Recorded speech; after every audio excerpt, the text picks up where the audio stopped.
That launch window opens at 6:24 p.m. Eastern Time, and teams do have a 2-hour launch window, which means that if we don't launch right at the beginning at 6:24, they do have an additional 2 hours in which they can attempt to launch. Our launch team is currently in Firing Room 1 at NASA's Kennedy Space Center in Florida and are in the process of loading cryogenic or super cold liquid propellant onto the SLS, or the Space Launch System, rocket.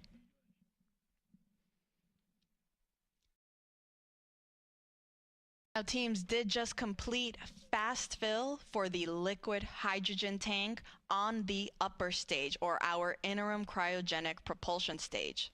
Now, fast fill refers to loading propellant at a faster rate. This is preceded by chill down, which gets the system ready to receive these super cold temperatures. And then following fast fill, teams will then transition into topping and replenish. I'll get more into those, but before that, again, we just finished fast fill for the liquid hydrogen tank on the upper stage, and teams are now performing, before they start topping, what is called a vented relief test. This test is basically just pressurizing the upper stage tanks with heliums to test the relief capabilities of the tank pressure to make sure that it can handle that pressure capability during flight. So between fast fill and topping, teams will perform this test on both the liquid hydrogen and the liquid oxygen tanks on the upper stage. Following that test completion, we will then transition into topping, which just means finishing loading the rest of the tank to 100%. Following topping, we enter what is called replenish mode, which basically just means that now we are going to be replenishing these tanks at 100% level, because as we naturally get throughout the countdown, that propellant is going to start warming up and it'll start boiling and venting off, as you can see on your screen there what is happening.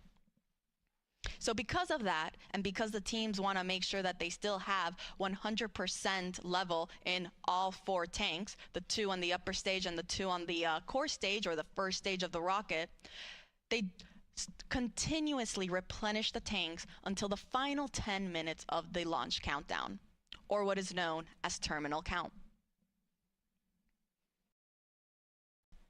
Now, speaking of replenish mode, we are currently in replenish mode for the core stage liquid hydrogen tank. So we were just talking about how we finished fast fill on the upper stage liquid hydrogen tank. We are also then in replenish mode for the core stage liquid hydrogen tank. On the liquid oxygen side, we are still in fast fill for the core stage liquid oxygen. And then on the upper stage, we haven't started those liquid oxygen operations yet. The teams want to wait until we are a little bit further along in the core stage liquid oxygen loading operations before we transition into that upper stage loading operation.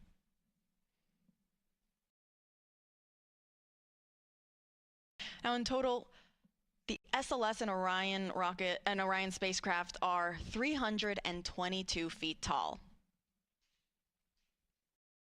At liftoff, SLS produces 8.8 million pounds of thrust.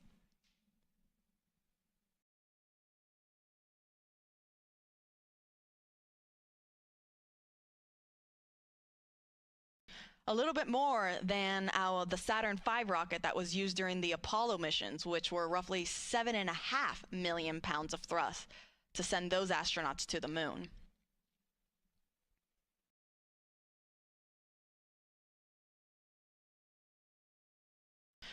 With our SLS rocket, though, you don't just have those liquid fuel tanks that are fueling the rocket, but you also have 2 solid rocket boosters that are attached on either side. You see there on your screen right there?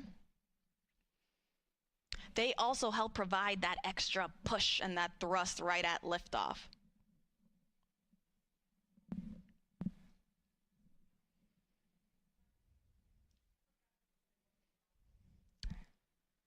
Now, Let's go up a little bit on the rocket, go back to our upper or our second stage, our interim cryogenic propulsion stage. For those that have been following us along since Artemis I, you might remember that the interim cryogenic propulsion stage for Artemis I provided the big push to send the Orion spacecraft on its way to the moon. For Artemis II, however, it's going to be a little different. And the reason for that is because Artemis II is NASA's first crewed test flight, meaning we are sending astronauts on board this rocket for the first time. And because of that, we are going to have the capability to practice a bunch of different systems and tests and operations that we couldn't do if it were uncrewed. One of these operations is what is called the proximity operation demonstration. This involves the upper stage, or that interim cryogenic propulsion stage, and the Orion spacecraft practicing proximity maneuvers where the Orion spacecraft will practice approaching and getting away from the upper stage in a high Earth orbit.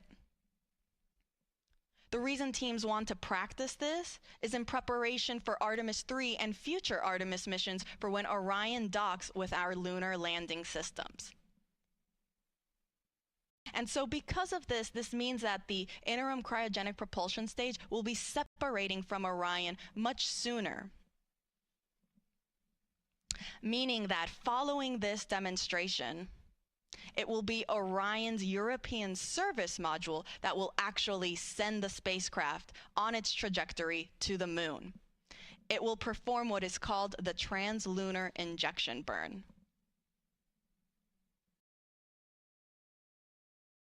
Now, this proximity operation is scheduled to happen during the first day of flight, so pretty soon.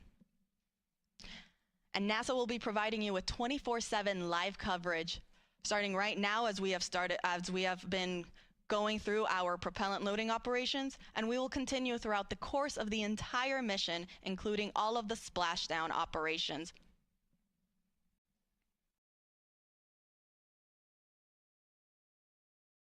Artemis II will send NASA astronauts Reed Wiseman, Victor Glover, and Christina Cook, and Canadian Space Agency astronaut Jeremy Hansen on a 10-day mission around the moon and back. Orion is scheduled to splash down off the coast of San Diego in the Pacific Ocean.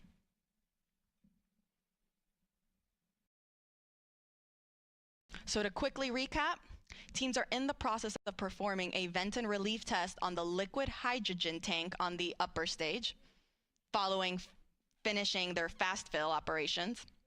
Again, this test is to just test the tanks that they can handle the pressure that will be happening during this first day of flight. Following this test, we will then transition into our topping phase on the upper stage liquid hydrogen tank, and it'll then transition to replenish. On the core stage, meanwhile, we are still in fast fill for the liquid oxygen tank, and we are in replenish for liquid hydrogen. Now, this is a very, very big and important milestone to me because, again, for those that have been following us along, especially with Artemis II, during our fast fill operations on the core stage liquid hydrogen tank during wet dress rehearsal 1, that was our first test of this Artemis II moon rocket where we tested loading the propellants on board. Teams experienced the liquid hydrogen leaks shortly after getting into fast fill during that first test. They then performed a second wet dress rehearsal where they did not see any major leaks.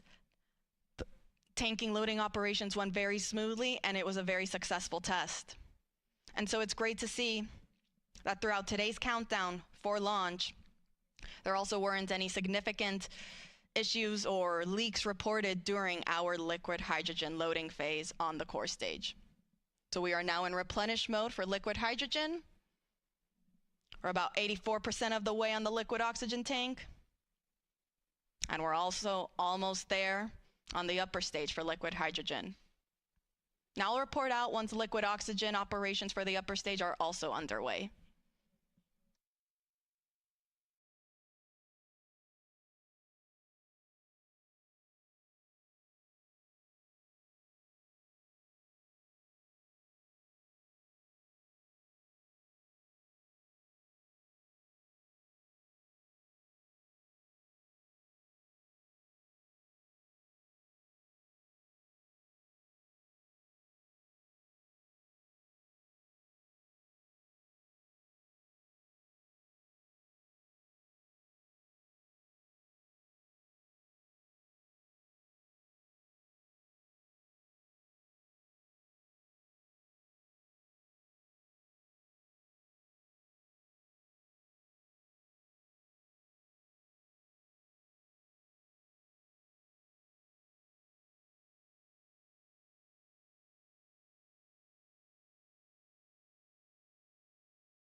Welcome back. This is Artemis Launch Control. We are currently 7 hours and 9 minutes and counting from the opening of today's launch window for the Artemis II mission. Our Artemis launch team is currently in the process of loading liquid propellant onto the SLS, or Space Launch System, rocket. Teams just reported out that we are in our topping phase. For the upper stage liquid hydrogen tank, this means we are almost at 100%, if not pretty much there on that upper stage tank. The upper stage is the second stage of the SLS rocket. Here's a graphic representation where we can see where we're currently at in our tanking operations. That means we have now finished loading our liquid hydrogen on both the core stage and the upper stage. As I said, we're in that topping phase to get us to 100%. And afterwards, we'll then transition into replenish mode to stay at 100% level. You can see on the core stage, we are already at the replenish mode, if you see that 100% level right there.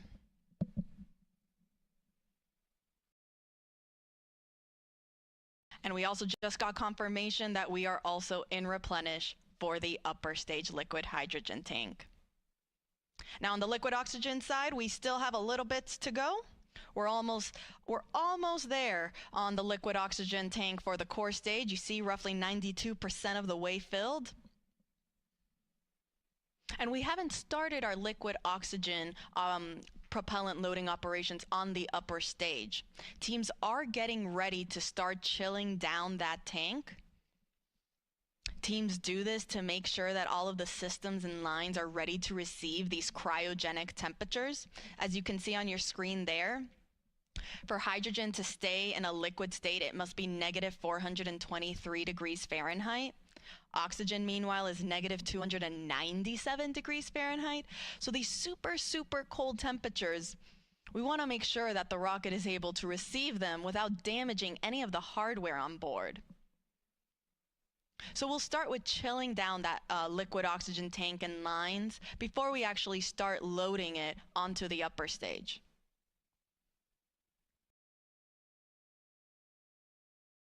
I'll report back once that step is underway.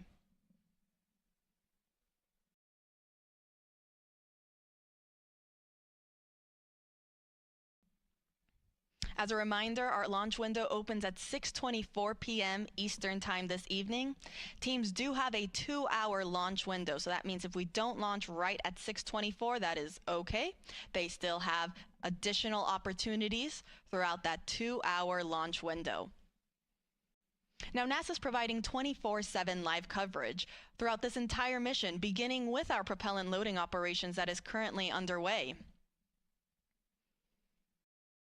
And as we continue our coverage this morning, we are also, and we continue monitoring all of our loading operations.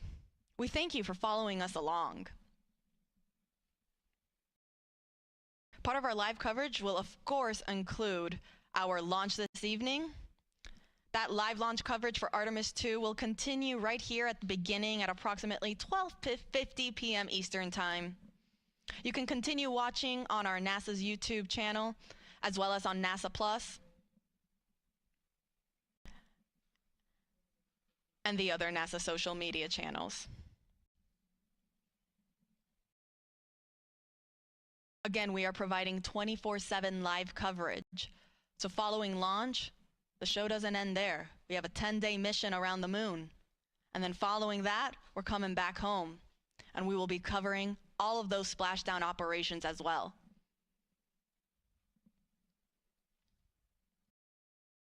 Artemis II is a test flight. It is NASA's first crewed Artemis mission. We will be sending NASA astronauts Reed Wiseman, who serves as the commander, Victor Glover, the pilot, and mission specialist Christina Cook. And then we're also sending Canadian Space Agency astronaut Jeremy Hansen, who serves as the other mission specialist for this mission.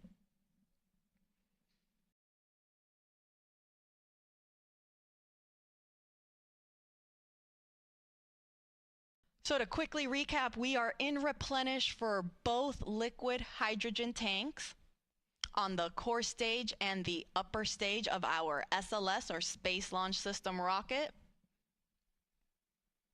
And we are getting very close to being almost all the way full on the liquid oxygen tank in the core stage.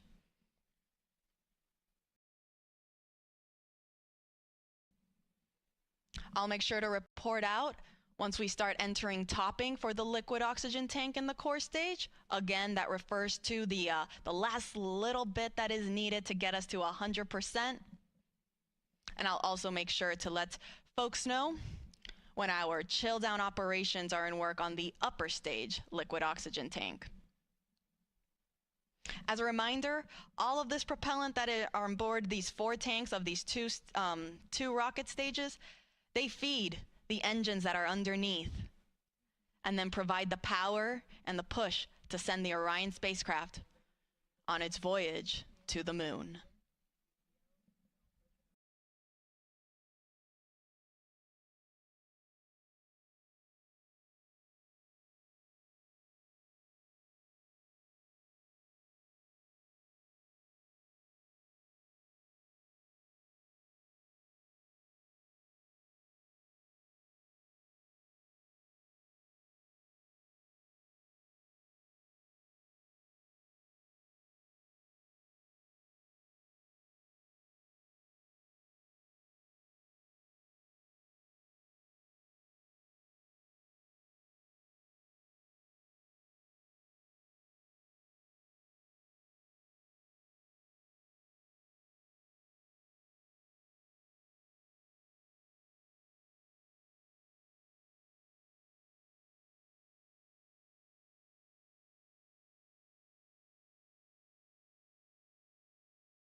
This is Artemis Launch Control. We are currently 6 hours and 49 minutes and counting from the opening of today's launch window for NASA's Artemis II mission.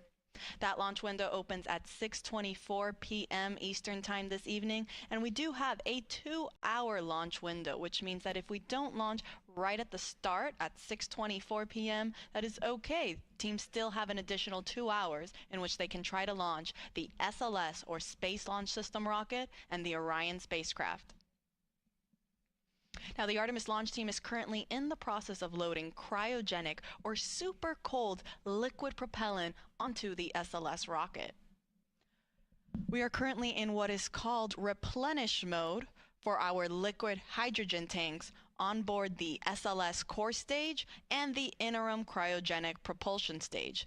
These are the two stages on the SLS rocket. Now, replenish mode means that we have finished loading hydrogen on board both of these rockets. That means they are at 100% level. And teams are just constantly replenishing the tanks to make sure that they stay at 100%. Since, as throughout the countdown, that liquid propellant will start boiling off as it starts warming up, and it will then be vented out and released from the rocket, which you can see there on your screen.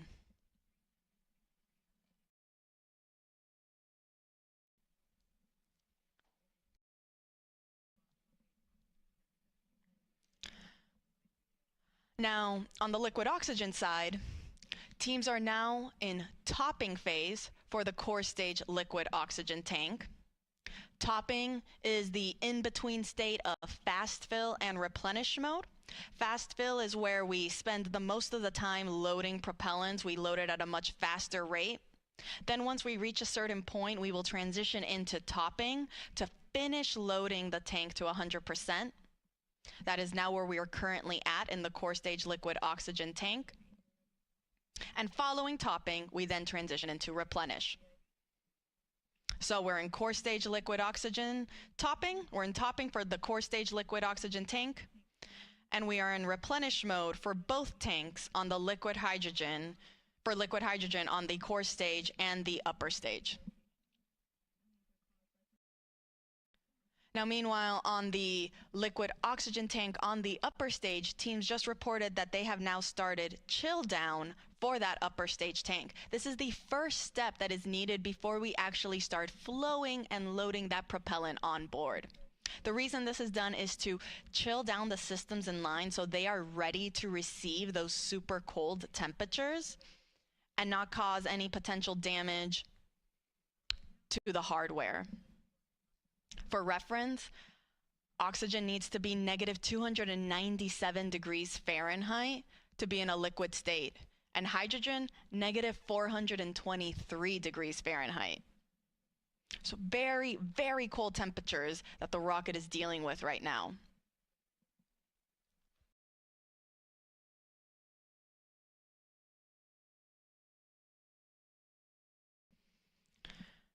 Now again, we are underway for the Artemis II mission. This is the second Artemis mission in NASA's Artemis program. Artemis I was an uncrewed test flight. Artemis II will be the first crewed test flight. This will be the first time we send astronauts on board our Orion spacecraft. We'll be sending our commander Reed Wiseman, our pilot Victor Glover, and mission specialists Christina Cook and Jeremy Hansen on a 10-day mission around the moon. Now, from the rocket side, there aren't that many changes from Artemis I to Artemis II. Most of the major sections of SLS really remain unchanged. Some of the differences are more in the details to really just provide our astronauts with a better ride in space.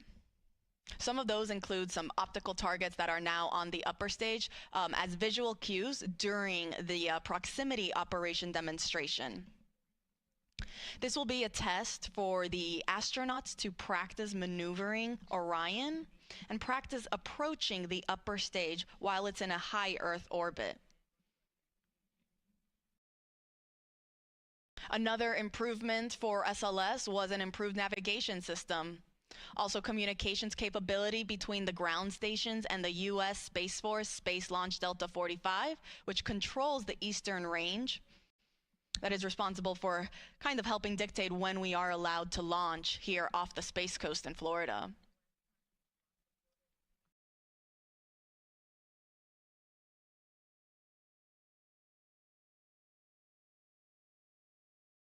Now, all of the 4 tanks on the upper stage and the core stage, they feed the engines that are down below.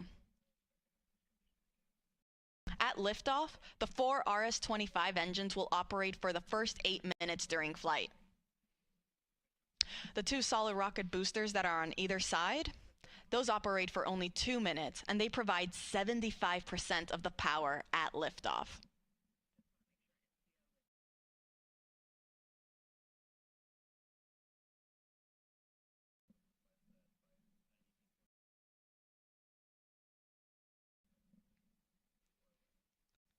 So to quickly recap, we are in Replenish for our both liquid hydrogen tanks. We entered topping for the liquid oxygen tank on the core stage. That means very, very soon we'll be in replenish mode for that tank as well. And we are in our chill down operations for the liquid oxygen tank on the upper stage. Pretty soon we will be entering fast fill. I'll report out when that is underway.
This is Artemis Launch Control. We are currently 6 hours and 38 minutes and counting from the opening of today's launch window for the Artemis II mission. That launch window opens at 6:24 p.m. Eastern Time this evening, and teams do have a 2-hour launch window in which they can attempt to launch the SLS, or the Space Launch System rocket, and Orion spacecraft. The Artemis launch team is currently loading cryogenic or super cold liquid propellant onto SLS. We are currently in replenish mode for both liquid hydrogen tanks on the 2 stages of our SLS rocket. We're still in our topping phase on the core stage liquid oxygen tank. That means we're just finishing it up. You can see there it looks almost all the way full. And following that, it will enter into what is also into its replenish mode as well. The liquid oxygen tank on the upper stage, meanwhile, is now in fast fill. So that means all 4 tanks are now receiving propellant.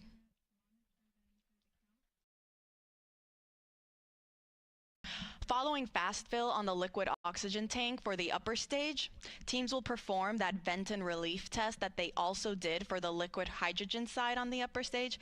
This test is again just to test the relief capabilities to make sure that the upper stage can handle the pressure that will be introduced at liftoff and during launch. Following that, it will then enter topping and will then go to replenish mode as well. Once we are in replenish mode for all tanks, that'll be the signal to the launch team to tell our astronauts that they are ready to start heading out to the launch pad and get on board their Orion spacecraft. Now, Artemis II is a test flight, and it is NASA's first Artemis crewed mission.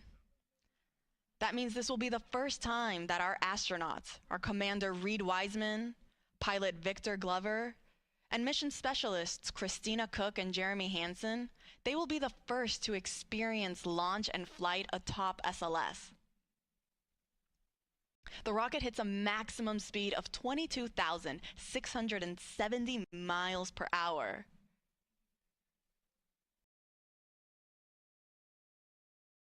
And our astronauts will get to experience the entire ride.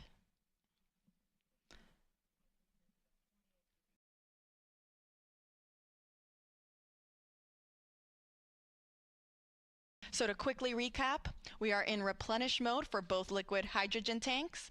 We are in topping, meaning we are finishing up loading liquid oxygen on the core stage. That is the first stage of the rocket. And we are in fast fill for the liquid oxygen tank on our second stage, or that interim cryogenic propulsion stage. I'll report out once we have also entered replenish mode for the core stage liquid oxygen tank.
This is Artemis Launch Control.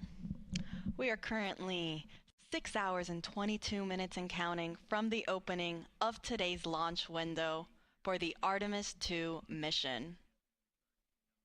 The launch team is currently in the process of loading cryogenic or super cold liquid propellant onto the SLS, or the Space Launch System rocket. Currently in replenish mode for both liquid hydrogen tanks on both the first stage and the second stage of the rocket. And then on the liquid oxygen side, we are in fast fill for the liquid oxygen tank on the upper stage. And then we are getting ready to get into our replenish mode for the liquid oxygen tank on the core stage. We are still in that topping phase. Finishing loading the propellant tank to 100%, at which point then teams will transition into replenish mode as well, which just means that we are going to constantly be replenishing these tanks at 100% level. Now today's launch window opens at 6:24 p.m. Teams do have a 2-hour launch window, which means if we don't launch right on time, they do have an additional 2 hours in which they can attempt to launch. For those of you just joining us, NASA will be providing 24/7 live coverage of this entire mission, starting with our propellant loading operations that are currently underway. Thank you so much for everyone that's been following along. Our live launch coverage of Artemis II will continue right here, beginning at approximately 12:50 p.m.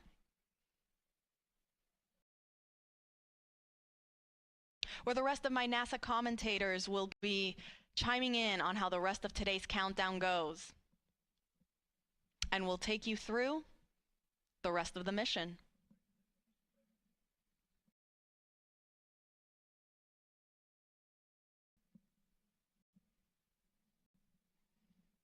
Now, Artemis II is a test flight. It will be the first mission that sends astronauts on board SLS and Orion. You can see a photo on your screen there of our Artemis II crew. We have our commander, Reed Wiseman, on the right-hand side. Then we have our 2 mission specialists in the middle, Christina Cook, and then Canadian Space Agency astronaut Jeremy Hansen.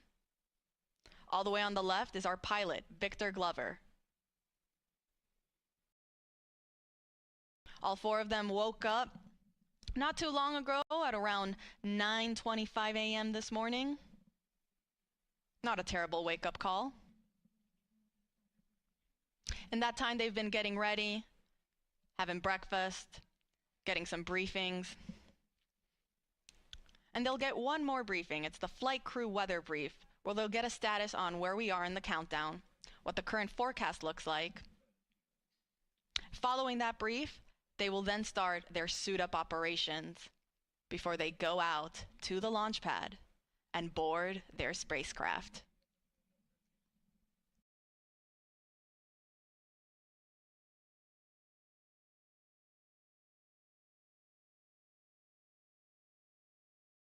And teams did report that we have now entered replenish mode for the core stage liquid oxygen tank. So we are now in replenish for both liquid hydrogen tanks on the core stage and the upper stage. And we are also in replenish mode for the core stage liquid oxygen tank. On the upper stage liquid oxygen tank, meanwhile, we are still in fast fill. And I'll report out once then we transition from fast fill onto the next step, which will again be that vent and relief test. This is pressurizing the upper stage tanks with heliums to test the relief capabilities of the tank pressure to make sure that it can handle that capability during flight. Following that test, teams will then start topping on the liquid oxygen tank, and will then, after topping, will then transition into replenish mode as well.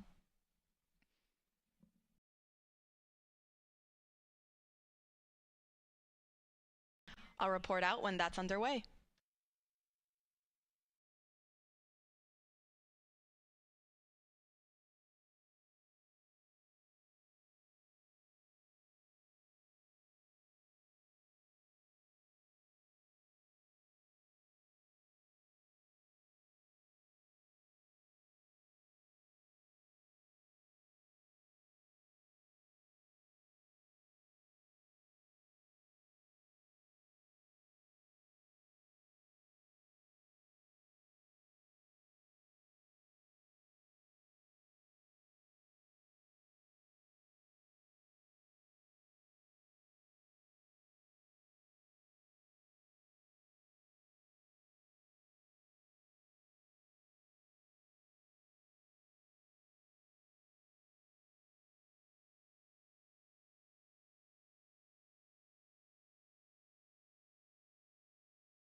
This is Artemis Launch Control. We are currently 6 hours and 8 minutes and counting from the opening of today's launch window for the Artemis II mission. Now, the launch window opens at 6:24 p.m. Eastern Time this evening, and teams do have a 2-hour launch window, which means that they have 2 hours in which they can try to launch the SLS, or the Space Launch System rocket, and Orion spacecraft that will send NASA astronauts Reed Wiseman, Victor Glover, Christina Cook, and Canadian Space Agency astronaut Jeremy Hansen on a 10-day mission around the moon and back. Now, the launch team is currently in the process of loading cryogenic or super cold liquid propellant onto the SLS rocket. The propellants that are used to power SLS are liquid hydrogen and liquid oxygen. We are currently in our replenish phase for both liquid hydrogen tanks on the two stages of the rocket. That is both the core stage and the interim cryogenic propulsion stage. Replenish mode just basically means that now these tanks are at 100% level, and teams are going to constantly be replenishing them as they start to warm up and boil off. You can see some of that gas that's being vented off the rocket there.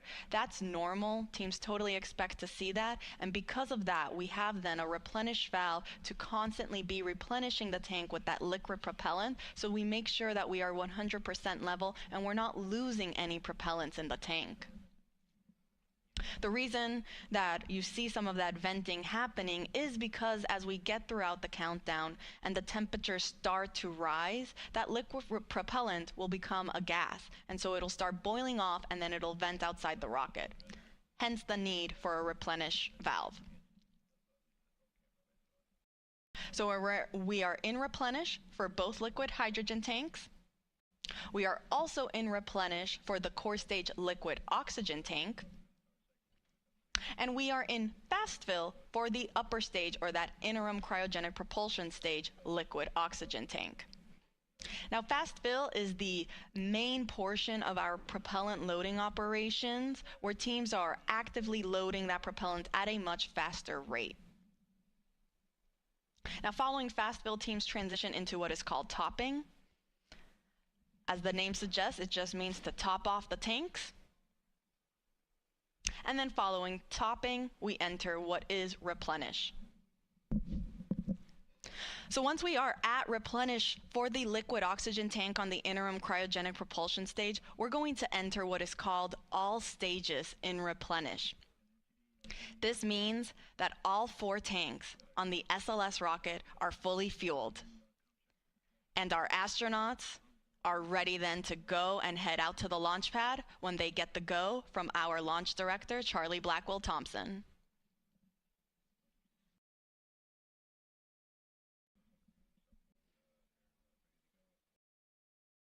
Now, coming up shortly, our astronauts will be joining in on a flight crew weather brief with our launch director, as well as with the flight director in Houston and the launch weather officer. They'll provide a quick status on how the forecast looks for the rest of today's countdown, as well as where we currently are in our countdown operations.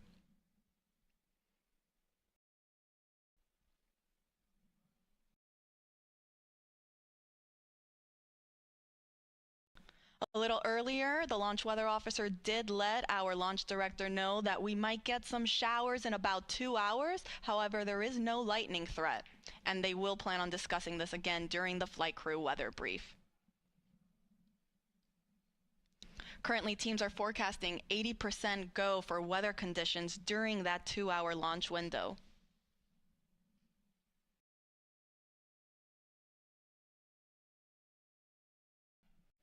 So again, to quickly recap, we are in replenish mode for both liquid hydrogen tanks.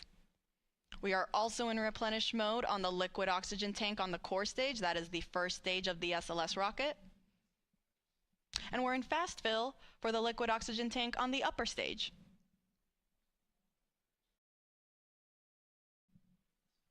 I'll report out when we have transitions from fast fill and onto topping.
This is Artemis Launch Control. We are currently 5 hours and 42 minutes and counting from the opening of today's launch window for the Artemis II mission. That launch window officially opens at 6:24 p.m. Eastern Time, and teams do have a 2-hour launch window, which means that they have additional opportunities if they don't meet the beginning of that window.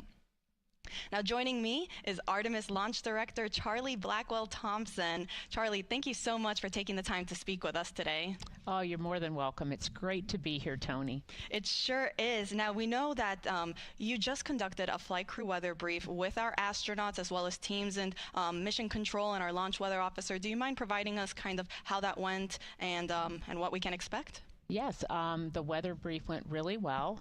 What we do during that weather brief is we give the flight crew a summary of where we are in our tanking, what's left, and of course we have our core stage and our upper stage fully loaded with LH2, and we're in Replenish, and we are just finishing up our LO2 or liquid oxygen load into the upper stage. So we provided that status along with any non-conformances that the crew might be interested in, and then we went through the weather. And so our weather from our launch weather officer remains at a 80% likelihood of go today and a 20% chance of violation.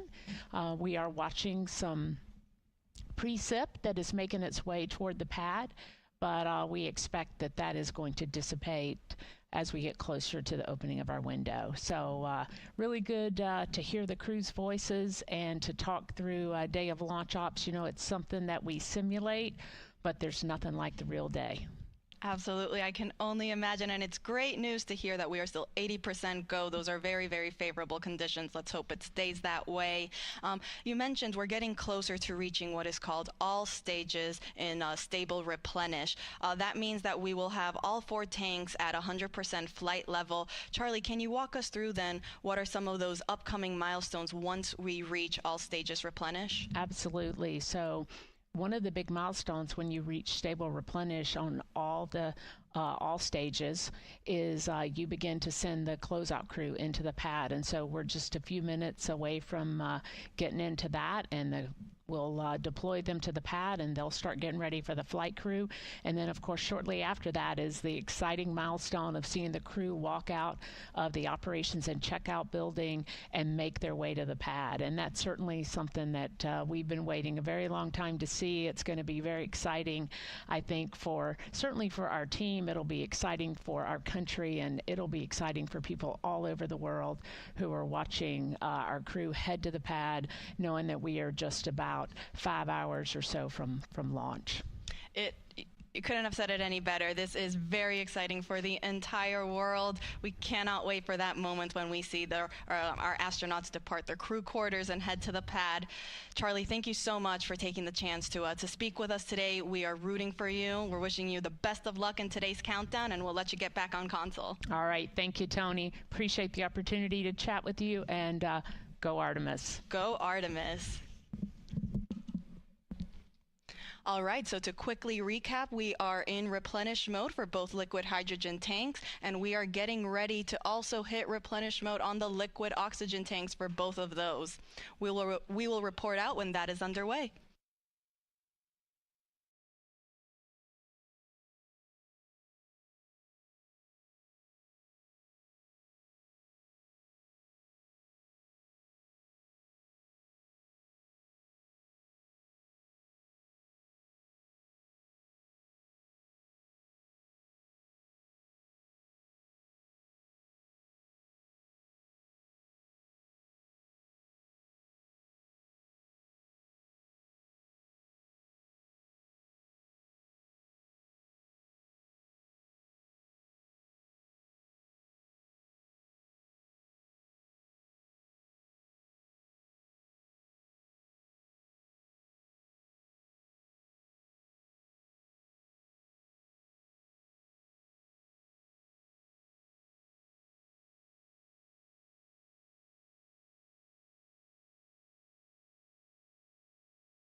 This is Artemis Launch Control. We are currently 5 hours and 37 minutes and counting from the opening of today's launch window for NASA's Artemis II mission.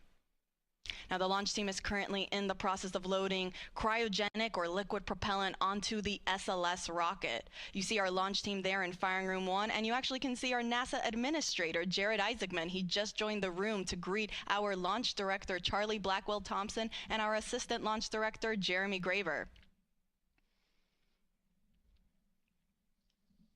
Now, to quickly recap, we started our propellant loading operations at 8:35 a.m. Eastern Time. That was after we had chilled down the core stage systems lines, and after we had been given the go from our launch director to start our tanking operations.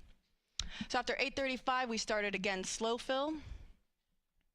A little bit after that, at 9:25, our astronauts got their scheduled wake-up call. Following slow fill on the core stage, we then transitioned into fast fill. Once we were in fast fill for the core stage, we then started our upper stage loading operations. We started first with hydrogen. Started chilling down the liquid hydrogen tank on the upper stage at roughly 9:36 a.m. and then we got into fast fill at 9:51 a.m.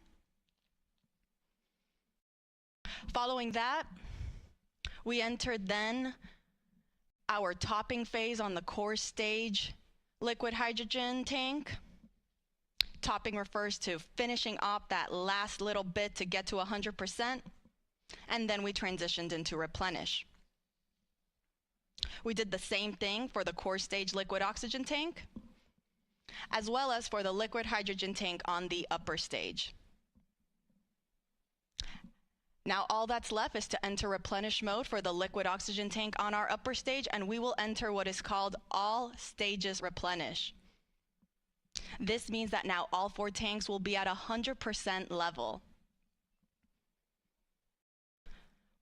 Once we reach this stage, this will be the signal for our launch team to let our astronauts know that they have the clear to enter the launch pad and go and enter their spacecraft. As a reminder, NASA is providing 24/7 live coverage of this mission. We started this morning at 7:45 a.m. and ran you through our tanking loading operations, and we will continue to do so throughout the rest of today's launch countdown. We will be beginning our live coverage in just a few minutes for that launch, and the rest of our commentators will make sure to take you along through today's countdown. You can see on your screen there how to watch.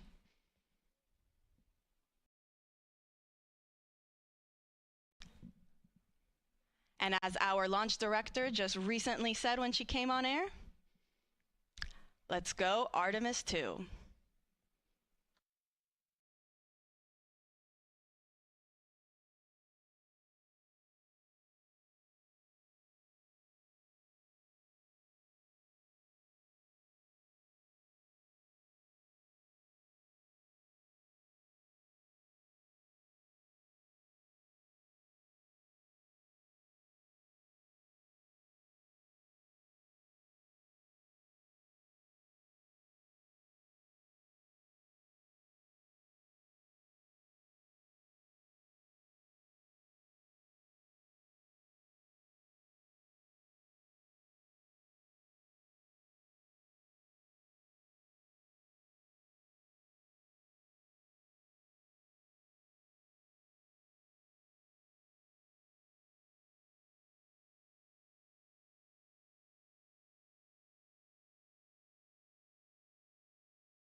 Good afternoon from the Space Coast of Florida, where 4 astronauts are about to suit up for NASA's boldest test flight in a generation. This crew could be the first humans to journey around the moon in more than half a century. The Artemis II mission is a test mission of the Orion space capsule. Artemis II will be the first time we put humans on this rocket. We're going back to the moon because it's the next step in our journey to Mars. We were always going to the moon. Pushing ourselves to explore is just core to who we are. That's a part of being a human. And liftoff. We shall return. Continuing to test out every bit of Orion. Coming back to Earth, 7 miles a second. When humanity sets big goals, we can bring together genius from around the world. You have the best people on planet Earth putting this vehicle together. That's what's up. To innovate for the benefit of humanity and to inspire the world through discovery. And here we go.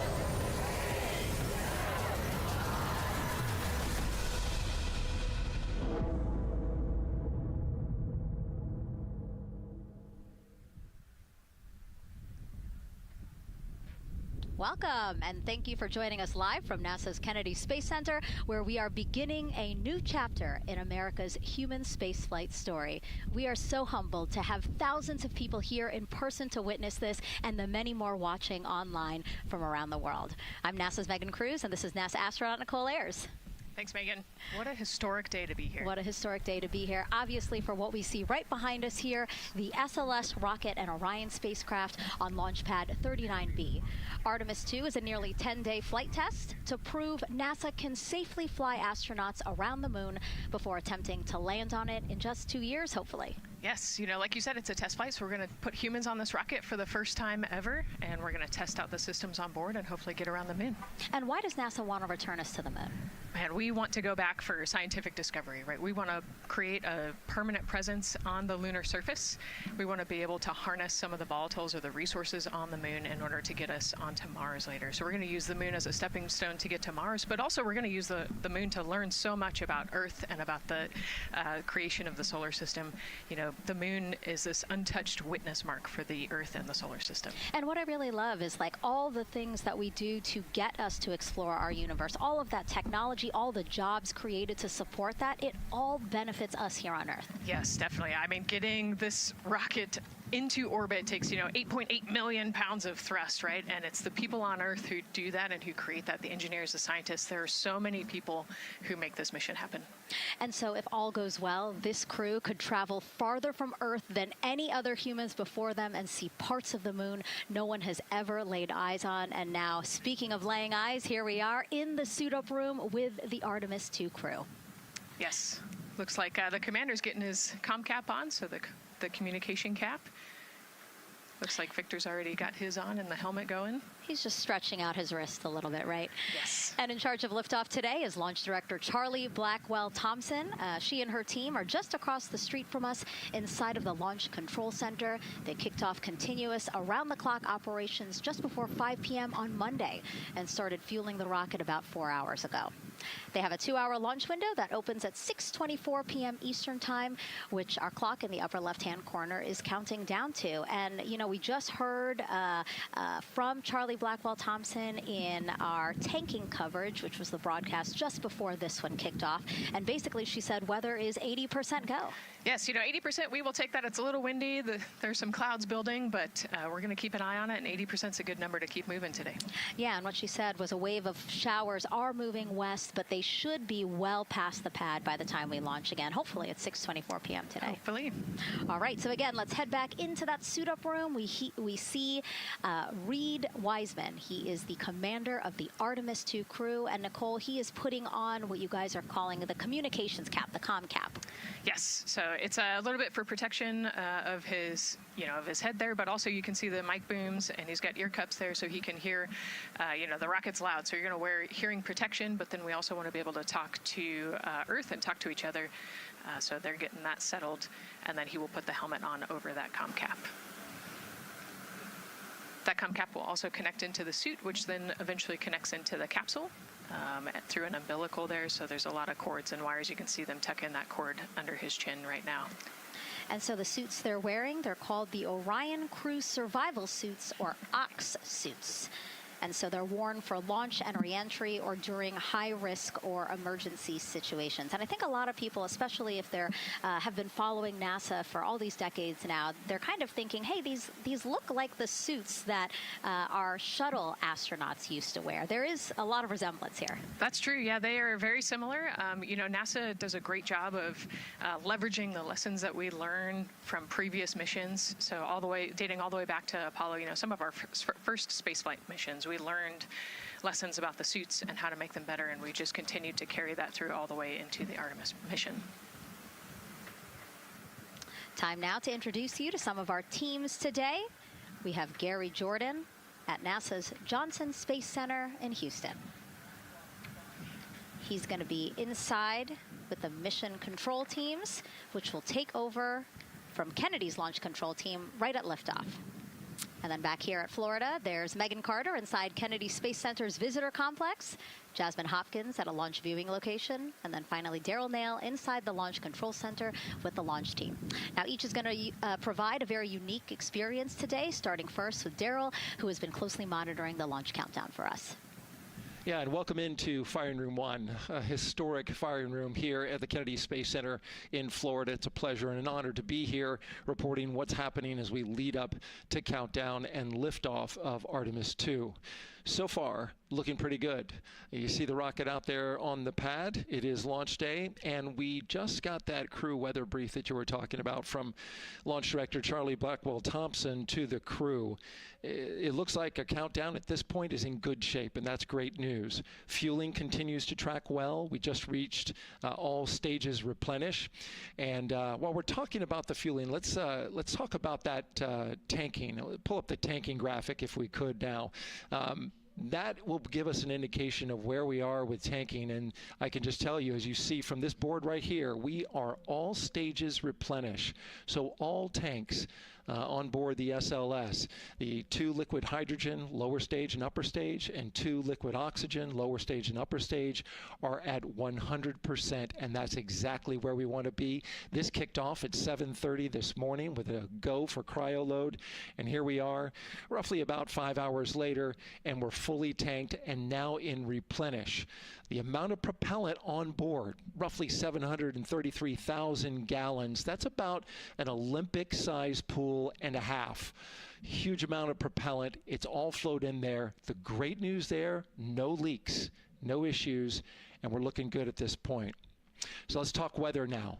The weather, while it is favorable overall, it's not totally clean, and that was hinted at earlier when we talked about the storms. There is, of course, some onshore flow. Currently, our overall attempt percentage stands at 80% chance of acceptable weather conditions at the time of liftoff, which is going to be within our launch window. That's tonight from 6:24 p.m. Eastern Time until 8:24 p.m. Eastern Time. Winds are good. The lightning risk is low. But scattered showers still remain possible around the Cape and including near the pad. So the expectation is that there'll be some more active weather coming our way, but we're expecting it to push to the west. So the watch item is really any isolated shower that could briefly move through the area and trigger a constraint, especially for flight through precipitation. Well, you're looking now inside the astronaut suit-up room, and of course we got the 4 astronauts there. They talked to Charlie Blackwell-Thompson today, and you know, everything looks good there. We're tracking one minor NC issue at this point. We'll talk, it's a non-conformance. We'll talk about that a little bit later in our next hit, but for now, again, looking good. And of course, our administrator for NASA is here in the firing room. He checked in with the launch director, chatted with her for several minutes, and he's here in the firing room, which is a good positive sign, of course, for the day. That's it for the firing room. We'll send it back now to Megan and Nicole.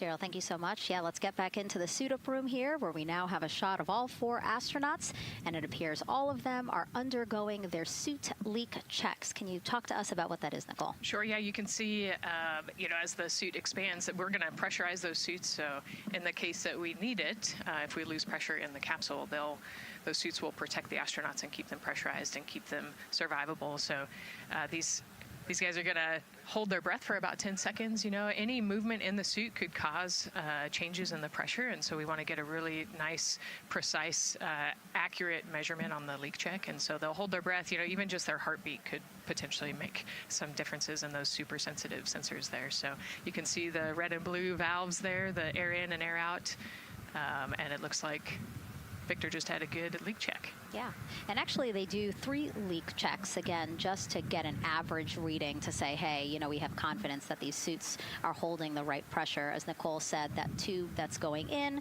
that's putting air into their suits, and then there was that gold instrument that you saw on their other side. That's how they can control how much pressure is being released in order to do these checks. Yep, and they will do the leak checks here in the suit room, and then they'll do more actually in the capsule as well. They'll do another leak check. So we're going to make sure the suits are ready to go before we even step out the door, and then we'll check them with the entire system on the capsule once they get out to the rocket. And you might also notice that some of the astronauts, while they're doing their suit leak checks, you might have seen Victor gave an okay sign. You might also see a thumbs up, and that's because concurrently, while they're doing these suit leak checks, they're also doing comm checks. Yes, yeah, we talked about the comm cap earlier and the umbilical and how they plug in. So yeah, they're going to test the comm, they're going to test the suit, make sure everything. They're actually probably testing the cooling system as well right now. They're going to plug into the portable cooling system and make sure that all of that is working. So like I said, we want to make sure that we've got 4 healthy suits before we go out. Yeah, this suit, 3 layers, so obviously it can get hot. Yes. So one of the layers is a cooling undergarment, and basically they flow cold liquid through that undergarment to keep the astronauts cool and comfortable before liftoff today. Yeah, it's like a onesie with a bunch of tubes running around it, and the water flows through there to cool you down. All right, lots of information to share with you all today. If you have any questions, we'd love to hear from you. All you have to do is send your questions our way by tagging @NASA Artemis, and we'll try to answer as many of your questions live. And we'll also have some questions for you throughout the broadcast, so we hope you can participate in those opportunities as well. Okay, as we continue to be inside the suit-up room here, why don't we learn a little bit about each of our crew members? Right now, we are looking at pilot Victor Glover, but hopefully we can get a shot here of our commander, Reed Wiseman.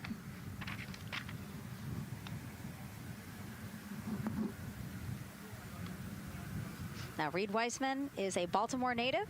He's been in space once before as flight engineer for Expedition 41 aboard the International Space Station from May through November 2014. During the 165-day mission, Reed and his crewmates completed, get this, more than 300 science experiments in areas like human physiology, medicine, physical science, earth science, and also astrophysics. They actually set a milestone for station science by completing a record 82 research hours in a single week. He also served as chief of NASA's Astronaut Office from December 2020 to November 2022, and Reed has 2 daughters. Yeah, I love, Reed is such a great leader. He was the chief of the astronaut office when they hired our class of astronauts. And so, I think I have to publicly thank him for my job here today. But yeah, he's a family man, he's a good leader, and he's a great pick for the commander of this mission. Yeah, I think, in talking through some of his other accomplishments, obviously he has leadership qualities that makes him prepared for commander of Artemis II. Yes, he does. He's a well-experienced naval officer and now NASA astronaut.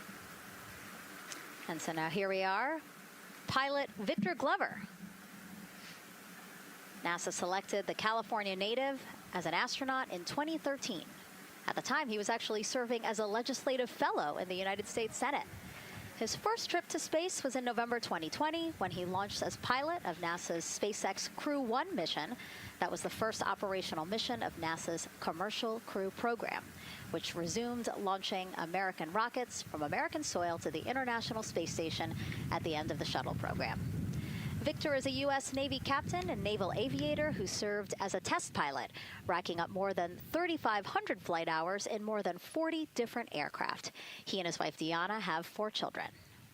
Yeah, 4 children, a lot of energy, but that checks, right? Because when I think of Victor Glover, I think of a lot of energy, smart guy who's always excited and ready to go. And there you go, he's smiling in the suit room this morning. Oh yeah, he's a great guy. All of them are. This whole entire crew. They're just a good group of human beings, of leaders, of friends, family. You know, I have never heard anybody say anything bad about any of these 4. They're also well accomplished, and they're also deserving of this opportunity to return to the moon. Yeah, and they're also humble, right? They're just standard humans going to the moon, but you would never know that when you talk to them in a normal conversation.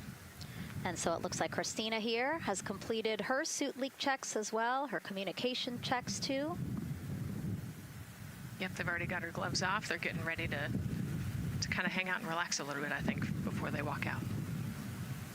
She is a mission specialist for this mission, native of Grand Rapids, Michigan. Was selected to the Astronaut Corps in 2013, so actually same class as Victor. She served as flight engineer on the International Space Station from March 2019 to February 2020.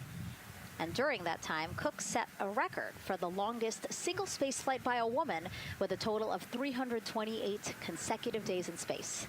She also participated in the first ever all-female spacewalk. And before becoming an astronaut, Christina helped build space science instruments and led scientific field work in some of the most remote environments on the planet. Her hobbies include surfing, rock climbing, community service, yoga, travel, and photography. Again, so much. When does she find the time? That's a great question. You know, one of the things I love about Christina is that she's broken records and she's achieved all these milestones. But one of the things that she talks about is, you know, she just wants people to set goals and go work hard and do something that's meaningful to you. And she really hopes that her records are broken as soon as possible. She does it for her family, and she'll talk about all of her nieces and nephews quite a bit. So just, again, another example of just a humble human who's got a great support system in her family and excited for the mission. Yeah, she's always saying that she just wants the opportunity to push people farther, to push humanity farther, see what we can accomplish together. So, yeah. Again, all 4 of them say that. They're really in tune on what they think or what they feel like their role is in this mission. Yeah, I think their legacy is going to be, you know, providing the shoulders for others to climb on. And last but not least, first-time flyer, Canadian Space Agency astronaut Jeremy Hansen will fly to the moon as a mission specialist on the Artemis II mission. The London, Ontario native was selected as an astronaut in 2009. After that, he worked as Capcom at NASA's Mission Control Center in Houston. Capcom stands for Capsule Communicator, and that's the sole direct voice communicating with astronauts in space. He also participated in training exercises such as living on the ocean floor off the coast of Florida to simulate deep space exploration for 7 days. In 2017, he became the first Canadian to lead a NASA astronaut class. He also enjoys getting out on a sailboat, rock climbing, and mountain biking. Jeremy and his wife, Catherine, have 3 children, and he actually got to hang out with them over the weekend. So the crew arrived here for launch at Kennedy Space Center on Friday, and then their family members arrived Saturday. Yes, yeah. As long as their family can quarantine with them, then they will stay, you know, quarantined in Houston, and then they all fly down to Kennedy Space Center, and then you get to spend the last few days with your close family and friends. We actually do a behind-the-glass visit with some of those other maybe extended family members that couldn't quarantine with you. But yeah, it's a quaint time here once you get to Kennedy Space Center. A great sign here, all 4 astronauts have removed their helmets. And that indicates again that all 4 have completed suit leak checks. And so, Nicole, what they're doing now is they have these pockets on their forearms. That's just somewhere where they can put personal items that they might want, right? Yeah, just kind of stowage pockets. You know, there's always something that you might need or want while you're in the capsule, and then also last-minute personal items if you want to put a couple things in there. So everybody kind of has their own unique stash in their pockets. And then another pocket has emergency equipment that they might need, right? Like a signaling mirror, things like that. Right, yeah, the suit is basically all in one. You know, it's got the oxygen bottles there on their right legs. You'll see in a different shot, they've got pockets with survival gear in it, and that is to keep them safe. So if they had to egress the capsule, either from the launch pad or from the water, then they will have all of the survival gear with them. They'll have about 10 minutes of oxygen as well from that bottle so that they can get to safety quickly and safely. We are now 5 hours, 3 minutes and counting from the opening of our 2-hour launch window, and we have our first questions from social media.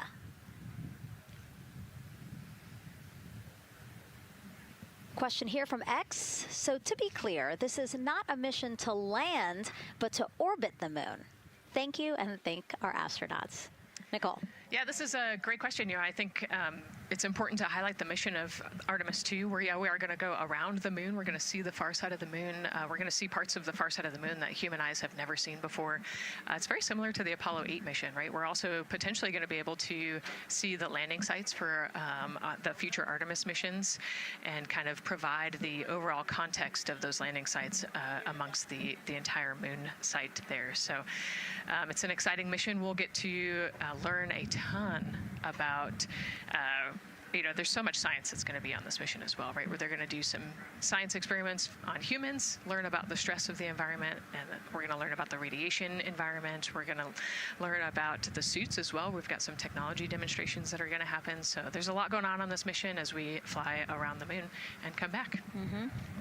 We always say it's about increments, right? Like we're making that next giant leap to Mars, but in order to do that safely and to do that thoroughly, incremental steps. Exactly. And, you know, like we said, this is the first time that we've put crew on this rocket. And so actually before we even head to the moon, right, we're going to stay close to the Earth, and we're going to check out all of the systems on Orion, make sure that it can handle 4 humans, make sure it can handle people sleeping, people exercising, you know, all of the environmental control systems are working. So we want to make sure that the capsule is safe for the crew before we send them, you know, almost 250,000 miles away. Yeah, that was a great question. And we actually have another one that we'll pull up on screen here. Another question from X. How long will it take them to reach the moon, and how long will the entire mission last? Another great question, right? So they're going to do a couple orbits around the Earth. They'll do a perigee and an apogee raise burn. What that means is that they're going to accelerate to get further away from the Earth, and they'll get into a really highly elliptical orbit first. And then once they get into the translunar injection, so they're actually on a free return trajectory, which means we're going to accelerate them, and then they're going to escape Earth's gravity, and then just based on orbital mechanics, they'll be able to come home without having to do another burn or acceleration. So it'll take about 4 days once they leave Earth's gravity to get to the moon. They'll fly around the moon, about 4 days back, and then land. So overall, about a 10-day mission. Exactly. Yeah, these are really great questions, guys. We know that, again, we are sharing a lot of information today, so please do not hesitate to reach out. Obviously, Nicole, very smart here, and we're happy to answer any of your questions. Again, tag @NASA Artemis wherever you're watching this coverage. And now we actually have a question for you. Who would you take with you on a trip around the moon? Would it be your bestie? Would it be a pet, family member, or a seasoned astronaut? Think about that one. I know. I like that. I absolutely know what I would say. I think it would make my husband upset, but I have my answer here. But we'd love for you to go to NASA's Instagram or Twitch accounts to vote. Again, who would you take to the moon with you? Bestie, pet, family, or seasoned astronaut? Try to go vote, and then we will share your answers soon. Again, husband is not going to like my answer. And we're not the only ones with questions today. We will also hear from celebrities during our launch coverage. See what Stanley Tucci, Scarlett Johansson, and others want to know about NASA's Artemis II test flight. Plus, the surprise of a lifetime as kids marveled at the rocket and spacecraft rolling to the launch pad. Look at those cute faces there. Oh, I love that. Love those suits. And we'll show you how the astronauts will eat, sleep, and go to the bathroom while in space. Keep in mind, the Orion spacecraft is about the size of a 6-person tent. Yeah, not super big, but you know, it's 10 days with your 3 best friends, so I think it's manageable for sure. But you know, every ounce counts when you're trying to get to the moon. And as we continue to look into the suit-up room here, a fist pump for some of the folks in the crowd there by Victor. Why don't we take a look around the center here? We know that there are some folks who are already getting ready to check out the team here as they drive across KSC to their launch pad. Look at that. Oh, that's so awesome. That's a great crowd. They're waiting there in front of the vehicle assembly building. So actually, they're just down the road from us. This is a good crowd, as Nicole said. Oh, there they are. They just got their cue. Oh, now? Let me wave now. Oh, yeah, they are excited. That's amazing. So all of these folks, content creators that are getting behind-the-scenes access as part of NASA's NASA social experience here. So as you can see, very excited. The crew will get into their convoy and drive past them here pretty shortly. Yeah, what an amazing way to share the Artemis story, right? By inviting these social media experts out to share the story as they drive by. All right, again, let's take a look at the clock. 4 hours, 58 minutes and counting from the opening of today's 2-hour launch window. So why don't we check back in with Daryl with the launch team. Megan and Nicole, and inside Fire Room 1, I'm listening to Launch Director Charlie Blackwell Thompson greet the Ascent crew who just came on console over there at Johnson Space Center. So good to have the mission control team jumping on with us. So far, the launch team here in the firing room has had a really good morning. Really smooth tanking that kicked off at 7:30 a.m. this morning. They got to all stages replenish just before 1 o'clock p.m. Eastern time, and it was an incredibly smooth tanking. That's great as we look here watching the crew and also with an eye on the rocket. Weather, of course, we've talked a little bit about that. It's favorable overall, 80% go for our 2-hour window between 6:24 p.m. and 8:24 p.m. We don't have an exact T0 right now because that's going to come to us closer when we get closer to launch, roughly about 20 minutes before liftoff.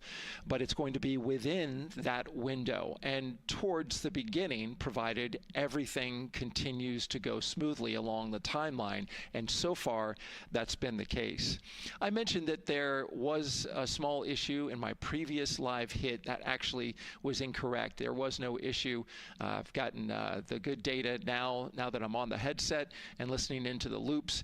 Engineers, avionics engineers, are keeping an eye on a display unit inside Orion that's just running a little cooler than normal. It's not going out of limit. It's actually completely fine. But they just were noting the trend and reported that to the NASA test director. So they'll keep their eyes on that. But again, there was no LCC violation.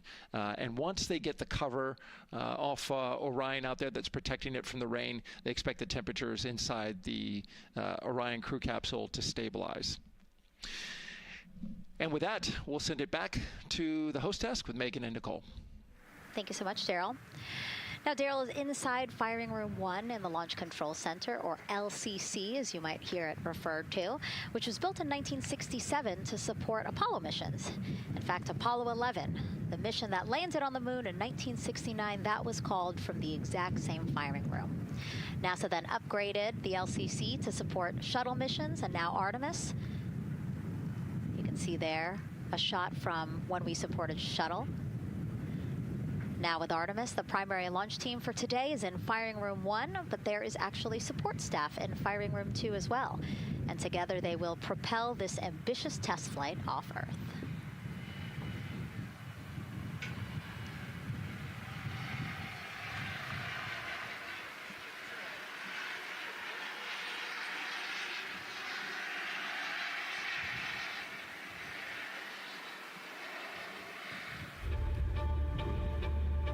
We're going back to the moon because it's the next step in our journey to Mars. We need to go explore the moon. There's vast regions of unexplored areas with the coldest, darkest places in our solar system. This is a test mission, and when we get off the planet, we might come right back home. We might spend 3 or 4 days around Earth. We might go to the moon. That's where we want to go, but it is a test mission, and we are ready for every scenario as we ride this amazing space launch system in the Orion spacecraft. But another reason we're going back to the moon is to fulfill NASA's mission, which is to explore the unknown in air and space, to innovate for the benefit of humanity, and to inspire the world through discovery. And when we succeed and when we accomplish the things that we set out to accomplish, that inspiration not only can set up new things to happen, but it also is a reminder in tough times that we're capable of doing great things when we work together. The thing I love about the moon is that it's not just a beacon for exploration and this platform of possibilities for incredible missions like this, but it has benefits. That's actually why we're racing towards it. Those benefits are really wide in nature. You have everything from innovation, technology development, not only for future missions going deeper into the solar system, but technologies that come back to Earth. You have inspiration, a whole generation of people starting this pipeline of STEM workers and manufacturers and operators that are excited to see what you can do when you work hard and you come together as a team. When I think about the 4 of us flying around the far side of the moon, seeing that Earth rise, taking images and video and sending them back to you, the feeling that I have inside is hope. We know that Artemis II is not the solution for humanity on planet Earth, but it is a contribution in the positive column. We hope that just for a moment that people will pause and say, wow, it's extraordinary when you look back upon the Earth with over 8 billion people, and you see this concrete example of what humanity can do, this extraordinary thing when we set big goals and we work together to achieve them. Now, Kennedy's launch control team takes us to liftoff, but then mission control at NASA's Johnson Space Center in Houston takes over. That's where we have our Gary Jordan embedded with that team. Hey, Gary. Hey, Megan and Nicole, it's great to be joining you from here in Houston, Texas. I'm in NASA's Mission Control Center, where the Artemis II Ascent flight control teams, led by Flight Director Judd Freeling, recently started their shift to monitor the Orion spacecraft integrity, the Space Launch System, and the crew to make sure all criteria is met to commit to today's launch and the mission ahead. The team you see here in this room today has been training extensively to prepare for the highly dynamic phase of flight that begins shortly after engine ignition. Teams here will be monitoring the flight of the Space Launch System, Orion, and of course the Artemis II crew on board as they make their way from the Kennedy Space Center into Earth orbit. The lead console positions will be in this room, called the White Flight Control Room, a room which traces its legacy to the Space Shuttle program, with the first shift supporting STS-70 in 1995, more than 30 years ago. Each console represents an expert in a particular discipline, whether it be communications, propulsion, crew health, life support systems, or trajectory. And each of these individuals has a support team in other rooms, each ensuring that no data point is left unchecked, no procedure is missed, and combining efforts as one Artemis team to ensure crew safety and mission success. After liftoff, Mission Control Houston will be staffed around the clock over the next 10 days until the spacecraft is safed for the recovery teams and the crew is extracted from integrity and brought aboard the recovery vessel. The roar of a powerful Space Launch System liftoff is just the beginning. The mission is, of course, a test mission, and the first with humans on board Orion and in deep space. The crew's job is to put the systems and capabilities of Orion to the test, taking us closer to a sustained presence on the lunar surface. It's great to see the crew gathered around the table. Megan, with that, we'll toss it back to you as we continue to monitor from here in Mission Control Houston. Back to you. Thank you so much, Gary. Yes, a pre-flight tradition that we have seen with our crewed flights and our astronauts, the card game, Nicole. Yeah, you know, this is a fun time for the crew. Kind of relax a little bit, play a card game with the chief. You can see Scott Tingle there is the dealer today. Looks like they're playing high card wins. So Victor won, he's out, now Jeremy's out. You know, there are two schools of thought on this game. Either you want to get rid of all your bad luck or go out on a high note. So it looks like the crew chose we're going out on a high note. And, you know, I think one of my favorite parts when I talked to Reed about this is he was just excited to play a game with his old boss from Naval Test Pilot School. So once again, his boss today. Yeah, and I love this part of the tradition because this is when, again, you usually see them like, yeah, laughing, but very focused still. But when they get to this table, laughs, high fives, smiles, just really a brief moment of levity in what can be and will be a very long day for them. Yes, you know, it's a long day. There's a lot of preparation that goes in today, and so they're just, I think, at least for us, it was a nice brief moment of some relaxation, a couple laughs, you know, a moment to take a few deep breaths and reflect on the mission ahead, and then, you know, get some high fives as well. And so with their bad luck dispelled, some good luck from Scott Tingle, let it seem like there, right? Yes, definitely. It's actually a really fun tradition. You know, I think that card game is more steeped in tradition than anything else. Every crew has played that same card game. As you said, Nicole, the primary reason for why they're there to suit up, to do communications checks, to do pressure checks, all done. And now it seems like Reed had some words for the team in that room. Yeah, you know, this day can't happen without thousands of people, right? And so the suit room is a great example of that. You've got all of the suit techs, and you've got your support team there, everyone who has made this day possible. You know, they've been working with the suit team for years at this point, getting ready. So some fist bumps to the group.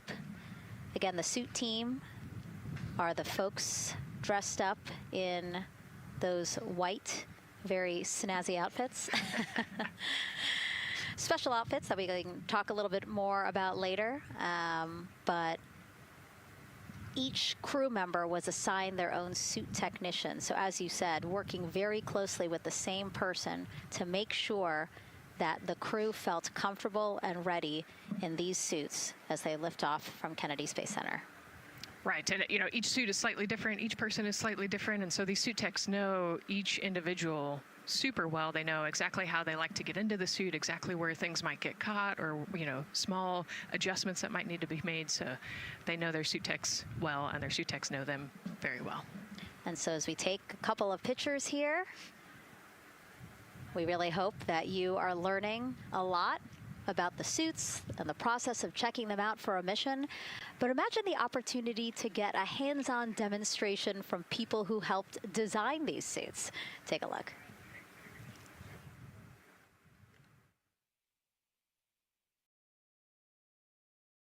Does anyone want to try on one of the gloves? I love showing the kids the suit. I love how excited they get about space. Oh! So that would be... It just goes in there? We got to bring some stuff for them to actually put their hands in, and some of them were very excited because they want to be astronauts when they grow up. I would love to be an astronaut. That would be incredible. I'd like to be like an engineer that like maybe designs the suits. Whether it's the calm, the orange color, every aspect has an important function for our astronauts in space. It's going to be amazing seeing astronauts up close to the moon again. And that was a special event at Johnson Space Center. What we just saw there, obviously a big part of why this mission is so important to NASA, really just an opportunity to inspire everyone, especially kids, right, Nicole, to dream big and be curious. Oh man, yeah, the kids are so important, right? I love talking to kids. You know, they are the future of spaceflight. They are the Artemis generation. And, you know, if we could just inspire even one of them to go on to be a scientist or an engineer or maybe even an astronaut someday, that's a win.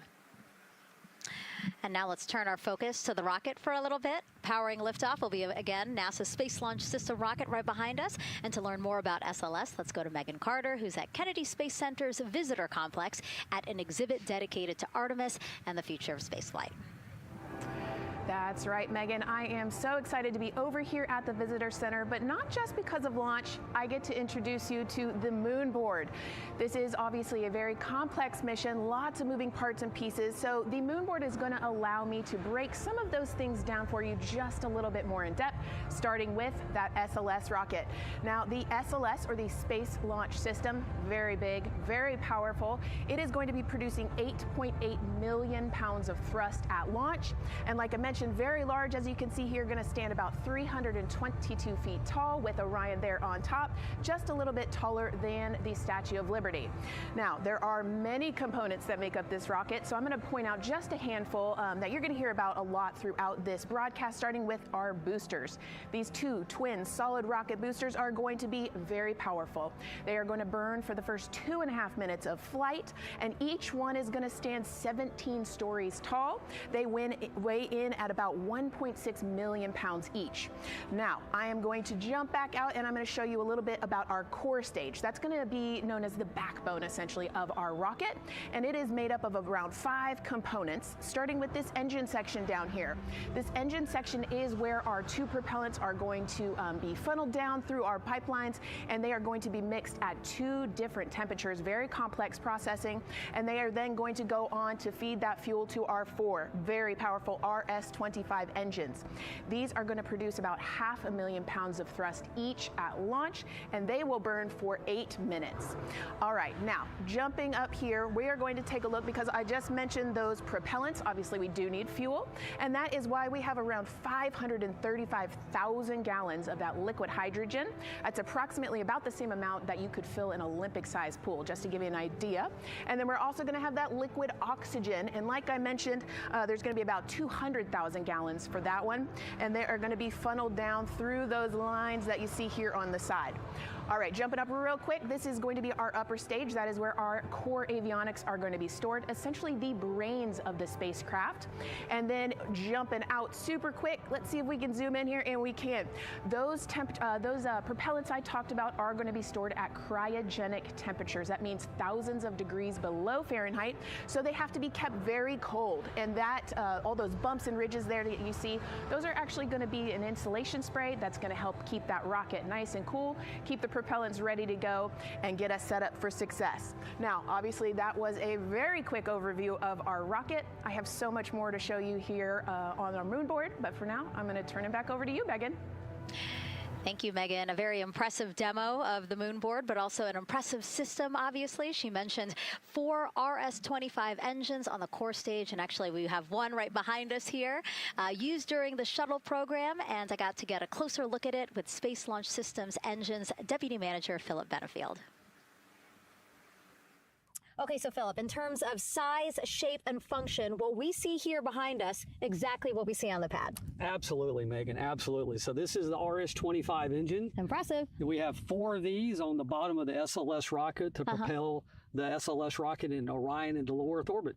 And we've been seeing views of the pad throughout this broadcast, but you mostly only see the bell here. What's happening over here? Right, so this is generally what we call the power head section of the engine.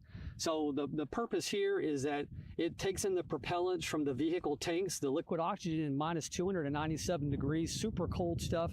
The liquid hydrogen even colder, minus 423 Fahrenheit. There's 4 turbo pumps on the engine that pressurize that propellant up to 9,000 psi in areas. It is all directed into the main combustion chamber, where it is burned into hot gas that then is accelerated out the nozzle to produce thrust. When you say hot gas, what are we talking about? We're talking 6,000 degrees Fahrenheit gas. Wow, so we're talking really cold as liquids coming in to the combustion chamber, and then it comes out as really, really hot gas. How do you design, how do you engineer something to control both extremes?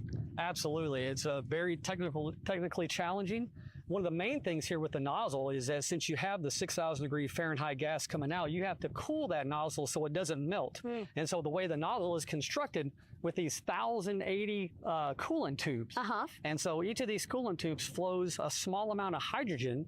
It keeps it cold, and so it doesn't melt during operation. Wow. I mean, all of the science that you're talking about, it is truly amazing that you guys designed this for shuttle, and yet you've reconfigured it, retooled it to be able to now support Artemis. What do you think about that? Yeah, I think that's really amazing, the fact that we were able to use the heritage hardware on the Space Launch System. The engine itself, developed through the Space Shuttle program, many upgrades to make it more reliable and improve the thrust as well. Perfect. Philip, thank you so much. I can't wait to see all 4 function. Same here. Thanks, Megan. Enjoyed it. And again, another idea and way that we are learning from what we've built upon and figured out all into this moment. Yes, with so much more thrust and capability. Like we said, we learn all those lessons from previous missions, and we get to involve them here today. And here we are, the closeout crew in the White Room getting ready for the astronauts who have just left crew suit up and are now walking down a hallway to greet some family and friends downstairs. Commander Reed Weissman, pilot Victor Glover, mission specialist Christina Cook, and Jeremy Hansen. Looking excited, ready. Now in that elevator to take them 3 floors down. Thumbs up, one more photo, one more photo. Oh, nope, a couple more people in that elevator. Those are important folks. They're going with them to the pad. Yeah, this is a fun elevator ride. Yeah. And, you know, actually you couldn't see them because they're off camera, but the support crew that's actually in crew quarters with us is right there waving goodbye and saying goodbye to you. So it's a really special moment to say thank you and say goodbye to the support crew at crew quarters. That's amazing. And so, again, they will ride down 3 floors. And then soon we'll walk out the doors that you see underneath the banner there that says their names. These doors, the same doors that astronauts who have launched from Kennedy Space Center have walked out of since the Apollo program. Yes, and you can see another tradition is putting your patch on that archway as well. So I'm sure they did that over the last couple days. They did. It's actually it's so hard to see because there's so many of them, which is also great, but it's on the door frame on the right-hand side, the very, very bottom. Awesome. Great crowd here. A shot now of everyone who is waiting to greet the crew as they walk out of the operations and checkout building here at Kennedy Space Center and will board their ride to the launch pad. Yeah, this is a really great shot, right? Because you get to see a little bit of what goes on there. So you've got the close family that were in quarantine with them up close. They get to wave goodbye one last time. You've got a little bit of media in the background, and then you've got some NASA employees and a lot of the program managers off to the side as well to wave goodbye one last time and wish them luck. Yeah, it's a really nice moment. Again, they have had some quality time with family, but this is their final opportunity to say, see ya in 10 days. Yep, the last wave. And so there are different pens of people, again, as Nicole was alluding to, specific to the quarantine rules that you followed in order to be able to have that access, have that closeness with the crew. And then on the bottom left-hand side of your screen, the Astrovan. And that is going to be the crew's ride out to the launch pad. This modified Airstream motorhome can seat up to 8 people inside. It has a TV and sound system, and we know they plan to watch a video during their trip out, right, Nicole? Yes. So I think Top Gun is on the menu, yes. And then also Point Break, because you know Christina surfs, so I think they've got a pretty decent entertainment planned. So I love that. It gets them in the headspace, the right headspace, to really just enjoy the ride to space. NASA's history with Airstream dates back to the 60s when the company created a crew quarantine vehicle for when astronauts returned from the moon. This picture here, President Nixon talking to the Apollo 11 astronauts inside said quarantine vehicle. Then during the shuttle program, Airstream created the first generation Astrovan, a 27-foot motorhome that transported astronauts across KSC to their launch pad. And again, that is what we're going to see today. A very similar picture. Again, the orange suits, the Astrovan, very reminiscent of what we have done before and how we got to where we are now. Yeah, and it's a pretty cool ride. You know, you get about 20 minutes to get out to the launch pad and watch a movie, listen to some music. It's kind of an interesting, you know, and then along the whole way here at KSC, all of the employees from Kennedy Space Center come out. You can see in the background of the shot you're looking at right now, all of those employees and everybody lining the streets, waving and wishing them luck. I think this is an emotional moment for a lot of people because this is the last time where a lot of people will be with the crew, because once they get to the pad, there's only a handful of folks with them before launch. Yeah, definitely. This can be emotional for the crew, can be emotional for the families, of course. I mean, you know, I got to wave goodbye one last time to my sister, and when we walked out those doors, and yeah, it's surreal. You know, it starts to become much more real the closer and closer you get to the launch pad. 20 seconds now from when we expect the crew to walk out those doors. It must be really hard for them to patiently wait for these very specific milestones. You've got a whole group back there that's telling jokes and keeping it light. So.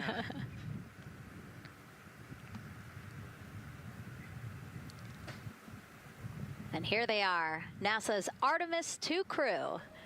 Commander Reed Weissman, pilot Victor Glover, and mission specialist Christina Cook and Jeremy Hansen taking their first steps outside for their historic test flight. To a wonderful applause from the crowd. They're looking really excited. Some and big really smiles. Ready. I love that. It's a great day for us. It's a great day for this team. A few words from Reed. Great day for us, the team, he said. Thumbs up, more thumbs up.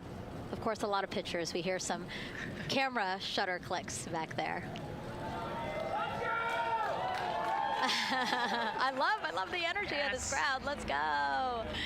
And so now the crew walking over to each of their pens. The first people closest to them, of course, their family members who got to quarantine with them, correct? Yes. Yeah, so the ones that are close and waving, those are the immediate families, so spouses, partners, kids. And we're trying to give them some privacy so that they can have their conversations with their family members. Christina there, she has her husband. Victor has 4 daughters and his wife, they're there. Reed, his 2 daughters are there. And then Jeremy, his wife, 2 daughters and a son.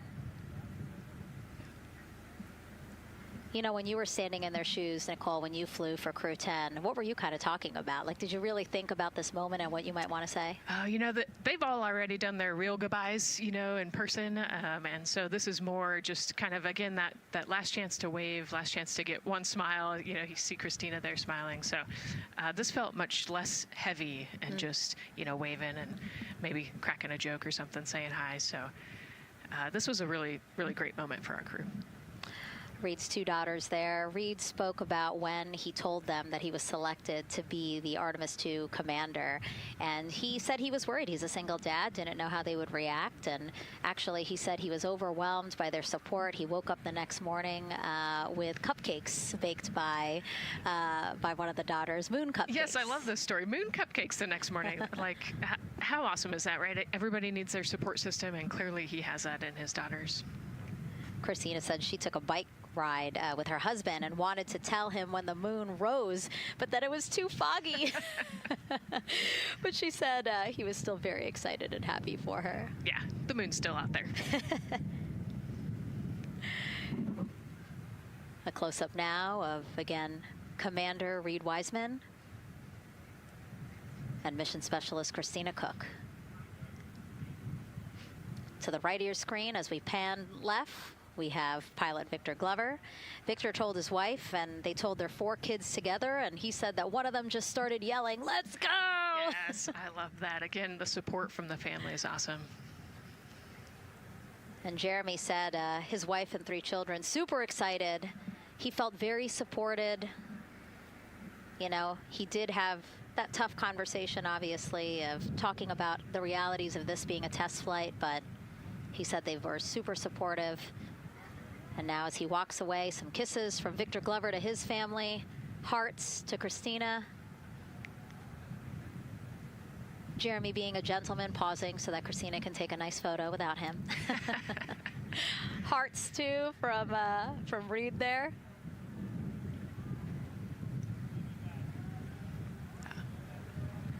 Hearing Victor saying, "Love you guys," saying that to some of his crew members there. Woody.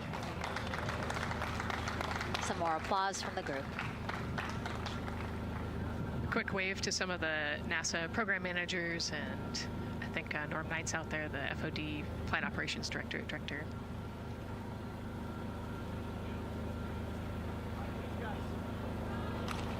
You heard Reed there saying, "Thank you guys," as the crowd picks up again with their applause, and the 4 of them step into their Astrovan. Looking at the clock, very on schedule right now. Again, according to the very detailed timeline of launch today, they are expected to drive off in about 20 seconds.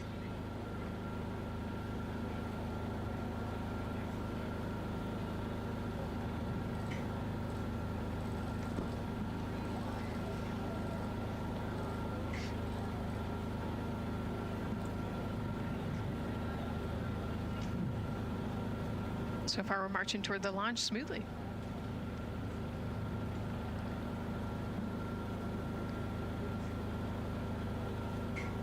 Do you think they're queuing up the video? Definitely. And that's why they haven't left yet? They're like, we can't go without Gotta get our your point snacks and movie break. ready. And yeah. Where's the popcorn?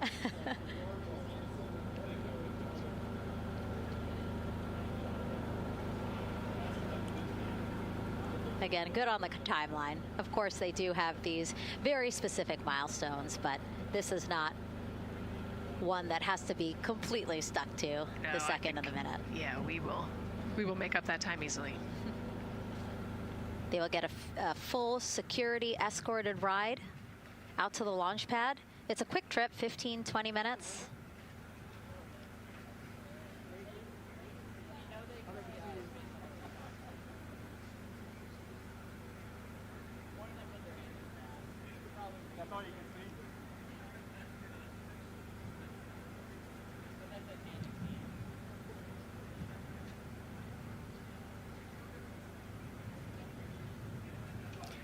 The closeout crew at the pad still just getting everything ready for their arrival.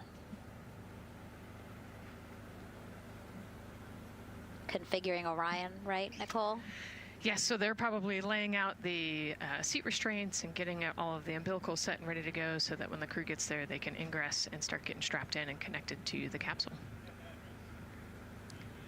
And in our smaller box there, we have a shot of our administrator, Jared Isaacman.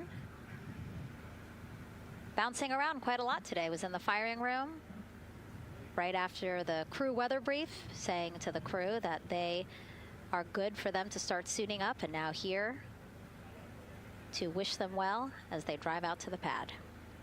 Yes, he's so invested in this mission. I love it. You know, he's been an active participant today, and exciting to see him there at the walkout.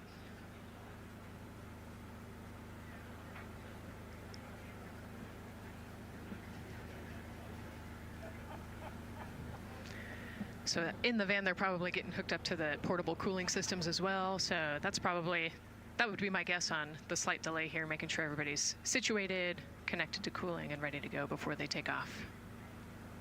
Right, because the orange boxes, we didn't talk about it when we were in the suit-up room, but if anybody noticed, there are these orange boxes, and that's what provides the cooling to those thermal garments. And so those boxes have been staged inside of the Astrovan so that once they got there, they can connect up again so that they're cool and comfortable on the way out. Right, so they were off cooling from the walkout, you know, said hello to their families and the 80-degree weather here in Florida today. So it can get really warm in the suit quickly if you're not careful. So we want to make sure everybody's comfortable before we drive off.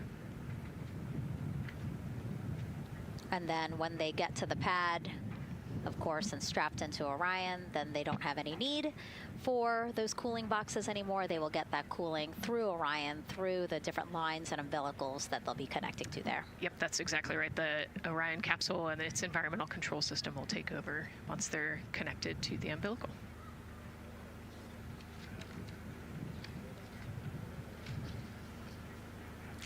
And so when we were watching them get into the elevator, I said, oh, there's a couple more people going in there. And they were, again, those folks in the white suits that we saw. Again, suit technicians. Yep. And there they go. And off they go. Reed, Victor, Christina, and Jeremy now on their way to launch pad 39B, where they will fly to the moon. Something no human has done in over 50 years.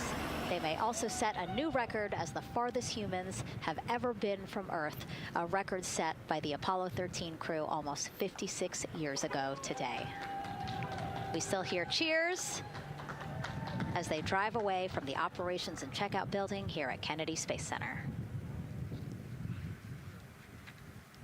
Now, while the crew make their way to the pad, let's get to know each of them even better. First, Commander Reed Wiseman.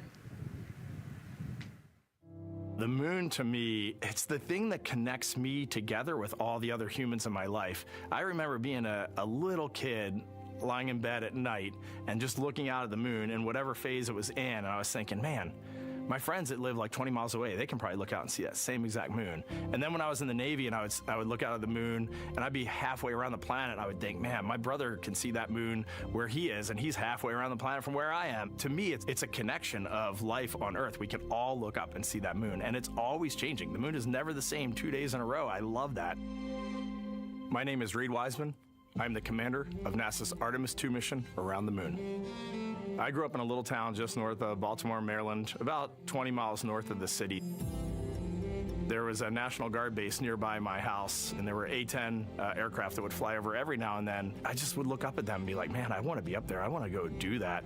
And then my brother went to the Naval Academy, and I would go every year and watch the Blue Angels fly during commencement, and that just started to grow and grow and grow. For a while, I wanted to join the Air Force, and then I realized Navy flies as well, and they fly from ships in the middle of the ocean, and that was it. Like, done deal for me. That is exactly what I wanted to do for my career. Flying is freedom to me, especially when you're in a jet aircraft coming off of an aircraft carrier in the middle of the Pacific Ocean.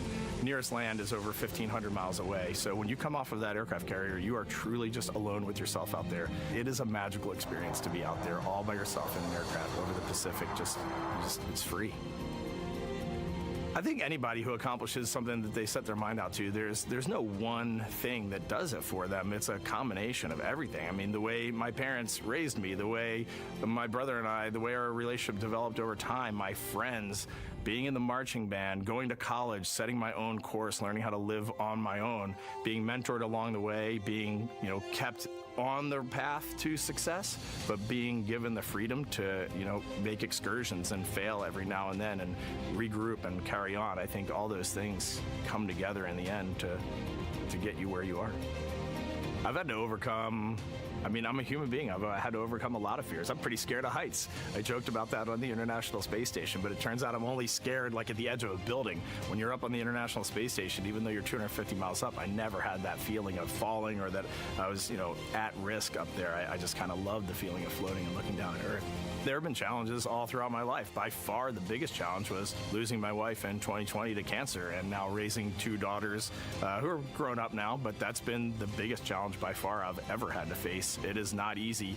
Being an only parent, trying to work a full-time job, and raising two kids is something that I think about every single day. I'm very proud of the work I've done. I haven't always done it well, but I've always shown up and tried as hard as I possibly can. And now Artemis II pilot Victor Glover and his journey to this history-making moment. I do wonder what it's going to be like when we are really far from Earth and can see it. The sensation of being so far away from everything that you know. I had that sensation on the space station the first time I got to sit in the cupola for a really long time. So I can only imagine what that's going to be like from 200,000 plus miles away. My name is Victor Glover, and I'm the pilot for NASA's Artemis II mission around the moon.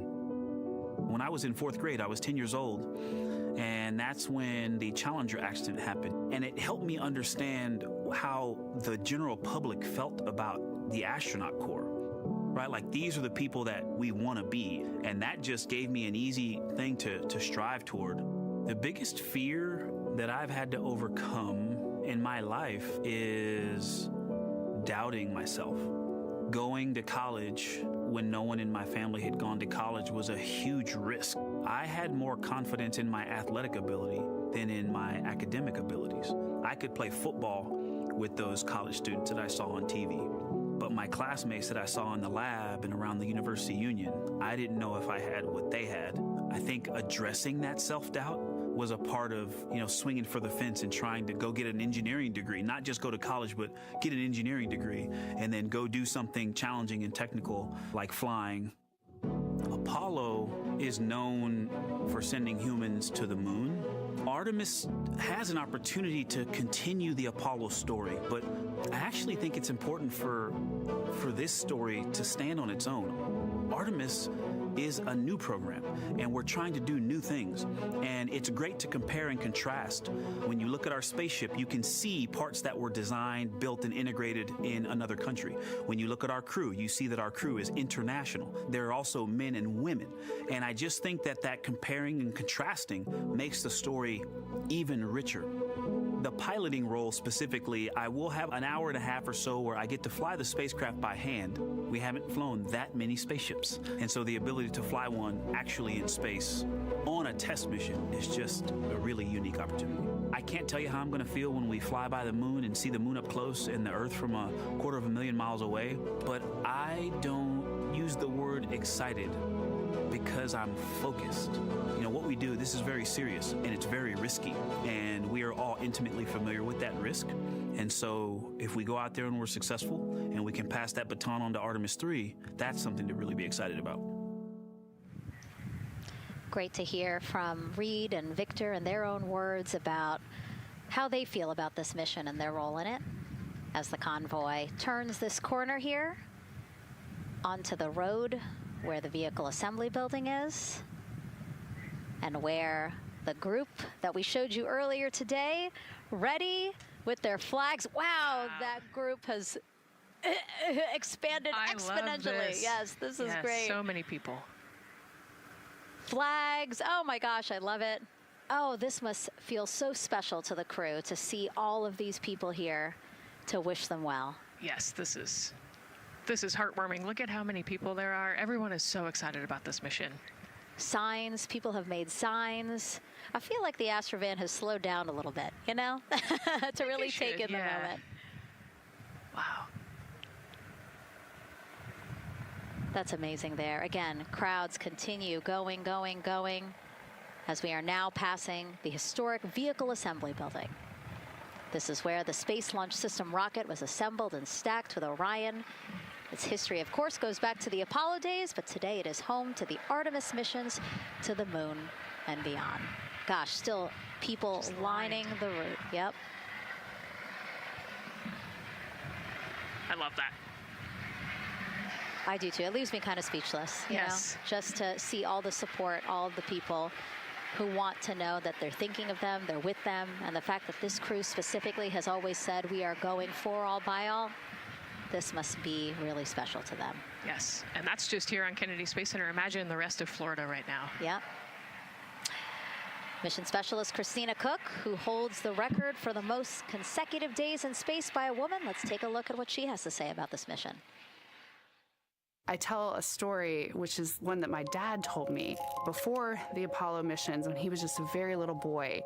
He was looking up at the moon with his mom, and his mom said to him, "Don't worry, Ronnie, we'll never get there." Fast forward maybe 70 years later, it's his daughter that's actually going there. And I think that long arc is something that we can all learn from. The idea that the seemingly impossible becomes possible if you just believe in it and are willing to work hard and come together to achieve it. My name is Christina Cook, and I'm a mission specialist for NASA's Artemis II mission around the moon. When I look back at my dreams as a kid, I definitely never thought I would actually get here. I was very pragmatic. Even though I'm a dreamer, I knew that the odds were way against me again, so I might as well do something I'm loving in the meantime. I definitely loved science and math in school and, you know, did pretty well in those things, but I also loved being active. I was always outside. I loved things that made me feel small. I loved looking at the night sky, oftentimes between the pine tree branches, or I loved the ocean. North Carolina also has mountains, and when we go there, I just loved the vastness of all of those things. I loved how they made me feel and what they made me think about, and the vastness of the universe and how much out there was to learn. I'm drawn to exploring. I'm drawn to challenges that involve both mental and physical, and I'd much rather be solving problems wearing a whole lot of equipment and in a harsh environment, and that's just something I've carried with me ever since I was a kid. Thinking about the fears or challenges that I've had to overcome, there are just so many. I mean, basically, it's just been, that has been the journey. I always say to people, do what scares you, and that means I have to follow my own advice. So doing what scares me meant Getting on a plane and going to the Antarctic, getting on a plane and going to study abroad in Ghana, applying to become an astronaut, opening the EVA hatch in the airlock and going out of it into the darkness, strapping myself onto a rocket. And so for me, I think that no matter what the challenge, recognizing that if people believe in you and you believe they believe in you, the challenges seem always a little bit easier. To me, the moon, it represents history. It is a witness plate. Everything that's ever happened to the moon is still written on the moon. Every single person has looked at the moon their entire lives. We see the same moon. That's something really special. It's just the epitome of a symbol of something that's in each of our hearts, but that's also represents exploration and reaching. And as we continue to watch the convoy, almost at the pad, mission specialist and first-time flyer, Canadian astronaut Jeremy Hansen.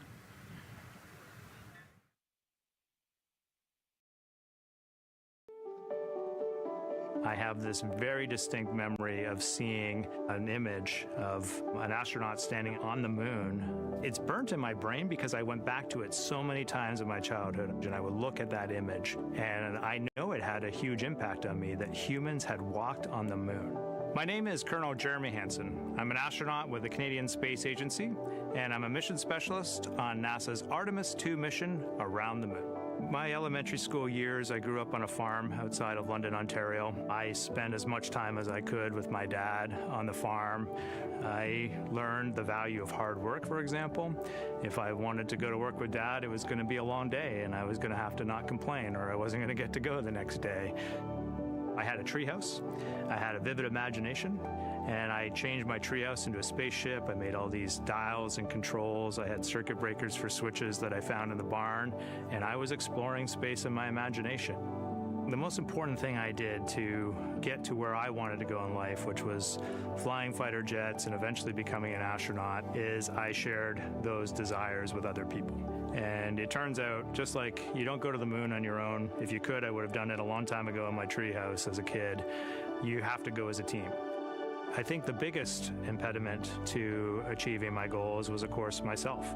And I think that's a common human experience. There are many times where just little things would get in my way, and my immediate interpretation of that was, well, now that goal's out the window. You know, people must have lifted me back up, and somewhere in the back of my head, that persistence came through. And I think that's a common human experience, to doubt ourselves. I've come to this, I guess, realization that I believe that we all have gifts to contribute, and the goal is to figure out how to use your energy towards adding positively to humanity's existence on this planet. But I love it when humanity sets big goals, like sending humans to the surface of the moon with an eye to eventually going to Mars, because when we do that, we can bring together genius from not just even in one country, but around the world. I've also learned from my indigenous mentors that they refer to the moon as Grandmother Moon. So you've probably heard of Mother Earth. They use Grandmother Moon because Grandmother Moon is responsible for the water in their community, just like the moon moves the water around the planet, affects the tides. And I think that's a really beautiful thing for us as we go back to the moon, to think about all the different cultures around the world and how they view the moon differently. And that's really neat because we all share that same moon in the night sky.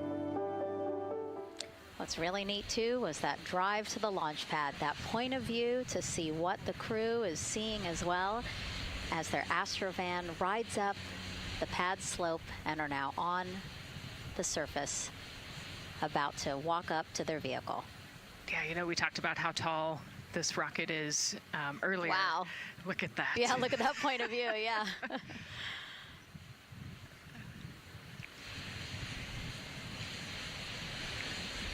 Pad 39B, another historic place here at Kennedy Space Center. Construction began in 1964, finished 3 years later. Apollo 10, the full dress rehearsal for the moon landing. That was the first mission to launch from this pad. Yeah, you know, we've used this pad for a lot of missions. You know, we modified the pad in the 70s and 80s, and then the shuttle missions actually launched from here as well. And then, of course, Artemis I took off from this launch pad November 2022. And now here we are about to see the Artemis II crew get out of the Astrovan and make their way up the mobile launcher to the 274-foot level, where they will embark on their first crewed test flight of the Artemis program. You know, I think that button in the elevator actually says space when you It does? hit it. Yeah. Really? At least on 39 Alpha it does. So I imagine it says something similar here.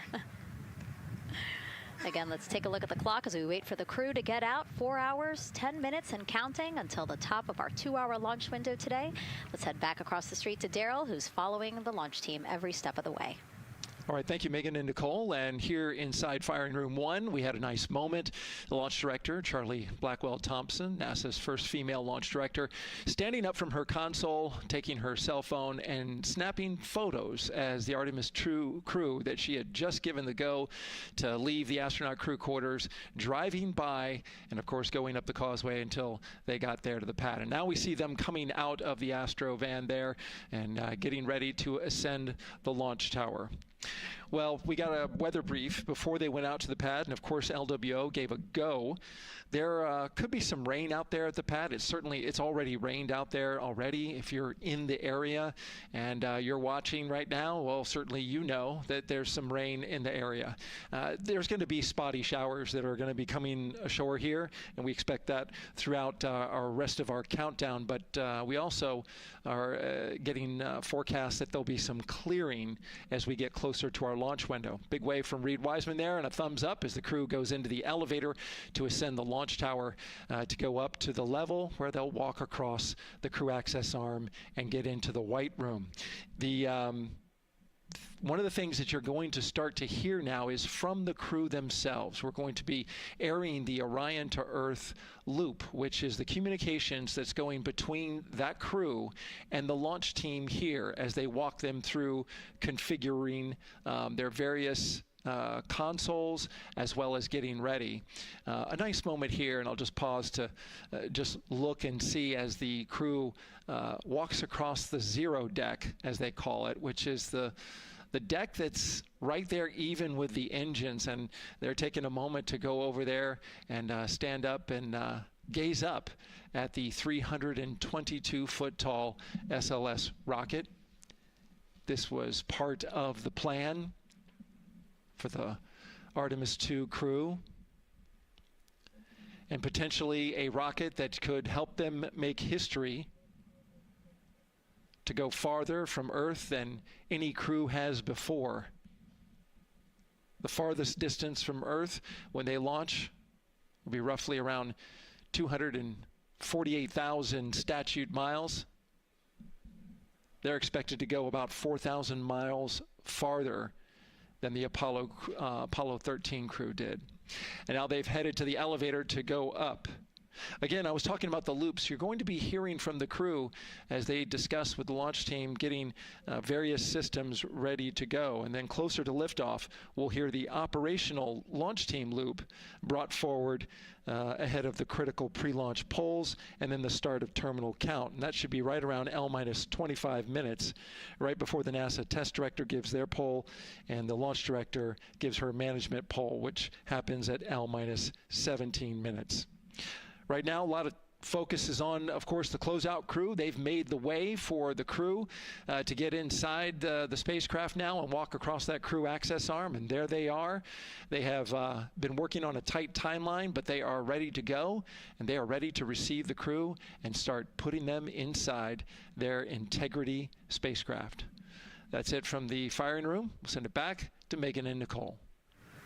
And Launch Director Charlie Blackwell-Thompson, again, we mentioned her a second ago. Her team have been training extensively for this moment since Artemis I launched in November 2022. Today, they have a message for Reed, Victor, Christina, and Jeremy.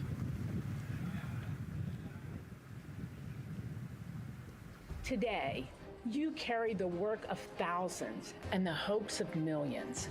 Every test, every simulation, every long day and night have led to this moment. This team is ready. The vehicle is ready, and you are ready. From the ground to the moon, Godspeed, Artemis II! I love that. I just love seeing all of the people who have contributed to this mission and the fact that this is what they've been working for, and now it's culminating today. Yeah, thousands of people have worked on this mission, and you know, we saw there from the launch team, but human spaceflight is like the ultimate team sport, is what I like to say, and that's just a great example of our team wishing our astronauts good luck. That shot there that we were just looking at was aimed at the elevator doors, again, to catch the astronauts as they make their way up to the 274-foot level of the mobile launcher. The mobile launcher is the structure you see there. It is not only a way for the crew to obviously access Orion, but also provides the fuels, communications, all that to the rocket. And now we're watching the crew walk across the crew access arm, getting a beautiful view of Kennedy Space Center. From 274 feet. Woo. Nicole laughs because Nicole is also, like Reed, does not like heights. I do not like how open that crew access arm is. But Reed made it across, so that's good news. It looks like they really enjoyed it. You know, they didn't just walk straight past. Christina and Victor, we definitely saw. Some thumbs up there, looking too. out, yep, that crew access arm. And then Reed, he knows where that camera is. Taking the opportunity to, again, just tell folks, hey, we're doing good. Ready for it. And it looks like they're actually probably signing their patch. Yeah, there's a wall with patches there, and so each crew signs when they get up for their launch. And so this is probably actually the first time a crew is doing this in the White Room of Launch Pad 39B. Don't quote me on that, but I think the signing started with the commercial crew program. So there's a lot of that in the White Room over at 39A, but again, this is 39B. Yep. And so now in this room here, the White Room, again, we will see the crew don or put on their communication caps again, their helmets, their gloves, and remove coverings that they had on their shoes. Yeah, so they want to protect the suits while they're walking out and up to the White Room, and now they'll finish reassembling those suits. Put the boots on, put the gloves on. You see they're working their comm caps now, and they'll work the helmets eventually as well. And so as we watch this process unfold, why don't we take a couple of questions from you guys? What is the most difficult thing about preparing for a flight? Nicole, that question's obviously for you. Ooh, this is a great question. You know, I think we get such good training. You know, this crew's been training for years. And so they know this rocket and this capsule inside and out. They know all the dangers. They know how to react to anything. So I actually think, you know, preparing your support system and your family, I think launch day is actually tougher for your family than it is for you. And, you know, we've heard the crew talk about the difficult conversations that they've had with their family to prepare for this historic test flight. And so I think, you know, the closer and closer you get to the rocket, the fewer and fewer things from Earth you keep. You know, they left their suitcases at crew quarters this morning. They left their cell phones, their laptops, everything. And so you are just a human in a spacesuit about to get on a rocket with all of your loved ones watching. And I think that can be probably one of the most difficult parts about today. And while you were answering that question, Nicole, we did get a chance to check. Yes, this is the first time crew has signed the wall of the White Room, again here at pad 39B. Let's take another social question now. All launch windows happen to be in the evening. How come? Obviously referring to the April opportunities specific to Artemis II. Right. You know, this is a complicated answer. I don't know that I would have the exact mechanics behind it, but it has a lot to do with orbital mechanics and where we are in terms of the Earth and the Moon relationship. And, you know, like we said, we're trying to get on that free return trajectory. And so it has a lot to do with when we can do the perigee and apogee raised burns and the translunar injection. So there's a lot of math that goes behind these launch windows and why they shift and move and why we just so happen to be in the evening for the April launch windows. Yep. You did answer it well. All right. And before We asked you guys a question. Who would you take to the moon with you? Would that be a bestie, a pet, family member, or seasoned astronaut? Overwhelmingly seasoned astronaut. So Nicole, you and I are going to the moon. Was that your answer as well? That was totally my answer. Again, like I thought my husband would not like that answer because he'd want to come along too. But I think if asked, he would also say seasoned astronaut. So that's fair. Yeah, like we said, there's a lot of training that goes behind it. These guys can react to anything that comes their way, and so yeah, if you don't have all that training, maybe you do want someone that's a little bit more experienced. Yep. So correct answer, everyone. And now we have another question for you. What do you want to know about living in Orion? What the crew eats, how the crew sleeps, how to fly the vehicle, or how free time is spent? Another great question. Yes, I'm excited to see what they say. Yeah, so head to NASA's Instagram or Twitch accounts to vote, and we'll share the results as soon as possible.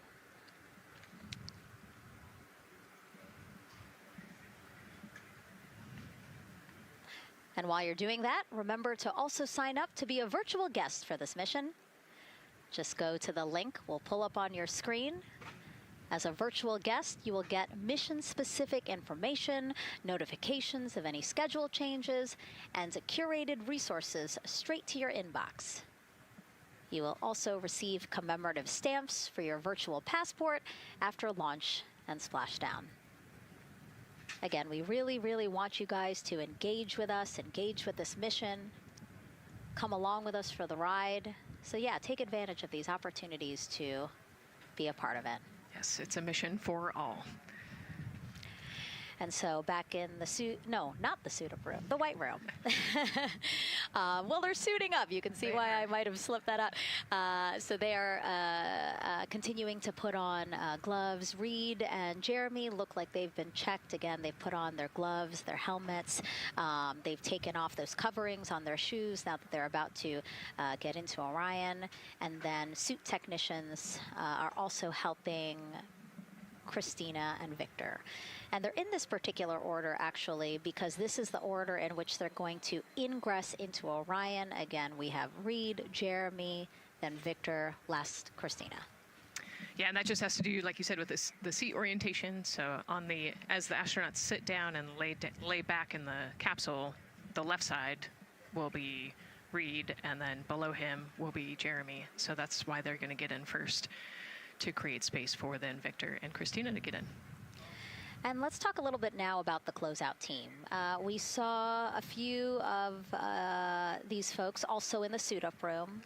Suit technicians were in there, again, to make sure that they get into the suits properly. And then a couple of them came out to the pad here to, again, do the same thing. Hey, are you comfortable in these suits? Is everything is as you expected? And then these folks here will help them get into Orion, buckle up. And so we were talking a little bit about their attire, specially made for what they're doing right now. Yeah, so these, they almost look like, the equivalent of a flight suit, right? They're fire resistant. They've got the straps on the back for emergencies that mimic the same straps that the astronauts have on their suits, so that you can use the same exact equipment in an emergency egress from the pad, for example. So we can use the same equipment to get everybody safely away from the pad as required or if needed. Yeah, always thinking about those contingencies, how to very quickly, if there were an emergency, get everyone out, not just the astronauts, but also the closeout crew if an emergency was happening while they were still at the pad. And so those suits, flame retardant. Also, when we see them crawl into Orion, you will notice that they are on their knees quite a bit, so built-in knee pads. Really a thoughtful design for the purpose that they're serving today. Yeah, they're functional, which is exactly what we want, but also they're pretty classy looking, so we did a good job with the design.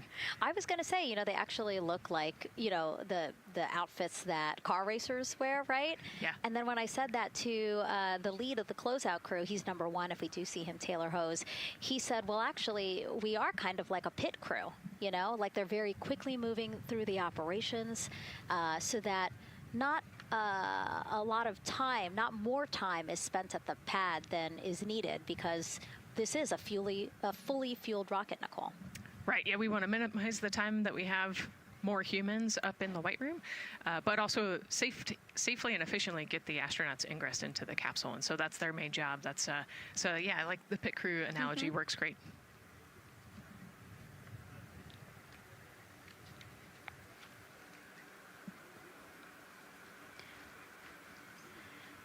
And so, Nicole, as we get ready to see them ingress, I know you'll be, again, an invaluable source as we talk through this part of the launch countdown, because you've been inside a mock-up of the Orion spacecraft. And I know that because you texted me a photo that you took, this selfie in the mock-up, and little did you know I was going to put it in this broadcast.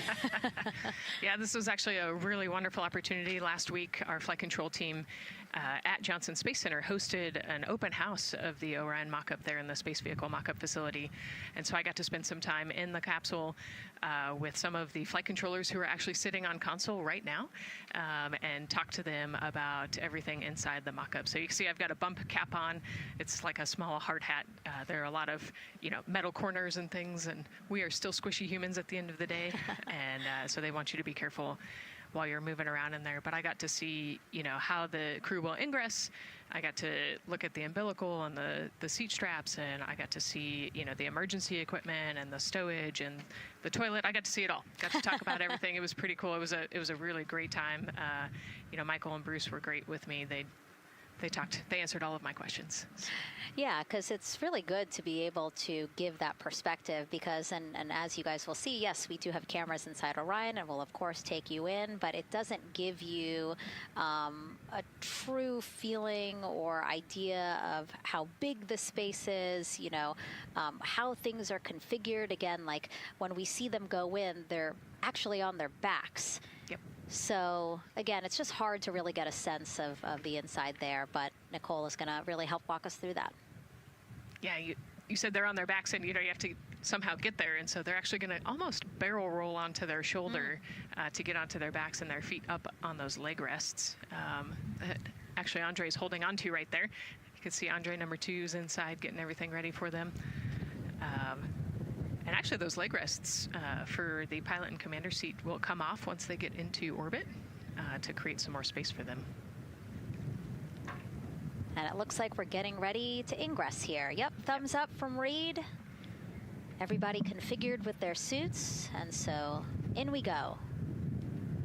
They actually get inside by walking backwards. That's the easiest way to get in, right, Nicole? Yeah, so he will step down right over the flywheel or the exercise equipment that they've got in there. We'll talk to that in a second. And then you actually step down right on top of the toilet area backwards. You can see him going now. Oh, and he's already turned around and walking in. You can see Dre's protecting his helmet and his visor there from all that metal. Yeah. It's a tight squeeze. But they've done this a lot, so Reed's already all the way across the capsule. Yeah, that was fast. Impressive, Reed. Impressive. That's why you're the commander. Oh, a heart there from Jeremy again. Yep, Canada. Yeah. Canada is about to get into Orion. And so you mentioned Dre. Why don't we talk a little bit about him? So that was NASA astronaut Andre Douglas. And he is actually one of the backup crew members for the Artemis II mission. He trained alongside the primary crew and will step in and if any of the 3 astronauts are unable to fly. Yeah, Dre's actually a classmate of mine, so fellow fly. Oh, yeah, so we've worked very closely together. It's exciting to see him in this role. Yeah, Virginia native, selected as an astronaut candidate in December 2021. He completed his training in March 2024 and was subsequently named as the Artemis II backup crew member just months later in July. Before joining NASA, Andre worked at the Johns Hopkins University Applied Physics Laboratory, where he specialized in spacecraft systems engineering. His work focused on the systems that help spacecraft know where they are and how to get where they need to go. So obviously critical for missions to the moon. Yeah, he's a wicked smart guy. He's got like 15 degrees, I think, or something. Oh, my. So. And so now here we are back inside Orion, where the closeout crew, each one with either Reed or Jeremy. So it looks like Andre is with Reed, And this is a camera shot of behind Reed's head. So Reed, while Andre is buckling him in, it's a 5-point harness, Reed was configuring his control panel. Yeah, the displays. We're getting the displays ready so that they can monitor all of the systems and monitor the launch as they go. Christina there signing the wall.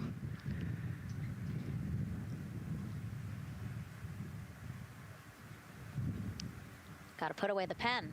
The pen could be foreign object debris or FOD, which is bad for NASA. We definitely want to make sure that we keep track of everything and we know where everything is, because the smallest thing could prevent us from launching or affect the equipment out there. Yeah, and you'll actually see that most of their tools will be tethered as well, so nothing can fall through a crack or drop.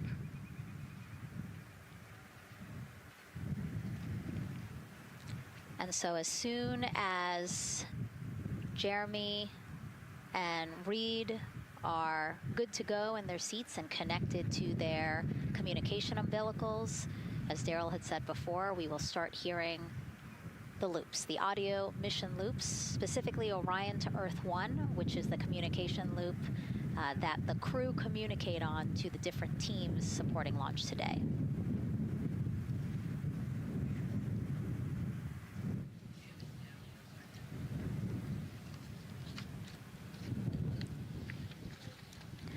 And as we said when we were in suit up, after they do communication checks, again, suit leak checks to make sure that nothing went wrong between the suit up room and here, and also to specifically connect them to the Orion systems. Yes, this will be an integrated test with Orion and the suits to make sure the entire system is working and ready for flight. And so you'll notice Reed and when Victor sits down, Reed and Victor are the only ones with the display panels in front of them. Jeremy and Christina will actually share a personal computer device, and that will be on Jeremy's leg, and that's how they'll continue to follow along with telemetry and data. Yeah, it's actually pretty cool. This is one of the technology demos that we're doing, and so they're going to plug into the system, and it'll be a screen repeater on that, that device for them so that they can see what the pilot and commander are seeing. OTC at MS2 is online for comm checks. This is OTC. Repeat. MS2 ready for comm checks. The MS2 ready for comm checks. MS2, OTC, Orion to Earth 1, comm check. OTC, it's MS2. Have you loud and clear on 1. You're welcome, sir.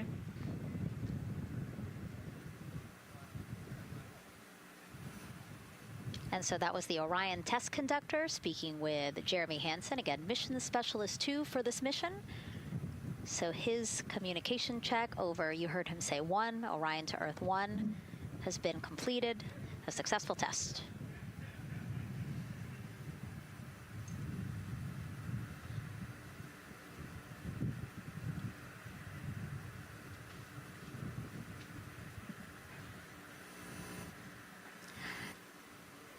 The rest of the crew here waiting in the white room. Again, as Nicole was saying, a little tight there for all of those folks. So Christina and Victor will wait until Reed and Jeremy are done getting buckled in. Yeah, I think 4 astronauts and 4 suit techs would be a tight fit in that capsule. Yeah, I mean, take a look at Bill. He's number 3 there, that the suit technician there. He is kneeling where Christina will be in order to get Jeremy situated.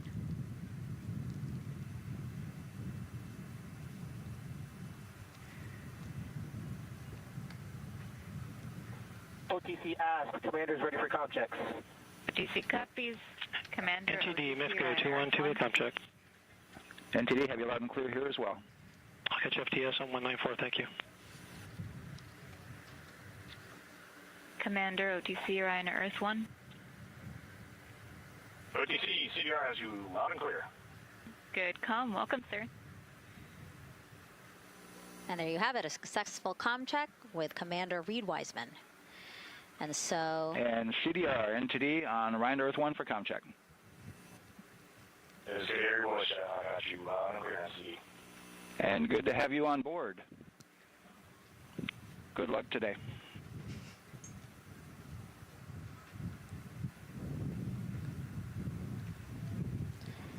And so now these two closeout crew members will finish up what they're doing here.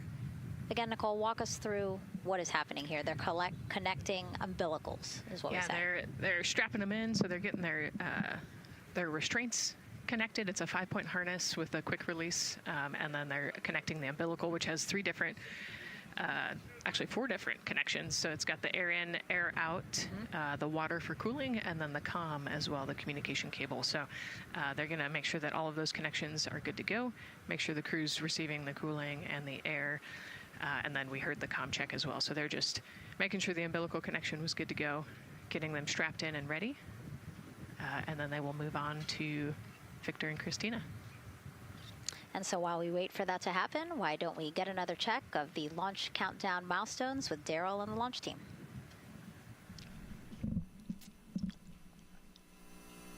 All right, welcome back into the firing room 1 here, where some of the launch team is having some pizza that was brought by the administrator. That was nice of Administrator Jared Isaacman to bring that by for the launch team to enjoy.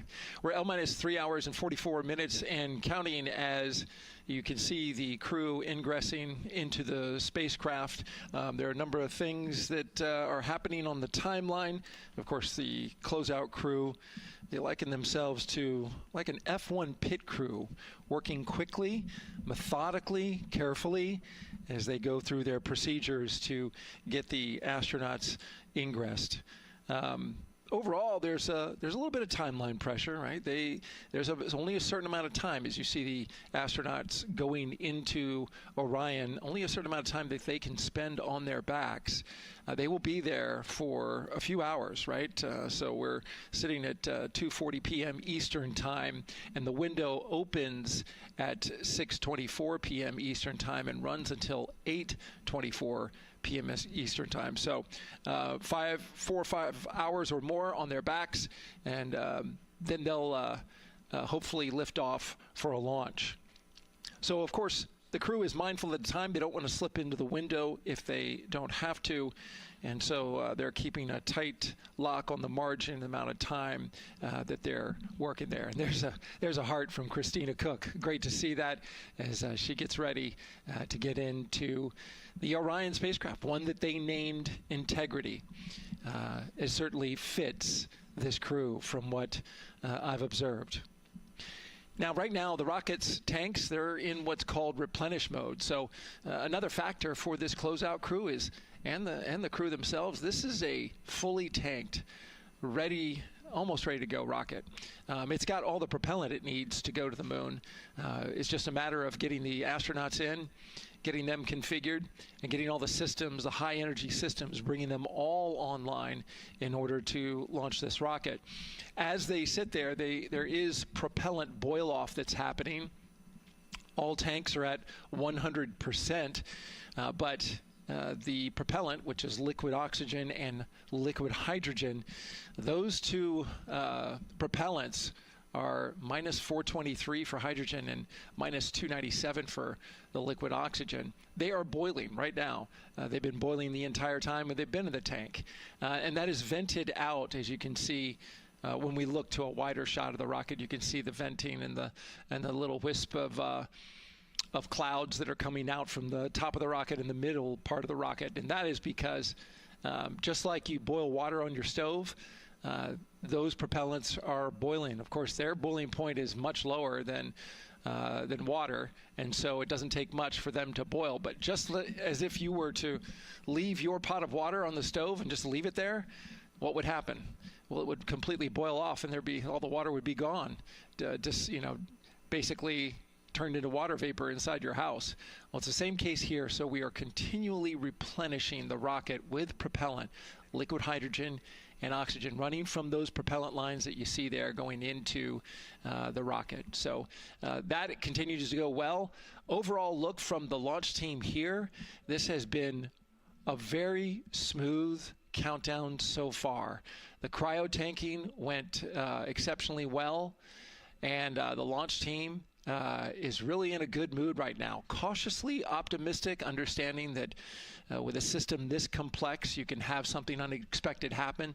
But to this point, the firing room is really encouraged by what they've seen so far, and are especially excited to see these astronauts getting inside the spacecraft.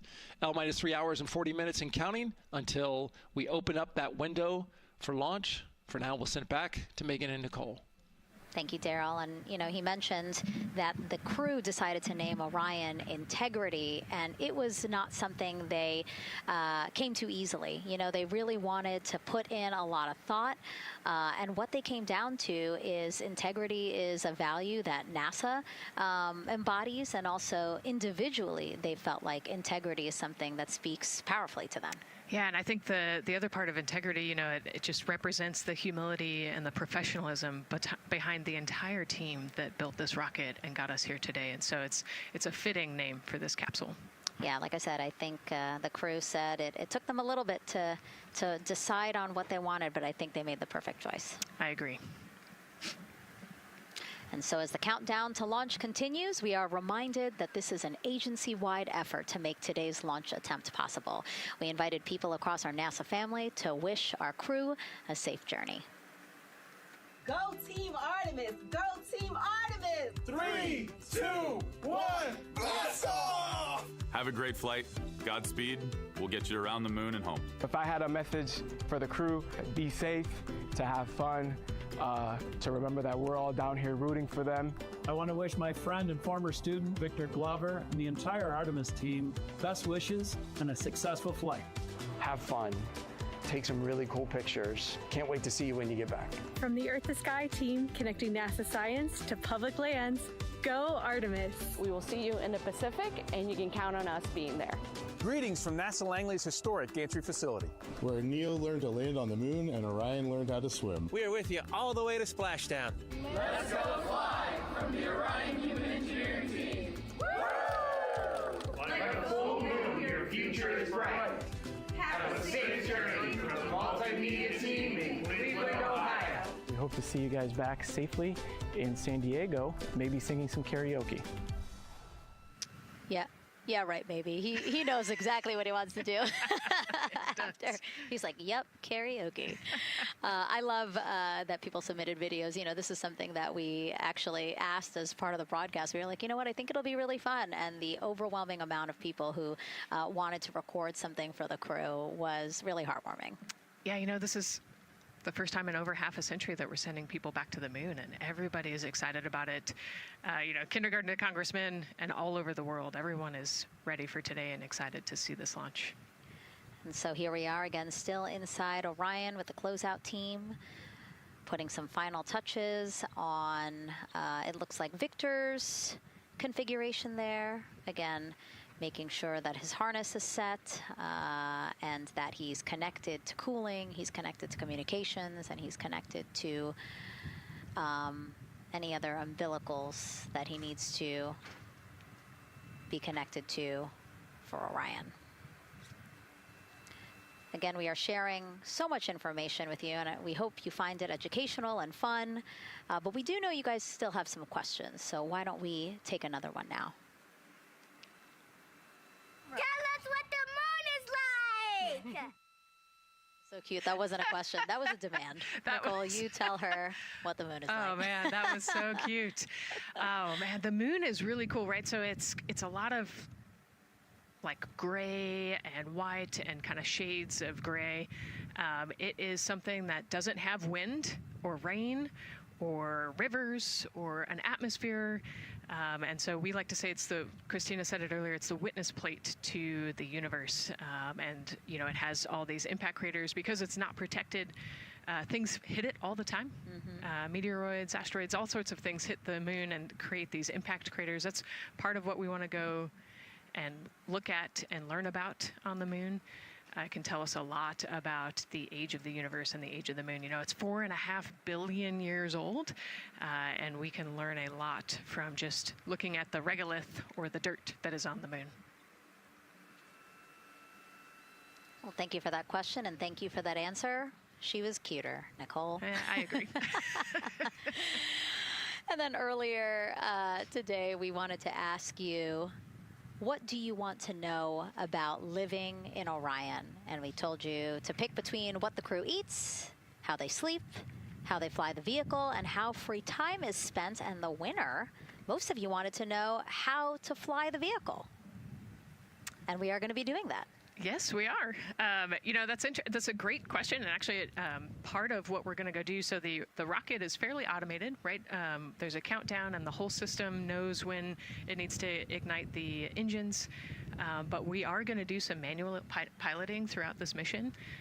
Once they launch and they separate from the ICPS, they're actually going to do a rendezvous and proximity operations demonstration. So what does that mean? They're going to take that portion of the rocket and they're going to try to fly closely to it. And so they will actually take manual control of the Orion spacecraft and try to get nice and close to the other portion of the rocket that had just separated. And so you can see actually a little bit in the view that you have right now. So on for Reed, the left-hand person, his right hand, there's a kind of a joystick, if you will, on the right side, and then on the left side there's something similar. And so they've got, you know, translational and rotational hand controllers in order to command the rocket in different axes. Yeah, it's really exciting. I mean, Victor said it himself, like one thing that he's really looking forward to is piloting Orion manually. So we'll get to see that during our continuous coverage. Again, we are covering this entire mission. We started with tanking, and we will go all the way through splashdown, so you will see what Nicole was just talking about, that proximity ops demonstration, where the crew will pilot Orion manually. And so, speaking of their 10-day mission, why don't we take a closer look at the crew's home away from home for the next 10 days. Here's Megan Carter again from the KSC Visitor Complex. All right, thanks, Megan. Yeah, it's getting real out there, so I am going to bring you back to the moon board so I can show you just a few things about the Orion. Obviously, it is going to be very compact, sitting up there on top of the SLS rocket. Very compact, like I mentioned, over 355,000 pieces. So let me show you a couple key components, starting with these three fairing panels right there. When the rocket blasts off, obviously it is going to get very fast. It's going to get hot and windy, and so we have these three fairing panels in place to help protect our astronauts. I am also going to take you into a little bit closer look and talk about the LAS, or the Launch Abort System. This is the one piece that is going to be in place to protect the astronauts should something happen to go wrong in the first few minutes of launch. They can actually hit those abort motors, and these can activate within milliseconds, basically faster than you can even blink, and that is going to pull the crew and the crew capsule away from any danger. Now, obviously, we hope that those are not needed, and if that is the case, then about 3.5 minutes into flight, the LAS and those fairing panels will actually activate and jettison away. They'll fall away from the rocket, because at that point, the crew can actually abort the spacecraft safely by themselves. Now, we've talked a lot about the crew capsule right here. This is where they are going to spend the duration of their flight. We're going to talk a lot more about that one in just a little bit, but for now, let me jump down here to the service module. This is the one, we're going to think of this as the powerhouse for the spacecraft. It's pretty much going to provide them with almost everything that they need for the entire mission. Temperature control, removing the carbon dioxide, providing them with oxygen, so much more. You can also do course corrections and things like that. So, super quick breakdown, but as you can see, all of these components together are going to make the spacecraft one that is built not just to fly, but to protect, sustain, and bring those astronauts home. All right, lots more to come, but let's see where we are with the crew. Back over to you, Megan. Hey, thanks so much, Megan. A lot of useful information there, and we did want to point out that you did hear over and PLT, NTD on Orion to Earth 1 for comm check. NTD PLT, I have you loud and clear on OE1. And I have you the same. Welcome aboard. And so, again, we are now hearing mission audio loops, specifically the Orion to Earth 1 loop, the communication channel for the crew. Successful comm checks by both Victor and Christina. CDR, OTC Orion Earth 1. CDR. Yes, sir. Configure ARS to shoot mode per EPROC 10.1.1. Crew ingress and vehicle pre-launch config. Step 1. 10.1.1 crew ingress and vehicle pre-launch config. Step 1. Going in work now. And so see, now we are privy to some of the countdown procedures that the team is asking for the crew to do. Yeah, so they're going to work through some of these procedures and finish the ingress portion, as you heard in that procedure. So this is where the crew is going to start building their nest, if you will, running some procedures, getting the capsule ready for humans to be on board.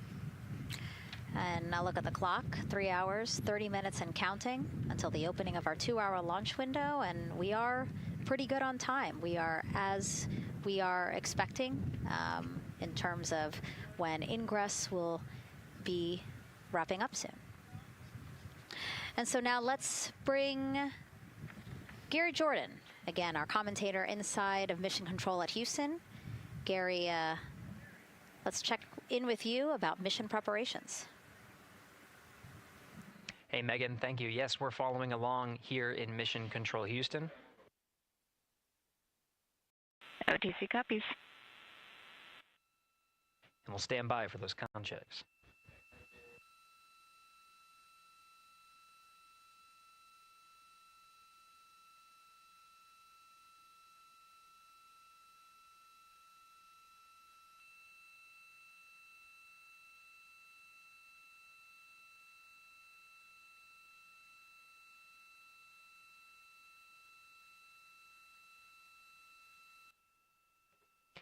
And again, we're waiting for those comm checks. We did confirm from our IVA officer here in Mission Control Houston that all 4 suits have plugged in umbilicals. And CDR, NTD. Go ahead, NTD. Yeah, Reed, we're ready to proceed with the voice checks if you and everyone else is.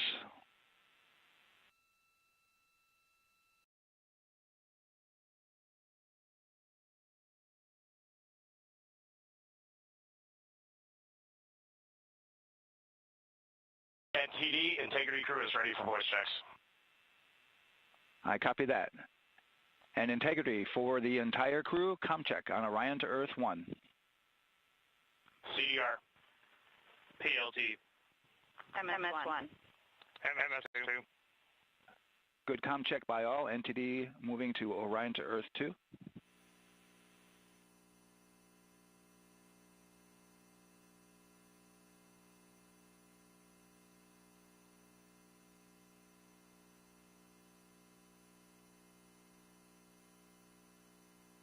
CDR. PLT. MS1. MS2.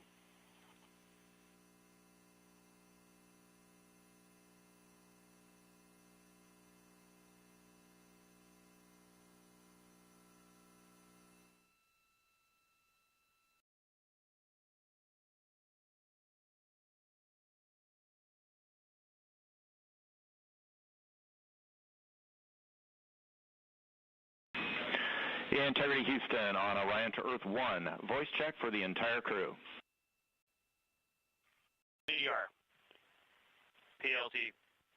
MS1. MS2.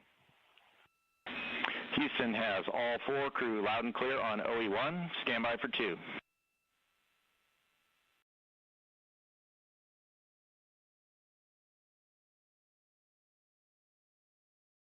initial word was broken.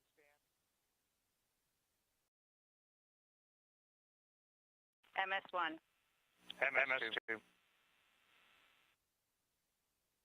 Crew loud and clear on OE2. We'll use 1 for the default. Houston out.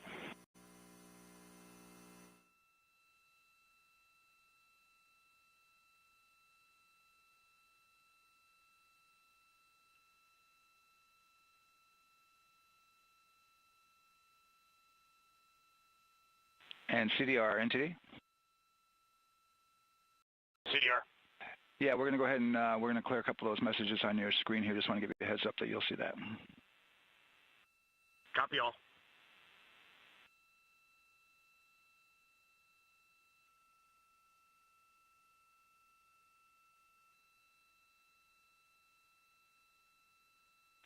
CDR, OTC, Orion Earth 1. CDR. Yes, sir. Perform crew suit leak checks per 10.1.1. Crew ingress and vehicle pre-launch config steps 2 through 4. Annunciation of LCC O-ARS-001 will occur. 10.1.1 crew ingress and vehicle pre-launch config steps 2 through 4. Going in work now.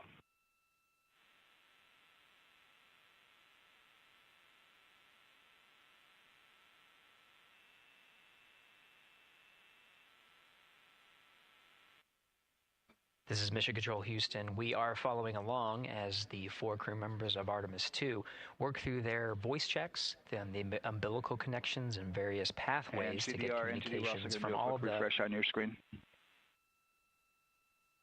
CDR. Yes, sir. We're going to look to do a quick refresh on your screen if you guys are okay with that. Okay, firm, just let us know when we can continue in 10.1.1. We'll go hands off.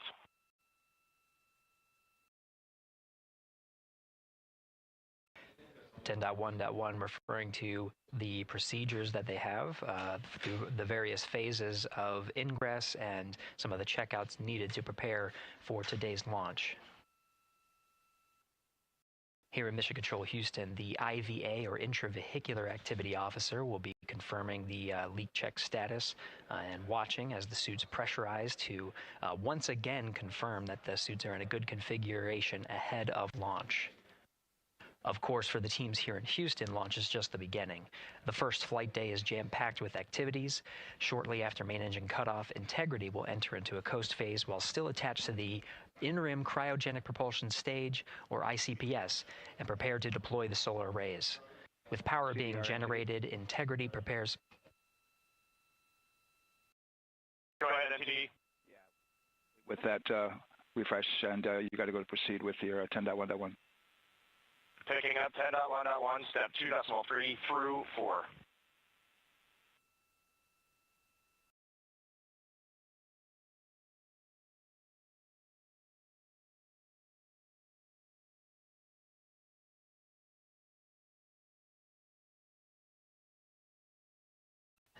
Picking up the procedures, the crew again working through the various steps to prepare for launch, standing by for suit.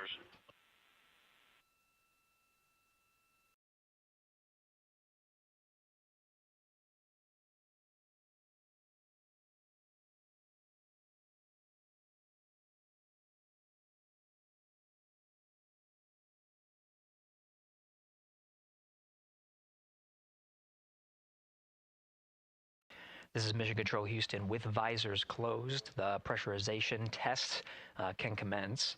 We'll stand by for word of a good leak check on all 4 of the crew member suits for the Artemis II mission. Again, this is the very beginning of a very busy flight day for our 4 crew members. After launch, they have a series of burns to prepare for. The first major burn being the Perigee raise maneuver that allows them to continue in low Earth orbit, and the next being the apogee raise burn that puts them in a high Earth orbit. This is an orbit that takes them around the Earth for nearly a day, 23.5 hours to be precise, and allows the teams, including the astronauts and the flight control teams, to check out critical systems ahead of committing to the next day's translunar injection. But before they even call it a day, Integrity will separate from the ICPS, and the crew will command.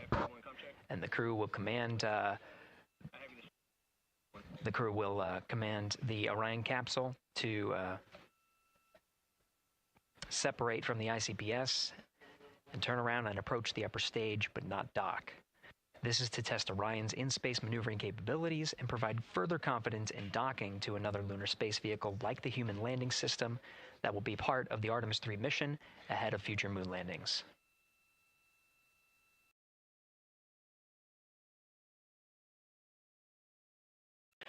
These are just a few of the highlights of the very first of 10 flight days as we await for confirmation of good leak checks inside the capsule integrity. And there's a lot more to this mission. A reminder that this is, of course, a test flight. The purpose here is to demonstrate procedures, systems, and life inside Orion on a mission around the moon for the first time, and give further confidence in the capabilities that are charting a return to the lunar surface.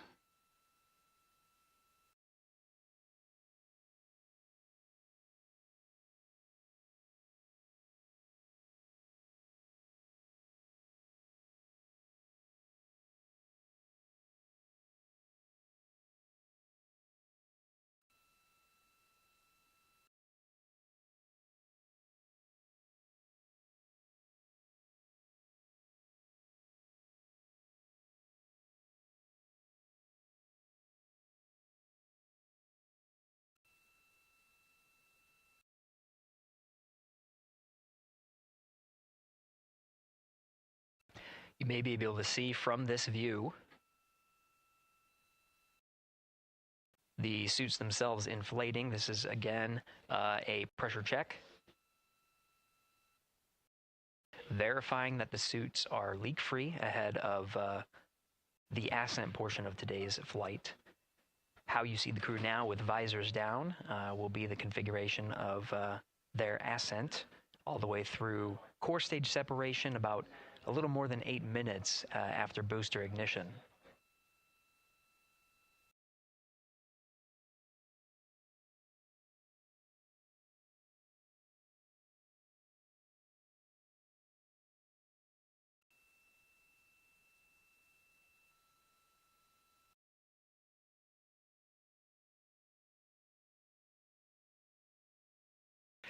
All right, here in Mission Control Houston, we are continuing to follow along, standing by for confirmation of good leak checks. In the meantime, there are no showstoppers here in Mission Control Houston, and we continue to monitor the countdown to launch. Megan, we'll send it back to you over at the Space Coast. Hey, Gary, thank you so much. Yeah, as we wait for confirmation of a successful leak check for all 4 astronauts, why don't we go back to Daryl, again, who has been following along with the launch countdown as we inch closer to the opening of our 2-hour launch window. All right, thank you, Megan. And yes, getting some good communication. It's great to hear from the crew inside, even though it is as simple as a comm check. It's really good to hear their voices as they move through those various comm checks and then get ready for their suit leak checks. Fantastic views inside Orion that you're looking at now. Give you an update on the weather outside. We're still 80% go for our 2-hour launch window, which starts at 6:24 p.m. Eastern Time and closes at 8:24 p.m. Eastern Time. That's the good news. The bad news is that we've got some rain showers that are starting to head in. Looks like it may miss the pad. Wouldn't matter if it rained on it or not, though. It's received some rain earlier today. Water isn't going to hurt anything out there at this point. But the rest of the area might be getting a little bit wet, which may include the hostess, so keep an eye out for that.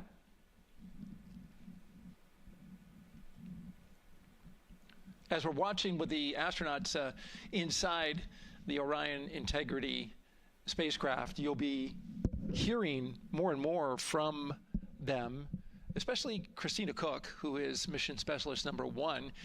She not only is going to be making history. All crew, visors open, suit loop leak check complete. OTC. Okay, there you heard the suit leak check complete. They check those suits for leaks in astronaut crew quarters. They check them again inside the spacecraft.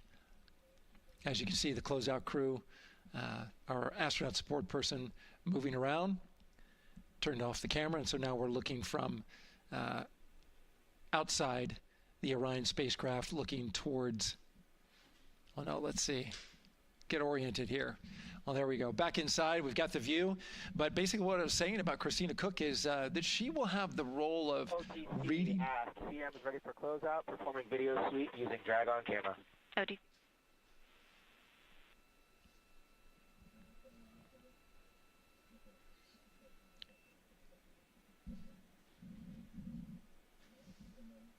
She will have the role of reading out a pressure reading that tells the team that... and CDR or NTD? Go ahead, NTD.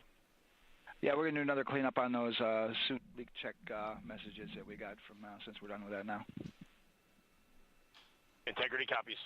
Yeah.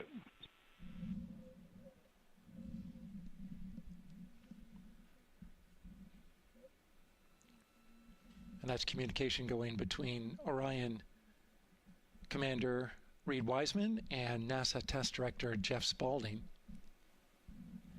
But as I was saying, Christina Cook will be reading measurements from the counterbalance assist arm. So you're going to hear her be asked by the NASA Test Director to read that.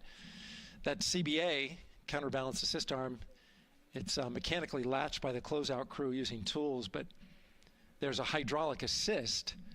It's pneumatically opened and closed, rather, with a pressure assist that helps open it up. Not only that hatch, but also the last hatch.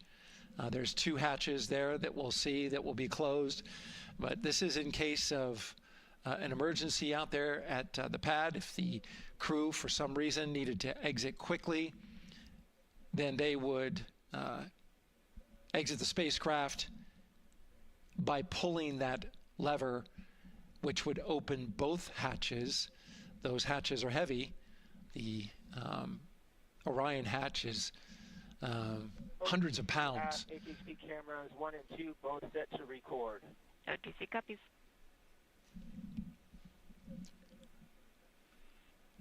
And just an update on the launch countdown, continuing to monitor the team's communications here in Firing Room 1. Everything going really smoothly so far. We don't have any significant open constraints to launch at this time, so we continue counting down. And for now, we'll send it back to the host desk with Megan and Nicole. Thank you so much, Daryl. And so we heard some of the communications over Orion to Earth 1, and it sounds like we are now moving into the hatch prep and closure phase. We will now start to see the closeout crew getting out of Orion soon so that they can start getting ready to, again, close up Orion, close the 2 hatches, and then get out of the pad. Yeah, the closeout team will take the hatch seals off, and they'll inspect the seals, make sure everything's ready to go, and then do a few last-minute configurations before they close that hatch. And then, like Daryl talked about, then Christina will have a role in looking at the CBA there. So. Yeah, you might have heard them say over the loops again that drag-on camera. So basically, it's a camera that they can move around, and you might have seen it in a couple of our shots already. But they will take that camera and literally go and inspect the seal that. There's 2 seals, actually, 2 seals that go around the entire area of the hatch just to make sure that everything looks good. And that camera feed is being directly shown to NASA teams who need to monitor that. Yeah, they want to make sure there's not a single hair or a piece of dust on those, make sure that there's no damage and everything's ready to go so that the seal, they will do a leak check on this hatch seal as well. Make sure it passes. Yeah, and we'll know they're doing that because we will actually see one of the closeout crew members with a hand pump, and they will pressurize, again, just the seals, and they have to see if it will hold pressure for just a minute. And if it does, then they will go ahead to pressurize the entire Orion spacecraft. And then that, again, is to make sure that the spacecraft is holding the right amount of pressure. And that one's a lot longer. It'll take them like 8 minutes. Like it takes time to pressurize it, then they have to hold pressure, and then it takes time to depressurize it. Right, and they want to measure the difference in pressures at the beginning and end of that and make sure that it holds the right amount of pressure so that when they get to the vacuum of space, obviously the capsule holds its pressure. Yep. Okay. Well, again, as we continue to watch operations that are happening at the pad inside of Orion, why don't we go over to Banana Creek? It's one of our viewing locations here at Kennedy Space Center. They will have a spectacular view, and we actually have NASA's Leah Martin there chatting with a big group of people surrounded by a lot of folks on bleachers there. Hey, Megan, yeah, tons of people out here today, thousands of people gathering at Banana Creek to enjoy NASA's next big mission and humanity's next great leap today. It's a gorgeous day, and I'm joined here actually by some people who are probably the only people on center who are a little bit more excited than me to see this rocket lift off. Where are you from, and why are you here? So we're from the University of Tennessee, Knoxville. We're a group of 7 aerospace senior engineering students traveling here with Josh Dobbs, former quarterback of the University of Tennessee, with his extraordinary Dobbs Foundation. Now, you were actually telling me a little bit earlier, you're here local, you're from Orlando. What's it like being an aerospace engineer and then having the opportunity to come back here to the Space Coast and see this mission lift off today? It is absolutely amazing. I feel like the little 9-year-old girl inside me is so excited. Like, I'm from around here. I grew up watching launches in my backyard, and so this seems like such a full circle happy moment for me. Now, you are an aerospace engineer looking hopefully to join the workforce in the future. How does it feel to be here and see firsthand what that work does? It's just so cool to see what I've been working for the last 4 years and then 12 years before that just actually be physically happening in front of me. It's something I never dreamed of as a kid. And I'm actually joined here by the Astronaut himself, Mr. Josh Dobbs. Now, you have a history with NASA as well. You did an externship here. And how did that kind of play into your passion for aerospace and then the foundation that actually provided this opportunity for these students today? 100%. So I spent a month here around the Artemis I mission, which was a tremendous opportunity to learn about the space program and also what's next. And so to be back here for Artemis II, and unfortunately, Artemis 1 went in the middle of the season, so it's surreal to be here for Artemis 2. And with my foundation, like, the goal is to be able to take advantage of the opportunities that I've had and pass them along to the future of the industry and give them the opportunity to see what all their hard work can accumulate into. So it's an honor to be here. We're really appreciative of all the engineers and all the hard work that's gone into this moment, and we're excited to watch history happen today. Absolutely, and as a group, I think if you guys had one well wish for the team today, what would you say? I think we can all join together and maybe say, go Artemis? Go Artemis. That was a fun interview, and again, just so neat to see all the people who are here. I mean, still hours before liftoff. Not even hours before liftoff, but hours before a 2-hour launch window. So people just really committed to being here and seeing it in person. Yeah, you can see the Banana Creek is already buzzing. Yeah. There behind Leah. You could hear the chatter in the background. It's an exciting time. Yeah, you could tell that it's a lot louder than we noticed because we just have very good mics. But, you know, she's obviously yelling over a huge crowd there. So super fun, super exciting. And yes, I hope that we all get to see liftoff here shortly. Okay, so as we know, Victor, Reed, Christina, and Jeremy will have their hands full during their mission. So for some of their test flight objectives, let's go back to Megan Carter at the moon board. All right, as we have seen from those camera views, their capsule is very compact, obviously. So let me show you a few cool things about this piece.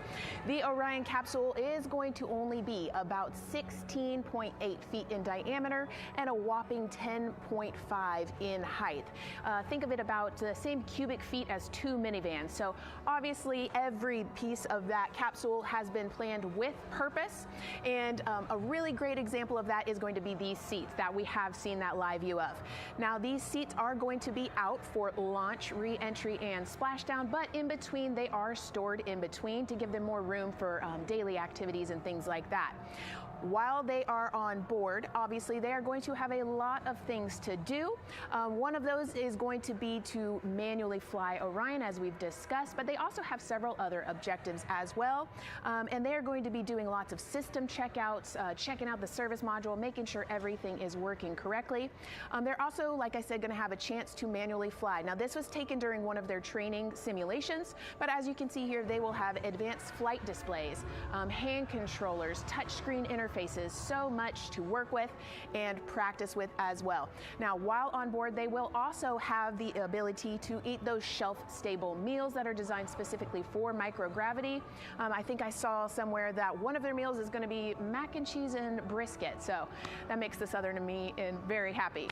All right, but they are going to have also some time to look at some things like power and propulsion. They will have 3 key propulsion systems that are going to help power Orion as well. And speaking of power, I want to bring you back to the service module real quick because I wanted to point out these 4 solar panels. These are going to take about 18 minutes to unfold like giant wings, and they're going to stretch 62 feet from end to end, and these are going to help power the service module and in turn provide what the crew needs for their journey.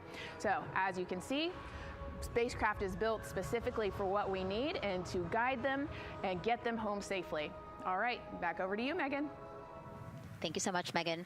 You know, it's taken thousands of people many years to get to us to where we are today. Let's meet some of the people of Artemis who've made this flight test possible. I am the Artemis Launch Director. I'm the Orion Crew Survival System Manager. I'm the Artemis II Chief Training Officer. I'm the SLS Launch Integration and Mission Operations Lead. I am the Recovery Director. And I'm Boeing's Core Stage IPT Leader at Kennedy Space Center. I am the Artemis II Entry Flight Director. And I'm the Closeout Crew Lead for Artemis II. Our job is to design the spacesuits that the crew will wear for the Artemis II mission. The team here at Johnson Space Center in the Orion Crew Survival Systems Lab does pretty much everything involved with processing the suits, designing the suits, qualifying the suits, testing them for the Orion mission. The role of the Chief Training Officer is to manage both the planning and the development of how we are going to train our astronauts and run our simulations for our flight control team for the mission, and then go implement that plan. Recovery team is responsible for 3 things. So recovery is what we call our nominal recovery situation, where we go recover the crew and the capsule at their designated landing site. Rescue is if in case we do need to rescue the crew or they landed somewhere else that we did not plan. And then the retrieval is us getting the capsule if they did land somewhere where we did not expect them to. My job on SLS is to manage the operations architecture on the SLS program. One of the specific things that we do is support launch operations. It means a lot to be a part of this Artemis team, to show the next generation in seeing what may come. I am responsible for our core stage processing at Kennedy Space Center. My team is responsible for that core stage, and it's our responsibility to make sure that core stage is safe, built correctly, and there's going to be 4 of our astronauts, and it's going to get them to their ride around the moon. I've been a flight director for over 10 years now. I worked on the Artemis I mission, and after that mission completed, I was assigned as the entry flight director for Artemis II. I can't wait to see the hatch open after splashdown. That's when we know that our mission will be complete and the crew will have safely returned to the moon and back to Earth. Closeout Crew is responsible for getting the astronauts up to the white room, getting their helmets and gloves on, getting them into the vehicle safely, connecting all their umbilicals, making sure they're ready to go for launch, and then closing the crew module hatch. The reason we do this is to expand mankind's knowledge. If I can be a part of that, doing anything, I want to do that. The launch director role really is to step back and kind of take that big picture view of launch. How are we doing on any NCs? How are we doing on our timelines, our procedures? Artemis II is a beginning. It's going to inspire a new generation. It's going to uncover science. It's going to serve as a pathway to places that we have never been before. And to meet more people of Artemis, you can head to the link we're going to put up on your screen there. Just, again, really nice to see all the faces that have put in the work, the time, the hours, the dedication to get us to today. Yeah, so many professionals that worked so hard on this mission. And what was really fun to see is, you know, we interviewed Taylor Hose, closeout crew lead, as he said, and that's who we are now seeing inside of the White Room as they are getting ready to close out Orion and close one of 2 hatches. We have the side hatch of the crew module as well as the launch abort system hatch, correct? Yeah, the astronauts are in the capsule. They're ready to go, and now the White Room is very busy as they're getting ready to close both of those hatches. That's a great shot right there where you can see them. Almost looks like they're doing that hatch seal inspection that we talked about.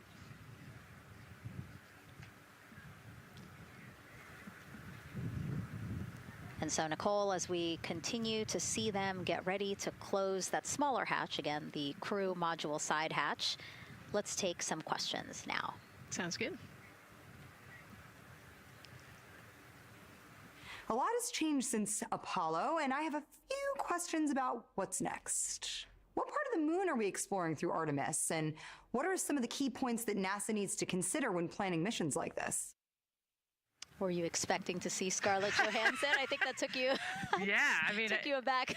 We've talked about this, but everybody has an interest in this mission. You know, it's humanity trying to explore and go back to the moon. And I love this question. You know, what part of the moon are we going to? You know, eventually we want to get to the polar regions, the South Pole specifically.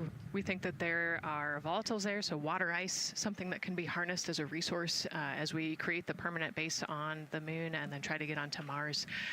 But getting to the moon is a tricky mission. You know, we're going further than we have in a long time, and you know, on the International Space Station we're 250 miles from the Earth, and so we're pretty close.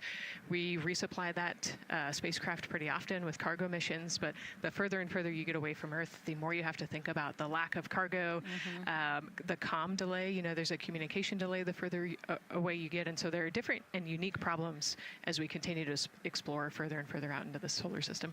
And there is so much to learn about the moon, so it's no surprise that yes, even though our goal is to have a moon base at the lunar South Pole, the lunar South Pole is not the main focus of this lunar flyby. So instead, the crew is going to be focused on observing the far side of the moon.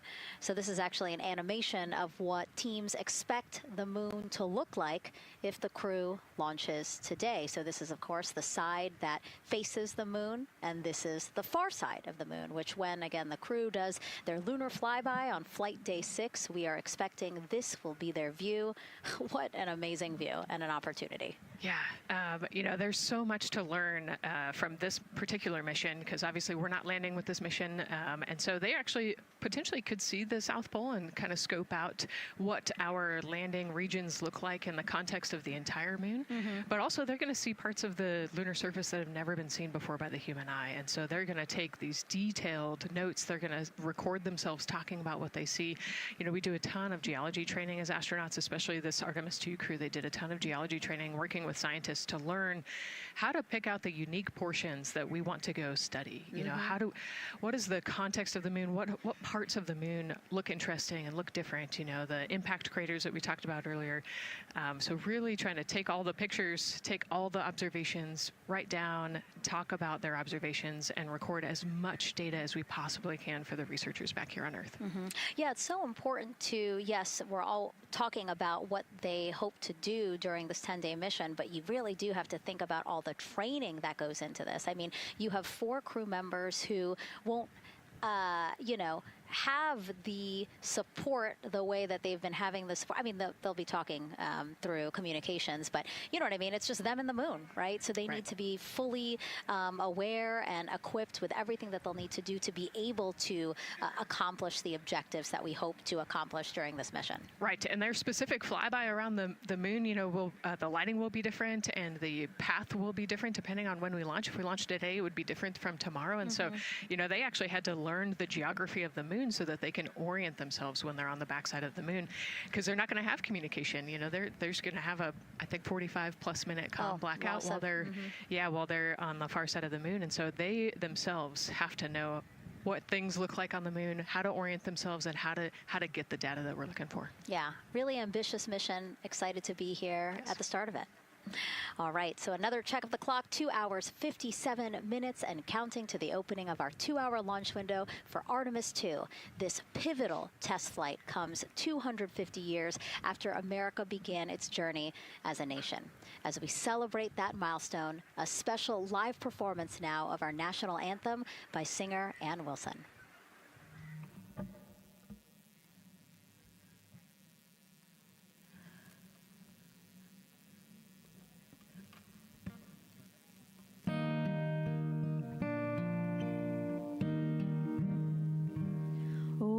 Say, can you see by the dawn's early light what so proudly we held at the twilight's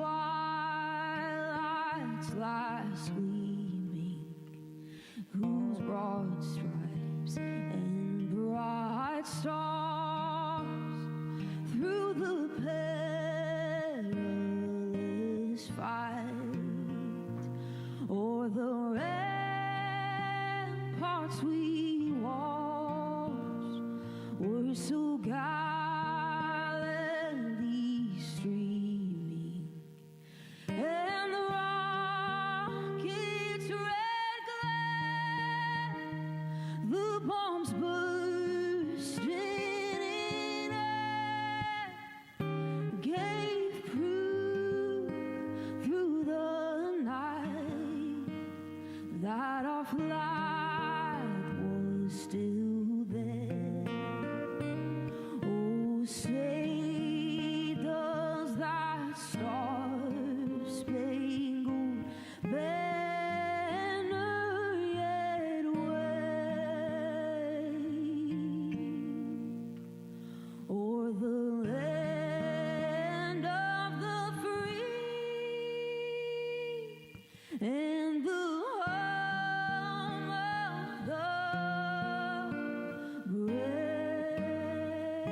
A beautiful rendition. Honestly, I'm a little emotional, a little speechless. Yeah, that was gorgeous.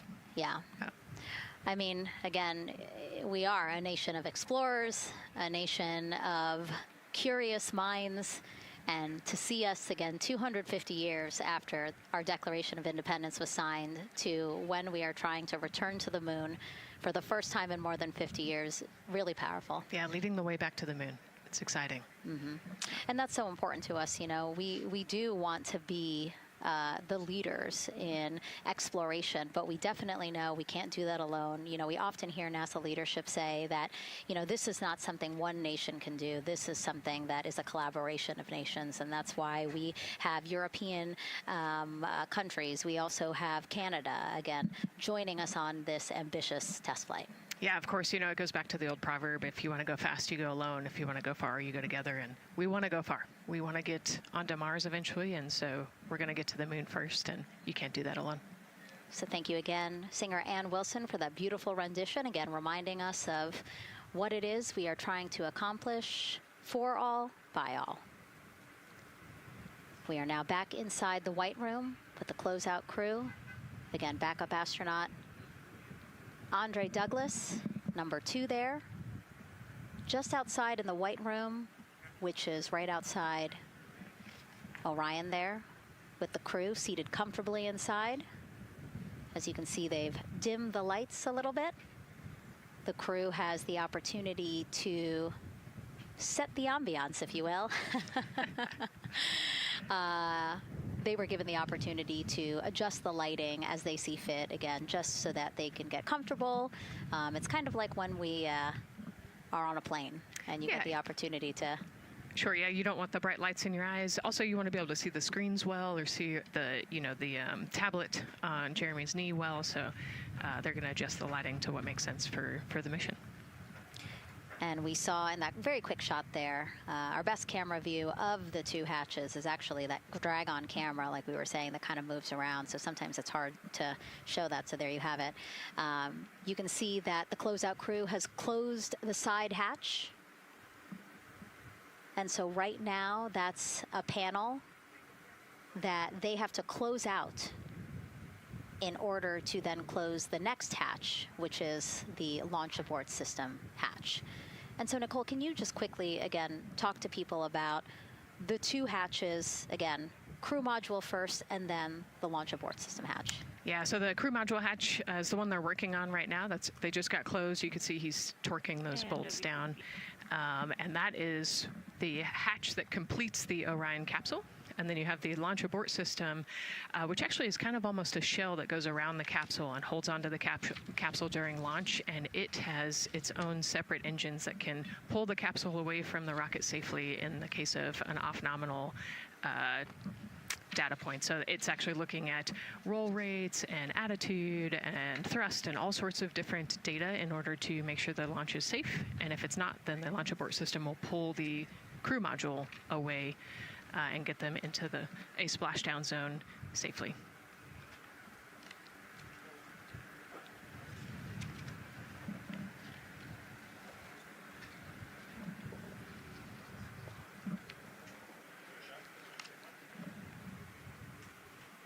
And as we wait for the crew to complete closing that side hatch of the crew module, let's head over back to Banana Creek, where we have Leah Martin standing by with the person who designed this mission's zero gravity indicator, named RISE. It was 2nd grader Lucas Yee from California. Hey, Leah.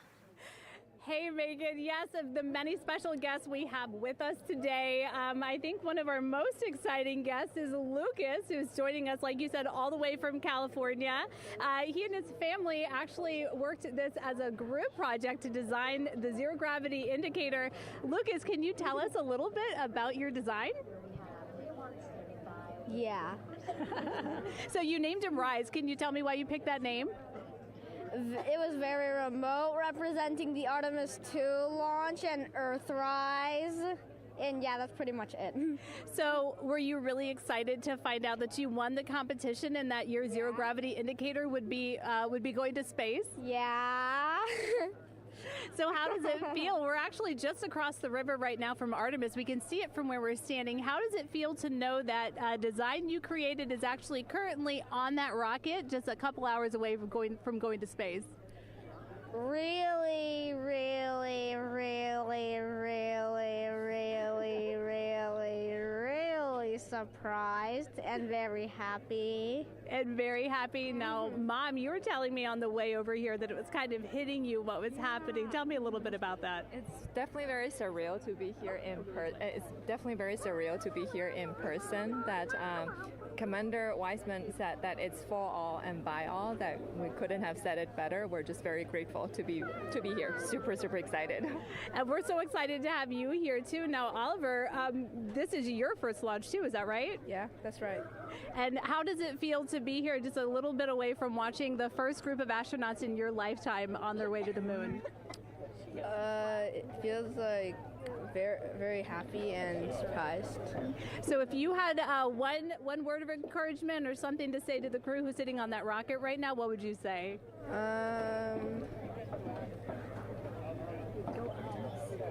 What?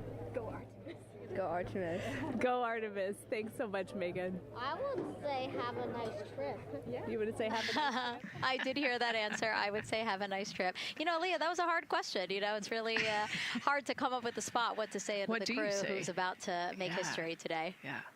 And so the Artemis II crew, again, ZGI, Zero Gravity Indicator. It's a plushie, a soft toy that is brought in to the spacecraft with astronauts so that it can be a visual indicator for when we have reached the weightlessness of space, right? Yeah, you saw a little replica there that Lucas had, and then in some of the views in the cabin view, you could see it swinging and hanging earlier. So I think actually Jenny was the one who installed it into the capsule. Oh, really? Yesterday, yeah. So. Oh, we have to unpack a lot here. We got to talk about Jenny, who we will get to here in a second. But then, yes, we will also go back into the capsule so that we can show you where the ZGI is now. But the ZGI was chosen by the crew after a contest where the crew asked for submissions. They got submissions from around the world to, again, design their ZGI that is going with them to the moon. It's kind of like any other road trip. You need clothes, food, a map, your favorite toy. Really. Except this toy has a job to do up there because this is a zero gravity indicator. While not a scientific instrument, this safe and soft object tells the strapped-in astronauts that they've reached weightlessness. For Artemis II, the crew wanted a one-of-a-kind ZGI, so we asked you to come up with it.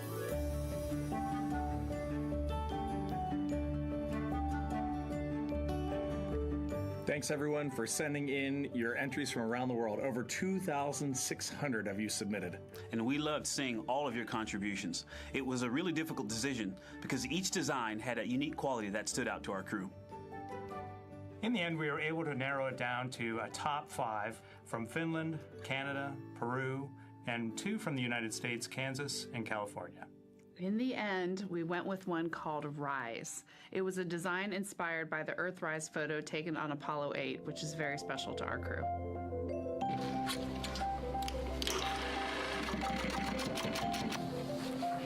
With the winner chosen, next came the task of bringing it to life here in the Thermal Blanket Lab at NASA's Goddard Space Flight Center.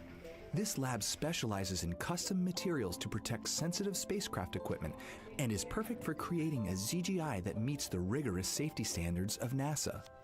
Because you have to be concerned with whether the thread's going to outgas or if it will hold up, if it's flame retardant.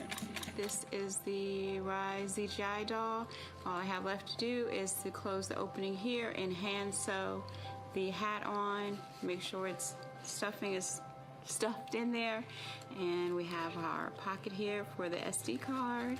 And on that tiny SD card will be millions of names submitted to virtually join the crew aboard Orion. Got Rise. Not the real one, obviously, but this is a replica. I mean, so clever for Lucas and his family to design.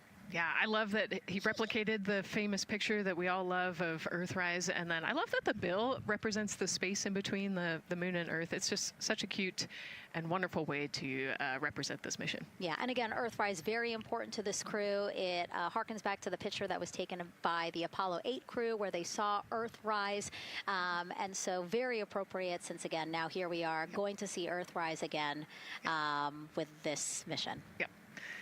So yeah, so this is little Rise here. And then you heard in that video that there is an SD card that is zipped inside with the real ZGI with the crew. So get this, more than 5 million people submitted their names as part of NASA's Send Your Name to Space campaign. And actually, Christina said that her niece and nephew's names are inside that SD card. How cool is that? Her nieces and nephews are going to go with her. Yeah. Love this. Love that people are engaging in such a cool way. And actually, if we take a look back inside of Orion, we can actually see the actual ZGI inside with the crew. As we said, the purpose of a zero gravity indicator is to show when we've reached the weightlessness of space. Now, I know that it's probably dark in there because, as we said, the crew decided to just dim it a little bit for them. But here again, as we see, Reed on your left, Victor on your right. Below Victor, or next to Victor, again, because they're on their back, it's a little weird. It's a little hard to explain their orientation. But between basically Victor and Christina is where Jenny Gibbons has placed the zero gravity indicator. And Jenny, who, again, Nicole just brought up, Jenny is one of the backup crew members. So we mentioned how Andre is the backup crew member for the NASA astronauts. Jenny is the backup crew member for Jeremy. Yeah, Jenny's one of our Canadian astronauts, and yeah, so she's been also helping with preparations for today and helping get the white room ready, get the capsule ready, and she's actually going to be a Capcom for Artemis II as well. Yeah, she's from Calgary, Alberta, completed astronaut training in 2020, mechanical engineer, combustion scientist, and actually before becoming an astronaut, she was an assistant professor. So again, another very well-accomplished person on the team. And I know the Artemis II crew has really enjoyed working alongside both Andre and Jenny. Yeah, actually, Jenny was our EVQ mentor when I went through our AskCanner initial training, so she helped us with all of our spacewalk training, which was kind of cool as well. Okay, and there we have Andre again, number 2, with the rest of the closeout crew team there. Why don't we get another check with Daryl and see how the launch countdown is going.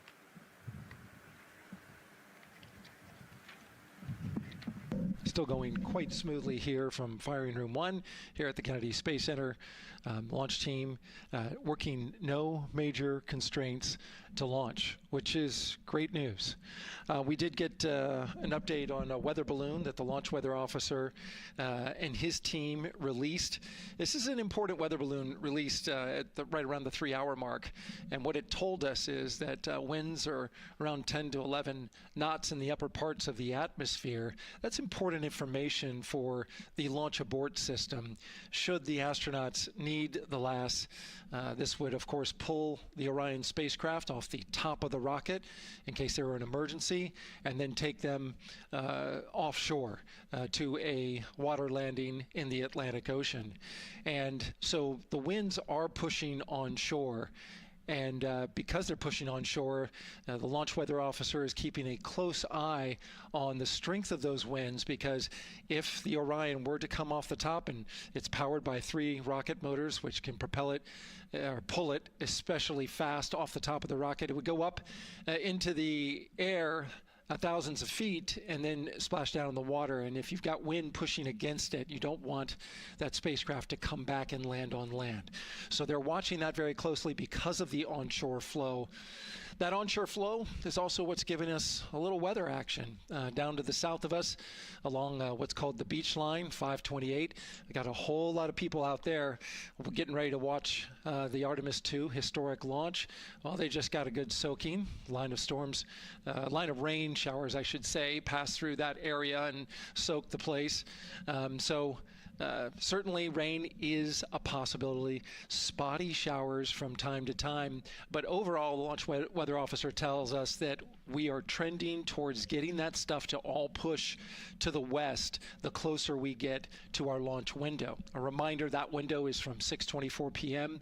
to 8:24 p.m. Eastern Time. We don't have a specific T0 at this moment. There's a lot that needs to be calculated before we get there. We also need to get through the rest of the countdown on time. As of right now, we are right on time. The launch countdown is going exactly as planned. That's not something that we saw certainly in Artemis I. There was a lot of flexing in the timeline during those 3 launch attempts back in 2022. But so far today, on our first launch attempt, we're really enjoying some really solid countdown work, some solid operations by the launch team so far. And to quote our friend Lucas, who created Earthrise, we all really like that. We'll send it back to the host desk. Thanks so much, Daryl. Yes, we really like that, and we really like Rise and Lucas. So thank you for that. That was really cute. Okay, so again, here we are in the big box here. We have our full view of the rocket, looking glorious on there with, again, some clouds, but still weather is good for launch today. And then we have the closeout team continuing to do work in the White Room. We got confirmation that they have successfully completed pressurizing the counterbalance pressurization. Basically, as Daryl explained it before, the side hatch for the crew module is very heavy. So in order to open it, there needs to be pressure applied to it, and that's what we just completed, right? Right, that's exactly it. So the CBA, that counterbalance assembly that we're talking about, has to be pressurized. It's a pneumatic system to help. So in the case of an egress, Christina's the one that has to open that hatch. So once she gets it unlatched and unlocked, then that pneumatic system will help move the hatch. It weighs a lot, and so the average human cannot open that hatch by themselves. And so that's why we want to make sure that the system is pressurized, that it's not going to leak, and that it is ready to go in case they need to open the hatch. So that is complete, and now what is happening are the seal leak checks. So that is in progress. Again, 2 seals go through the entirety of the hatch, and we will take the seals to pressure, hold it for about a minute, and just make sure that it is holding pressure. Again, we want to make sure that the crew has a safe, pressurized environment in any sort of situation while they're in Orion. Yep, that's right. So we're going to take a look at it. We're going to take a look at the starting pressure, and then after a certain amount of time, we'll take a look at the ending pressure, and then there are certain tolerances that we will accept for flight. 2 hours, 37 minutes and counting from the opening of our 2-hour launch window today at 6:24 p.m. Eastern Time. After liftoff, it takes less than 10 minutes to reach Earth's orbit. Let's learn more about today's Ascent profile with Gary in Mission Control. Hey, Megan. We are monitoring here in Mission Control Houston. Flight controllers are looking at data from integrity in the Space Launch System during the countdown.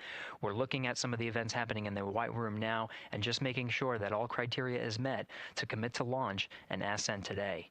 It's the team you see in this room that would be looking after Ascent, which is a very dynamic phase of flight. And after solid rocket booster ignition of the Space Launch System, it's this team that takes over control of the mission. There are voices you'll hear upon ascent, calls being relayed between Stan Love, the Capcom you see here in this shot in Mission Control Houston, that's the voice from this room, and the Artemis II crew on a communications channel aptly named Orion to Earth. Here are the calls you may hear during this part of the mission. Capcom Stan Love, his first call after responding to the crew's successful roll pitch maneuver at 30 seconds is AMT high. This notes that should we lose just one of the main engines, an alternate mission in low Earth orbit can still be achieved. At 1 minute 25 seconds, you'll hear max Q on PDL. This notes that reaching the moment of maximum dynamic pressure on the spacecraft. This event happens to be in line with a communication switch to another ground station, the Ponce de Leon Inlet Tracking Annex located about 35 miles north of Kennedy. At 2 minutes 45 seconds, you'll hear SM primed, upper stage RCS ready. This means that the European Service Module propulsion system that's prepared for the next phase of aborts after the launch abort system jettisons, and the reaction control thrusters on the inner rim cryogenic propulsion stage that enable pointing and maneuvering are ready. At 3 minutes 50 seconds, you'll hear voice check on TDRS at the Kármán line. At this point, the launch abort system has jettisoned and revealed the Orion capsule underneath. This check verifies that the now exposed Orion antennas have a good signal over the tracking and data relay annex, tracking and data relay satellites which is part of a geosynchronous satellite network and the same assets that are used aboard the International Space Station. This communication switch happens to be at the Kármán line, a widely recognized boundary about 62 miles, statute miles, or 100 kilometers above the Earth's surface, where the air is too thin for conventional aircraft to fly and marks the point where our astronauts leave Earth and enter space. At 5 minutes 16 seconds, you'll hear the call 3-engine press. This notes that if one of the 4 main engines on the SLS core stage were to fail, 3 engines can carry the crew to a nominal main engine cutoff and proceed with the expected mission timeline. This is an important call that gives more assurance of continuing today's moon mission. At 7 minutes, you'll hear expect nominal shutdown. You'll hear this call should the main engine performance be as expected up to this point. Shutdown plans can vary and may impact G-forces experienced by the crew or future burn plans, but a nominal shutdown is more indicative of continuing the mission on the expected timeline. At 7 minutes 30 seconds, you'll hear AOA open. This notes crossing into a new abort profile. At this point, an abort would use Orion engines to escape the core stage, and the altitude and velocity are enough to make it 1 lap around the Earth and aim for a splashdown in the Pacific Ocean instead of the Atlantic. And then, of course, shortly after 8 minutes, you'll hear nominal MECO. You won't hear MECO right away. Teams here wait until the core stage has separated and the trajectory is confirmed as expected before that call to the crew. Now, this ascent profile is approximate, as there may be calls that move a few seconds depending on the trajectory, and of course these are the calls and times for a nominal trajectory. Teams in this room have been training extensively to prepare for any and all scenarios, and they are confident and ready to take this crew into space today. In today's pre-brief, the flight director Judd Freeling expressed his confidence to the team, citing the hundreds of simulations to prepare for this very moment. These are the calls you'll hear during Ascent less than 3 hours from now, but now we'll turn our attention to the countdown to launch and send it back to you, Megan, at the Space Coast. Thanks so much, Gary. Now, one of today's 4 astronauts, of course, Canadian Space Agency astronaut Jeremy Hansen. Let's go now to Jasmine with her next guest. Thanks so much, Megan. Yeah, we're joining you live now from the Operations Support Building here at Kennedy, where crowds are starting to gather, and we're honored to have Lisa Campbell of the Canadian Space Agency joining us. Lisa, Jeremy Hansen is about to make history as the first Canadian to venture to the moon. What does that milestone mean for your agency? Thanks so much, Jasmine. It's wonderful to be here. It's such a special moment, both for our astronaut colleague Jeremy Hansen, but also for Canada. We're here because of decades of public investment in space robotics, in space collaboration, and so for our country, we're very proud. He's so ready. He's been waiting for this his whole life, preparing, training, and he's a wonderful example of Canada. Yeah, and that's a perfect way to capture Jeremy. He really has been prepping for this his whole life. This will be his first space flight. So what has it been like watching him become part of this Artemis II crew? Well, as I mentioned to you, I've known Jeremy since 2020, and he's a colonel, a fighter pilot, a father, and he really is a very dedicated, passionate human being. So both for him to realize this goal of being an astronaut and flying, he also is hopeful that witnessing that will raise awareness about the value of a space program, of the benefits here on Earth, of exploring the universe and our place in it. Wow, that's beautifully said. And really, this international collaboration has been going on for quite some time now. We've worked together in low Earth orbit and now going into deep space together. So why is it so important that we have these international partnerships? It makes us stronger. We can go faster and further together. Canada is one of the original signatories of the Artemis Accords, and Canada and the United States have been partnered for more than 60 years in space. Wow, that is phenomenal, Lisa. And this really is a team effort in many ways. We also have Jenny Gibbons. Yes. She'll be listening in on Capcom. What is her role going to be like? So Dr. Jenny Gibbons has been training all along as the Canadian backup with the Prime crew. Last night, she was in the Orion capsule checking out all of the communications, making sure all of the systems test out and work perfectly. And then she will be among the first lunar Capcom, helping the astronauts navigate during their mission. Wow, Lisa, that is so exciting. Any final words for the nation of Canada before today's mission? Just, we are so proud, so excited, and we can't wait to welcome Jeremy home. Fantastic. Lisa Campbell, thank you so much for being here today. Thank you, Jasmine. Of course. And with that, let's get back to NASA's Megan Cruz. And right now, Orion Earth 1. Go ahead. Ma'am, CBA press has been completed. Did you see any drop in pressure? And MS1, we saw just a little bit. It is just over 2,600 now. Copy. Thank you, ma'am. again, a call out to mission specialist Christina Cook. Again, it was her responsibility to monitor the pressure on the counterbalance system that will help open the side hatch. And she did report a drop in pressure, but it seems like it's within nominal limits. Right. They might have had a small drop, but you know, we have a starting pressure and an ending pressure, and as long as the difference isn't too high, then we will take that, and the engineers know exactly what they're looking for in terms of that delta pressure. And so again, that milestone on the checklist of things that have to happen before they launch today, that is complete. The crew, again, still inside comfortably as the closeout crew team work to close the side hatch. Again, a separate seal leak check, followed by a full cabin leak check, and then they will close the last abort system hatch. Lots to do still in the White Room and marching down the countdown timeline well. And so Bill, again, number 3 there, he is holding a silver flex hose.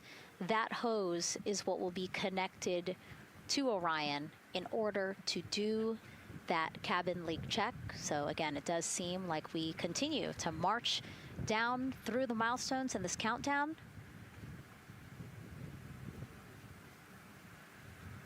Hopefully lifting off today within our 2-hour launch window that opens at 6:24 p.m.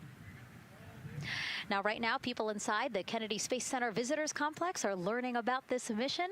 There are great exhibits there about the rocket and Orion, and of course, our Megan Carter with the moon board. All right, Megan and Nicole, yeah, you mentioned that checklist before launch. That checklist is going to continue during the mission, as well as there are several vital objectives that we are hoping to accomplish with this mission. So we've talked about the rocket. We've talked a little bit about Orion. Obviously, during Artemis I, we had that test flight, and there were no humans on board. That is our one big difference for this one, and we are going to have that crew this time. So what are they going to be up to during this mission? Let me tell you just a little bit. Now, for Artemis I, like I mentioned, we were really focused on the SLS, making sure it had the power and capabilities that we needed.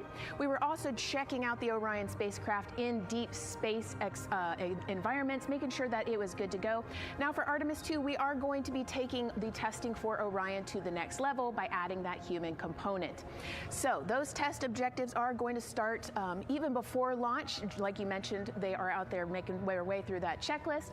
But these objectives are going to start now, and that includes safety. So one really great example of safety is going to be something called the egress baskets. They're out there in the spacecraft, obviously, and should a situation happen to come up, they are going to have something called the egress baskets they can get in, and those are going to zip line them essentially down to the ground within seconds to safety. Another great example of those safety procedures are going to be the LAS, or the launch abort system that I mentioned earlier. Just a reminder, that's the one that can pull the crew and capsule away from any danger within a few minutes of into the launch. Now, those are just a couple quick examples, but our recovery teams have been training extensively, quite a lot, to make sure that they are ready and prepared for any challenging situation that could possibly arise. All right. Several other objectives that we are going to be looking at are also going to be communication checkouts. That is going to be vital. I know we talked a little bit earlier about all the maneuvering that they're going to be able to do, but we want to make sure that they have full communication ability from space to ground so that we can fully support them here. We are also going to be checking out those life support systems. Obviously, we've talked a lot about the service module and what it is going to do for the crew, but we want to make sure that those life support systems are fully functioning, obviously, before we send them farther into deep space. That's going to be critical for them. So on top of being able to maneuver the spacecraft and check everything out, we are also going to be making sure that everything is fully functioning. So as you can see, big part of this mission is to make sure that the spacecraft, the hardware, and all the operations are working and that the data is going to make sense. And speaking of recovery, we are also going to have the opportunity at splashdown to recover that launch or that flight data, and we're going to be able to take that back, analyze it, and make sure if there are any enhancements we need or changes we need to make before our next missions, we'll be able to do so. So lots to do. They're going to stay very busy, obviously. And with that, I will turn it back over to you, Megan. 2 hours, 25 minutes and counting, and the crowd, check it out, continues to grow at our Banana Creek viewing location. They will have a great view of launch, and we will go back now to Leah Martin, who's standing with her next guests.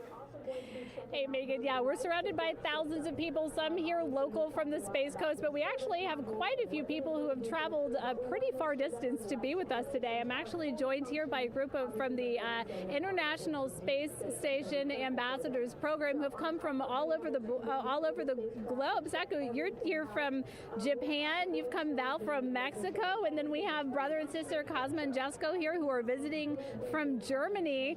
You actually told me that you participated in the NASA Rover Challenge in Huntsville. How was that experience, and how is it kind of participating there in Alabama and then being here today? So it is an amazing experience because you meet so many young people with visions, with dreams, with ideas which inspire you and motivate you. And it's even better to be here now to see the SLS launch because we are going back to the moon, and that's what we're working for.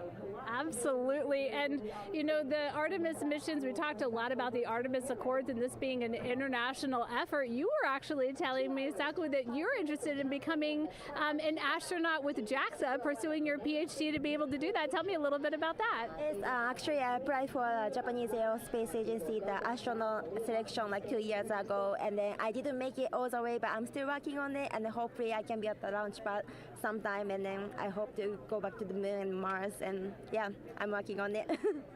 Absolutely incredible. And Val, you're from Mexico. We were talking a little bit about women in space. This is a team who, you know, is predominantly made up of women. What is it like knowing that Christina is on that rocket right now, about to be the first woman to travel around the moon? I think that's such an amazing news. It's just so inspiring that we are taking the first black person and also the first woman to the moon. It's just the first step in humanity and a big step in equality as well. Megan, a lot of excitement here, not just in Florida, but from around the globe, and we're keeping our eye on that rocket, and we're ready to see it lift off. Thanks, Leah. Yeah, a lot of excitement, but also a lot of inspiration. Again, this is part of, or a big part of the reason why. 130.6. Good readback. Aux 1 voltage 131.3. I copy 131.3. Again, those numbers you hear, they're referring to specific steps in the launch countdown that the crew have to step through in order to get us to launch today. And so we were saying, yes, inspiration, a big part of why NASA does what it does. We want to go together and we want to explore together to learn more about ourselves and here on Earth. Yeah, humans, I think, naturally want to explore, and so going together, like Lisa said earlier, we're going to go farther and faster than we possibly can alone. And, you know, what a way to celebrate that today. Yeah. Going back to the moon in the first time in over half a century. And we have that great shot there in our small box of the rocket on the pad. And at the very top there, our Artemis II crew. Right now, we know that the crew has begun the closeout crew has begun doing that cabin leak check. So they are currently pressurizing the cabin, and it sounded like it would take about 6 to 8 minutes for them to get to pressure, and then they have to hold that pressure for 5 minutes, right? Yes, that's correct. Yeah, so there's quite a bit of volume. You know, we talked about it being a 6-person tent. I think it's 330 cubic feet. Don't quote me on that number, but you know, they have to pressurize that capsule, and then, like we talked about, take that initial pressure, wait 5 minutes, and take the second pressure. Yeah, and then it takes about 6 to 8 minutes again to depressurize the cabin. So this process will take a few minutes. Ascent switch configuration complete. OTC copies. Thank you.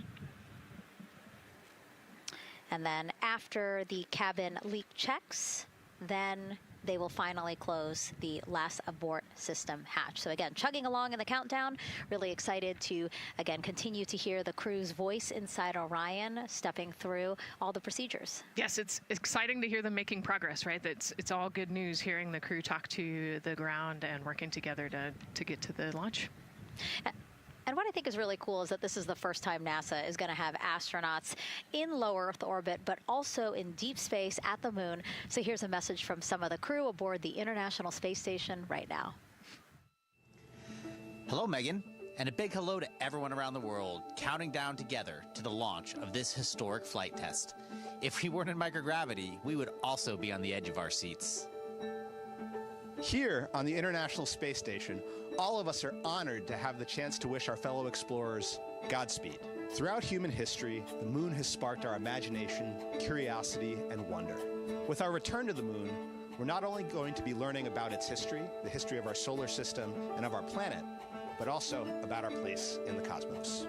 We are so proud of the Artemis team and so excited for what you will see and learn on behalf of all of humanity during your trip around the moon. As we push the boundaries of exploration and expand our knowledge with scientific discovery, we advance our collective civilization together as one. Test flights are crucial to the mission of exploration. We all learn in test flight schools that the more challenging the missions are, the more incremental the tests should be. This Artemis II mission is one more increment on the way to further exploration. Thank you to the crew, our friends, for your dedication. And from the entire Expedition 74 crew, thank you to all of the teams that had a hand in getting the Artemis II mission to where it is today. Back to you, Megan, as the countdown continues.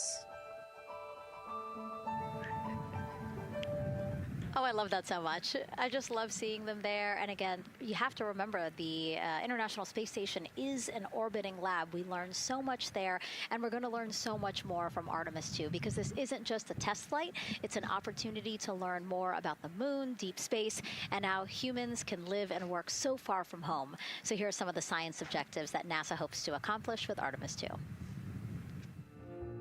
Artemis II is our return of humans to the moon, flying around the moon on board Orion. But along with that, we're doing a lot of great science. One of the exciting things about the Artemis missions to the moon is that science is actually a fundamental pillar of why we explore, why we're going, what we're doing in Artemis. I think it's incredibly exciting that not only are we testing the vehicle, but we're testing science on board. Science where the astronauts are conducting experiments, science riding along with the astronauts. We have astronauts looking outside the window and really observing the lunar surface. It will help us understand the deep space environment. It will help us understand how that environment affects our astronauts, our systems, and life in general. So deep space is a challenge for us because you have to leave Earth's protective magnetic field. Here in low Earth orbit, the crew members are protected from some of the harmful radiation. Going to the moon, they'll no longer be protected, so they'll have a higher radiation exposure. Much like Artemis I, we have so many radiation sensors and detectors that are inside the capsule so that we can fully understand and appreciate the radiation environment for protecting our astronauts. In my hand here, I'm holding a tissue chip model. This is the exact design that's going to be flying alongside the astronauts. We'll be collecting samples from each of the crew members, and we can make these organ chips out of the astronauts themselves. So every crew member will have their own avatar on board, and then upon return, we can evaluate that deep space radiation environment and what that compares to the astronaut themselves. Not only are they going to help change the course of medicine for the astronauts, but revolutionizing that on Earth as well. We're looking at sleep, we're looking at team dynamics, we're looking at how you interact with the environment. We're also looking at the immune system, so what are the biomarkers? We're using saliva as a method to study hormones and different things in your body that may change during a mission like this. And then finally, how do we function after microgravity, being close to the moon, then returning to Earth. Which will ultimately help us achieve our goal of getting humans to Mars. And then on top of that, we have an opportunity to look at the moon from deep space on the far side for the first time in over 50 years. Having human eyeballs and brains back around the moon is going to unlock a new generation of lunar science discovery. The human eyeball is capable of taking in so much data in just a split second. They'll be able to tackle impact history, volcanic history. They'll be able to look at how the albedo, or kind of the shade and hue of the moon and the color of the moon, can tell us something about how that terrain evolved over time. We're integrating science in ways that have never been integrated into human exploration before. We have a front room mission control flight controller position called the Science Officer. We have a brand new science back room where it's basically our brain trust of lunar scientists and geologists supporting the crews of the future. And Artemis II will allow us to really test how this works so that future missions are really set up for success. We'll also be deploying some CubeSats. They're small shoebox-sized spacecraft of their own. They're each provided by another country, one of our partners. As they conduct their research, they'll complement what we are doing at the moon with Orion. It is so incredibly exciting to be a part of this mission. It has been, really one of the privileges of a lifetime. I can see the work I'm doing benefit crew members right now and benefit the crew members in the future. So it's incredibly exciting and it's very rewarding. As this rocket launches humanity off of the Earth, we'll be setting the stage through our science to prepare humanity to leave Earth and explore the solar system. And what we learn during this and future Artemis missions to the moon will eventually get us to Mars. Here's Jasmine Hopkins again, now with Nikki Fox, Associate Administrator of NASA's Science Mission Directorate. Thanks so much, Megan. Yes, we're back on the balcony now, joined by Dr. Nikki Fox. Nikki, in this nearly 10-day mission, we are covering a lot of science, from CubeSats to tissue chips. What are you most looking forward to learning? Oh my goodness. I think for me, the most exciting thing is actually being able to interact with the crew while they are flying, doing this historic journey on the far side of the moon. They are going to be seeing pieces of the moon that no human eyes have seen before, which is really spectacular. It's going to be an interesting trajectory. Some of it is in darkness. Then at the Terminator, so in darkness they'll be able to look for like impact flashes and things when micrometeorites pummel that poor moon. And then at the Terminator they can see shadows and interesting things, which kind of gives you depth perception. And then of course in the sunlit, picking out everyone's favorite craters. Also, if we launch today or tomorrow, they will see a total solar eclipse from the Orion capsule. How cool is that? That is very cool. We are thrilled for this Artemis II crew to be able to see the moon in a way that we've never seen before. What is so unique about that far side? Why are we going there? I mean, honestly, it's just, it is unique. It's very different to the near side of the moon. The actual sort of terrain, the morphology, it's very, very different. And so it will be very exciting to see that as we're going past that. Absolutely. And Nikki, we are performing a lot of science at the moon this year, actually, not just Artemis II. Can you speak to the commercial lunar landers we're planning to send? Yes, we are very, very proud of our commercial partners as they take our payloads for us to the lunar surface. And very excited. Next one up is Blue Origin's Blue Moon Mark 1 going. It's got some science on it. It's got the scalps that went on the Blue Ghost. So we'll be able to sort of look at that plume as it's coming down onto the lunar surface, and then also the laser retroreflector that will be the array that's up there too. So even on that first test flight, packing it with science as much as we can. Wow, Nikki, so much science. It's hard to keep track of everything. But the unique thing about Artemis II is we're sending crew. Can you speak to the importance of the human element of science? Absolutely. I mean, we can program, like we do with our beautiful rovers on Mars, we can program them to do certain things, and it's what we think we need them to do. When you have an astronaut up there, they can make that sort of like really unique split-second decision. The thing I'm most looking forward to is when, you know, when they think they're going to be looking here, is hearing one of them say, "Oh my goodness, look over there." And I think that's just incredible about how we do that. Also, flying our tissue chips with the astronauts, our Avatar experiment. Here we go, Avatar. Wow, look at that. And that's got the tissue chips samples that matched to the crew, so we'll be able to monitor the effects of microgravity and radiation on that human tissue as we prepare for more and more missions to the moon for longer and longer durations, and then off to Mars. Wow, Nikki, so much science ahead of us, but first we have to launch. Thank you so much for being here today. Thank you so much. Go Artemis. Oh, of course, go Artemis. And with that, let's turn it back over to the countdown with NASA's Megan Cruz. Nikki is so fun. She has so much energy and so much passion about the science. And again, yeah, it's just so important to remember that so much science is happening with this mission. It's not just to test out the hardware and the life support systems. Yeah, you know, you saw the science video, and then we talked to Nikki. Man, there's so much going on, right? We talked a little bit about the lunar observations that we're going to do. And then, you know, she talked about, made a really great point about, you know, the human eye can pick things out that, that a camera or a robot can't necessarily pick out. And so that's why we're sending humans. But also, we're not just doing the lunar observations. The Avatar, like, that's a really cool experiment. You know, they took blood samples from the crew, and then they used those stem cells to make bone marrow and create those little Avatar chips, which is like, feels like scientific, you know, sci-fi movie stuff. But, you know, we're going to look at radiation. We're going to look at all sorts of different scientific experiments. You know, we got the little CubeSats. We're going to go look at space weather. Lots going on. Yeah, even collecting some of the astronauts' saliva. You can learn a lot about the body through the saliva. So just really a lot in a small amount of time in a small capsule. Yeah, you know, scientific discovery. That's why we go back to the moon. Yeah. And so, again, her energy just so... oh my God, I can't find the word. So wonderful, awesome. Yeah. I don't know why I couldn't find the word. So anyway, yeah, just really again, thank you, Dr. Nikki Fox and Jasmine. And so Nicole, what about answering more questions? Let's do it. Okay, great. First one. What was the word I was trying to get at? No, I'm kidding. Let's have the first question up on the screen now.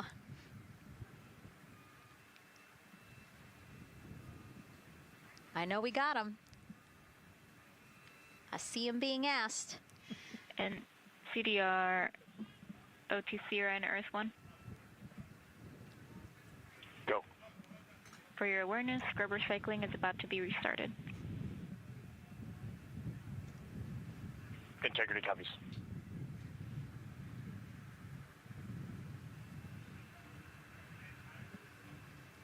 All right, let's try that again. Can we get the next social question, please? What are the G-forces experienced by the Artemis astronauts during launch and reentry? Ooh, you know, these are actually pretty similar to, you know, a Dragon launch or a shuttle launch.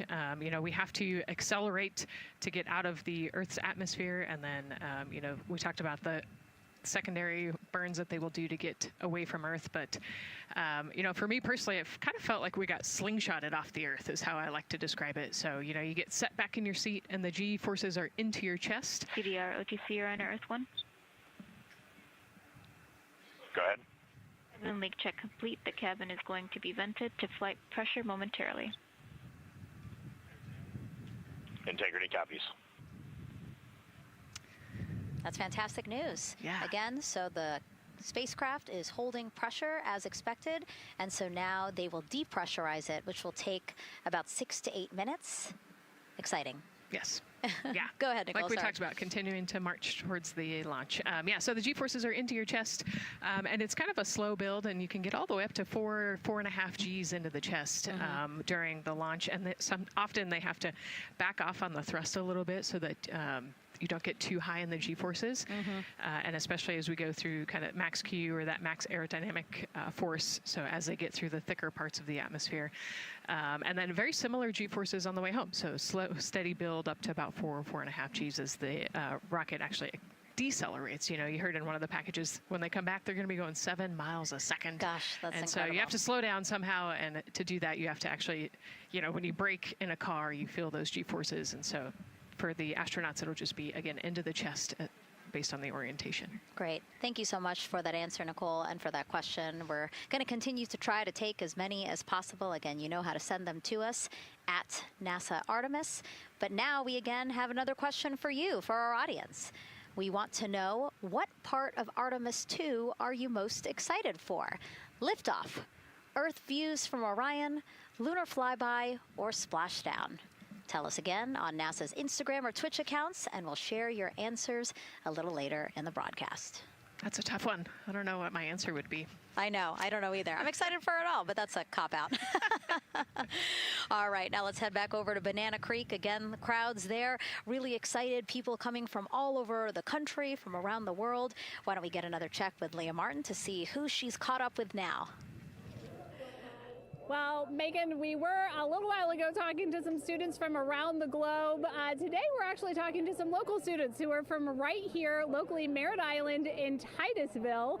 We talk a lot about the Artemis generation and about the students who are going to become the next generation of dreamers, of engineers, of scientists and technologists. And I'm actually standing with a group of those students here today. Our local high school has actually implemented a really neat new program in the spirit of being able to create these pipelines for employment and engagement. Can you tell me a little bit about what Merritt Island High School is doing? Sure. Well, this is a new program, first of its kind here at Florida, and basically what we're studying is astronautics and aviation, kind of blended the two together. We have flight simulators in our lab, but students are also learning about engineering, aerospace engineering, and we're trying to make all kinds of pathways available for them, trying to give them opportunities to see which pathway they might want to be interested in. So, yeah, it's just a great opportunity for them to learn about space. We just finished doing a whole model rocket build where the students took CAD software, developed their own rockets, put them together, and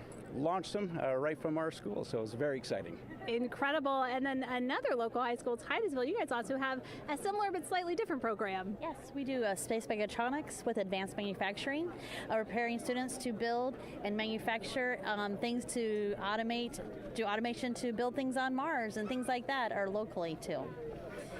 Now, you told me that you're actually trying to figure out a little bit what you want to do when you're done your freshman in high school. What things are you learning in your class here that are really kind of tweaking your interest in the aeronautics field? So we're building a lot of things with like metal and how we're supposed to do it on the rockets. We're also doing computer programming, which would help with NASA and like programming and coding. Absolutely. And you were actually telling me that I think were telling me that you're interested in becoming a pilot. We talked a little bit about the pilot who is on board the rocket right now. How is this program preparing you for your future? I mean, it's teaching me everything that I know about aviation, and it's really inspiring that I get to learn it in a classroom, like locally as well. It's amazing. I love it. And then you were also telling me you're taking this class. What's the most interesting thing you've learned? I really like the whole design part of it, like actually like engineering, like because I want to be an engineer. Engineering the products we use when we build stuff. That's definitely my favorite part, learning how to use those kind of softwares. Absolutely. Well, Megan, when they're seasoned NASA employees, you'll be able to say that you saw them here first when they were still in high school. Back to you at the desk. I can also say that they have fans. Nicole Ayers here. As soon as that girl said that she wants to be a pilot, Nicole went, yeah, why is that something that's so thrilling for you to hear? I mean, I love when kids in high school have goals and they set their goals high and they want to go do something. You know, the kid who wanted to be an engineer or a pilot, like, I love that. You know, find something that you're passionate about, go work hard at it, and go get good at it. Yeah, and speaking of passion, I mean, we definitely have a whole bunch of people here passionate about what NASA is doing here. Again, the lawn behind us just filled with media from around the world, making sure that they can help tell our story to everyone who is interested in hearing it. So back here in Florida, of course, we have NASA leadership also keeping a close eye on launch operations. Let's go now to Jasmine Hopkins, who is standing by with Lori Glaze, Acting Associate Administrator of NASA's Exploration Systems Development. Thanks so much, Megan. Yeah, we're honored to welcome Dr. Lori Glaze to the balcony now. Lori, this is our very first time having crew on an Artemis mission. How does that feel, and how does that change our overall approach to the mission? It's a really good question, and it really came home today when we were watching the crew walk out, and then we saw them get into their van and go out to the pad, and we've been watching them getting into the crew module. And so we've really put an enormous amount of rigor into assuring the safety of our crew. One of the most important things on this mission, different from Artemis I, is we now have environmental controls and life support systems. One of the most important things we're going to do on this mission is test those out and make sure that we can keep our crew healthy and safe throughout their mission. We also on this mission have an activated launch abort system, which we had the system for Artemis I, but it wasn't active. But we definitely had that active on this mission. We want the ability, again, if something goes wrong, to be able to have that ability to abort and get them back to the ground again, safe. Absolutely, Lori. I mean, as you're driving home, safety is paramount here at NASA, and your program is responsible for all of these Artemis elements. We have the Space Launch System, Orion, ground systems. So how do you get everybody cohesively on the same page for a day like launch? And that's a great question, and it's really been wonderful to watch our teams working together. We have the ground systems, which are kind of the bookends of our mission. The ground systems help prepare us to get the rocket ready to take off. They're doing all of the loading of the tanks right now and getting the crew into Orion. And then at the back end, they'll be there to recover the crew when they land in the ocean. But they know that their job is to make sure that that rocket is ready to go and that the crew module is ready to go. And then the rocket itself, the space launch systems, they know that their job is to deliver the crew module to the right point in space so that they can conduct their mission. And then again, they have to make sure that everything is ready, that they set them on the trajectory that is going to bring them around the moon and set them up to land in the right place in the Pacific Ocean. And that's their job, and they know how important that is. And they have to work closely with Orion, which again, they also have to work with all the other teams to make sure that everything's working together. And then on top of that, our flight operations teams, all the people on the ground, they're all working together. They know this mission doesn't work unless every single part of the mission works. Right. Lori, there are so many things that have to work together today. We can't wait to see what happens next. Thank you so much for being here. It's my pleasure. Thank you. Of course. And with that, let's take it back to the countdown with NASA's Megan Cruz.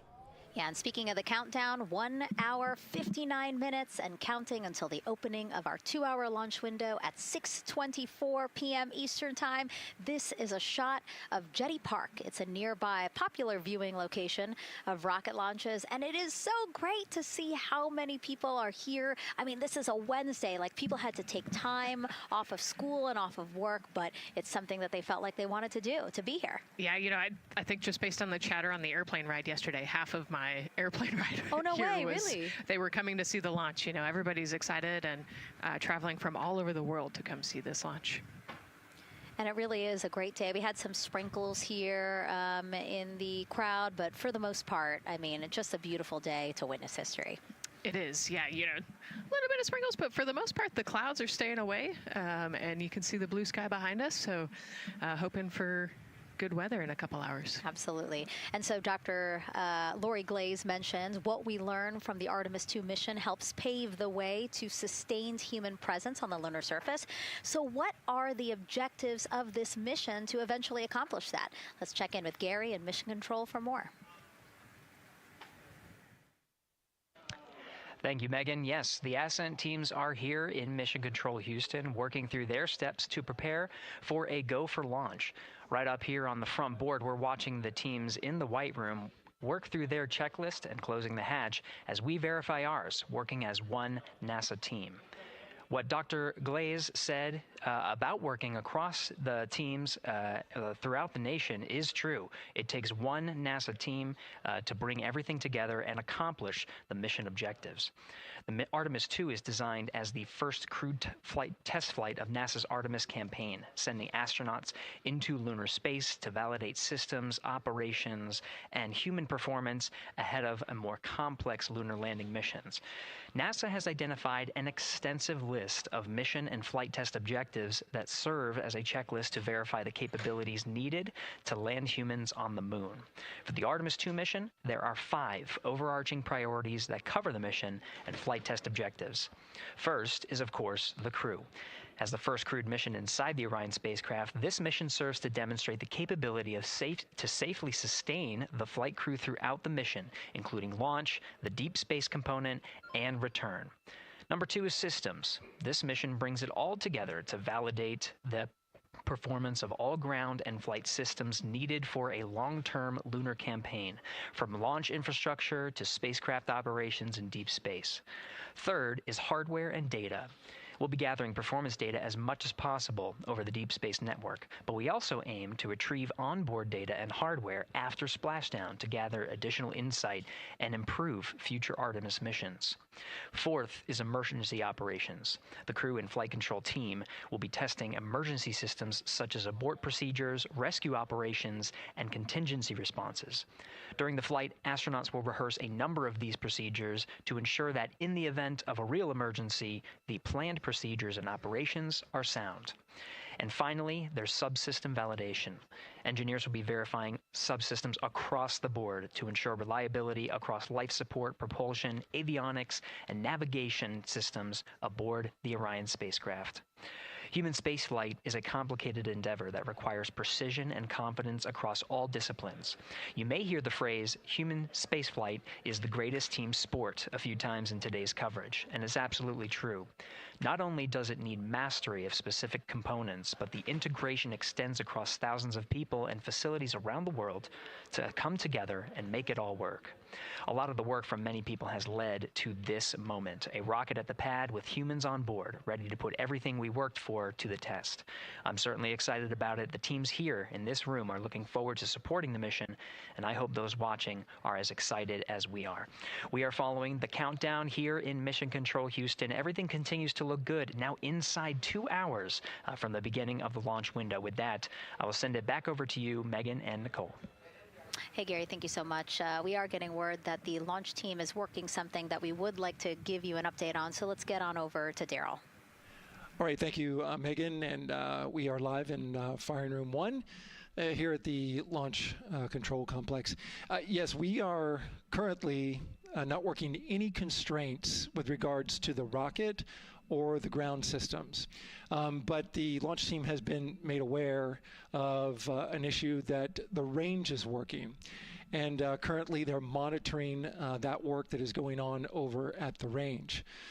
We understand that that issue is related to the flight termination system. Now, the flight termination system, just to give you a quick explainer, every rocket has a flight termination system. It's the system that the Eastern Range here uses in order to send a destruct signal to a rocket in case it veers off path. So it's a very critical, important safety component in terms of how the range keeps the public safe here. We understand that the flight termination system, they're working an issue. And so as they continue to work that issue, they've asked for some assistance from the launch team to help verify some of the work that they're doing on their FTS system. And this is where it gets a pretty unique situation here. The assistance they've asked for is to verify what's going on with their system. They want to check it to see that the work they're doing is okay. And in order to do that, the FTS console operator inside the firing room has been asked to help them verify it. And the way that they're going to do that, and the solution that he proposed to check and verify the system with the launch director, and she gave the approval, is to go get a piece of heritage equipment from inside the VAB that was used during the space shuttle program. And this equipment is able to receive commands by the range through the flight termination system. And so with this piece of equipment, this console operator who works FTS was granted permission to go go over to the VAB next door and get this equipment that he's very much aware of and used during the space shuttle era. And so that is in work right now. The bottom line of all this is, at this moment, the range is no-go. But that is not stopping us from moving forward in the countdown. We can continue to process and work the countdown. The closeout crew will continue to do their work, and the launch team will continue to do their work as well. But we'll keep you updated on what happens in regards to, as far as my understanding goes, a pretty unique situation here with trying to bring resolution and kind of help out the situation that we're seeing at the range right now. And that's the latest here from the firing room. We'll send it back to Megan and Nicole out the host desk. Thank you, Daryl. Yes, very unique, but I think it speaks to the ingenuity of this team, right? To say, hey, we have this equipment at the VAB. Why don't we leverage it to try to solve this issue and work it? Yeah, what a great example of human creativity, right? We know this thing exists. Let's go solve this problem. We have time, like Daryl said, we're going to continue to march down the countdown.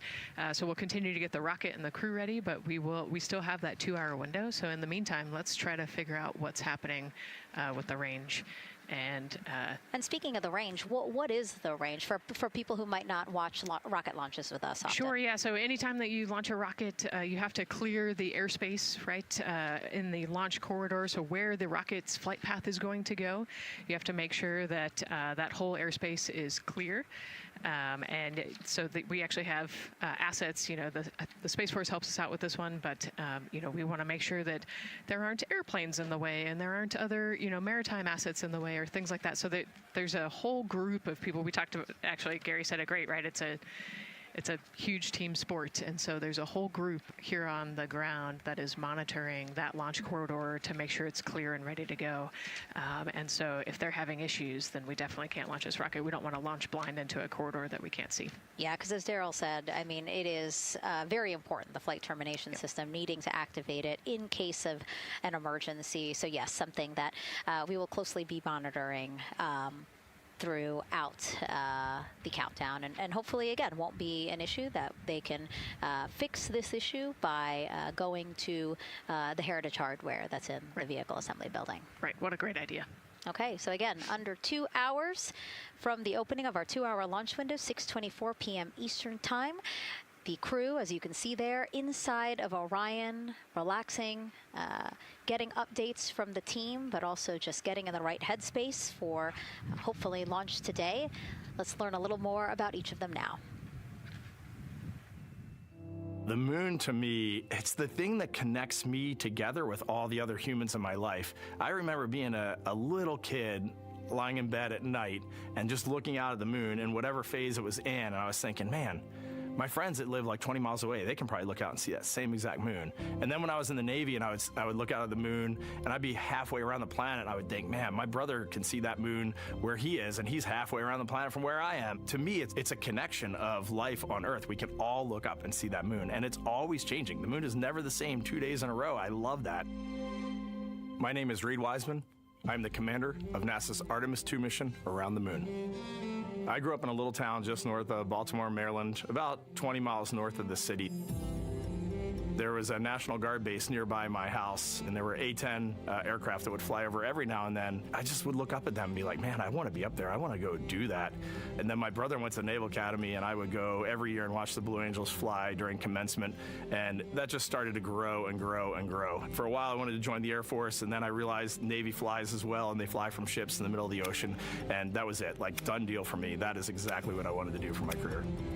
Flying is freedom to me, especially when you're in a jet aircraft coming off of an aircraft carrier in the middle of the Pacific Ocean. Nearest land is over 1,500 miles away. So when you come off of that aircraft carrier, you are truly just alone with yourself out there. It is a magical experience to be out there all by yourself in an aircraft over the Pacific. Just it's free. I think anybody who accomplishes something that they set their mind out to, there's no one thing that does it for them. It's a combination of everything. I mean, the way my parents raised me, the way my brother and I, the way our relationship developed over time, my friends, being in the marching band, going to college, setting my own course, learning how to live on my own, being mentored along the way, being, kept on the path to success, but being given the freedom to, make excursions and fail every now and then and regroup and carry on. I think all those things come together in the end to get you where you are.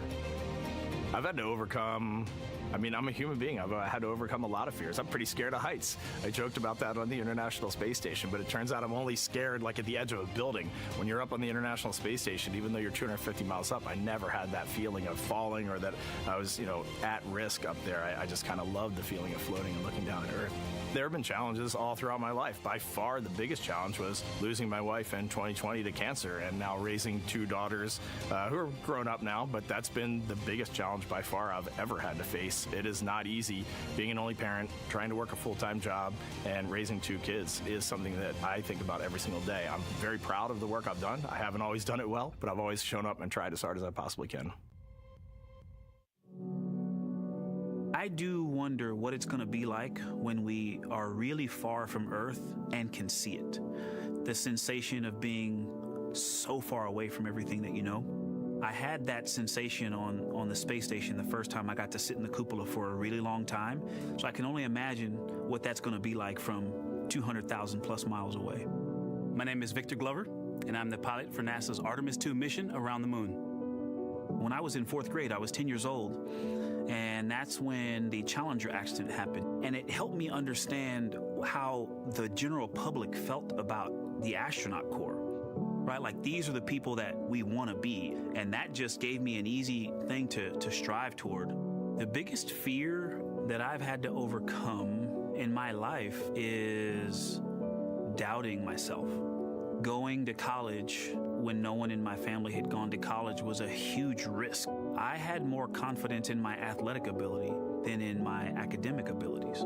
I could play football with those college students that I saw on TV, but my classmates that I saw in the lab and around the University Union, I didn't know if I had what they had.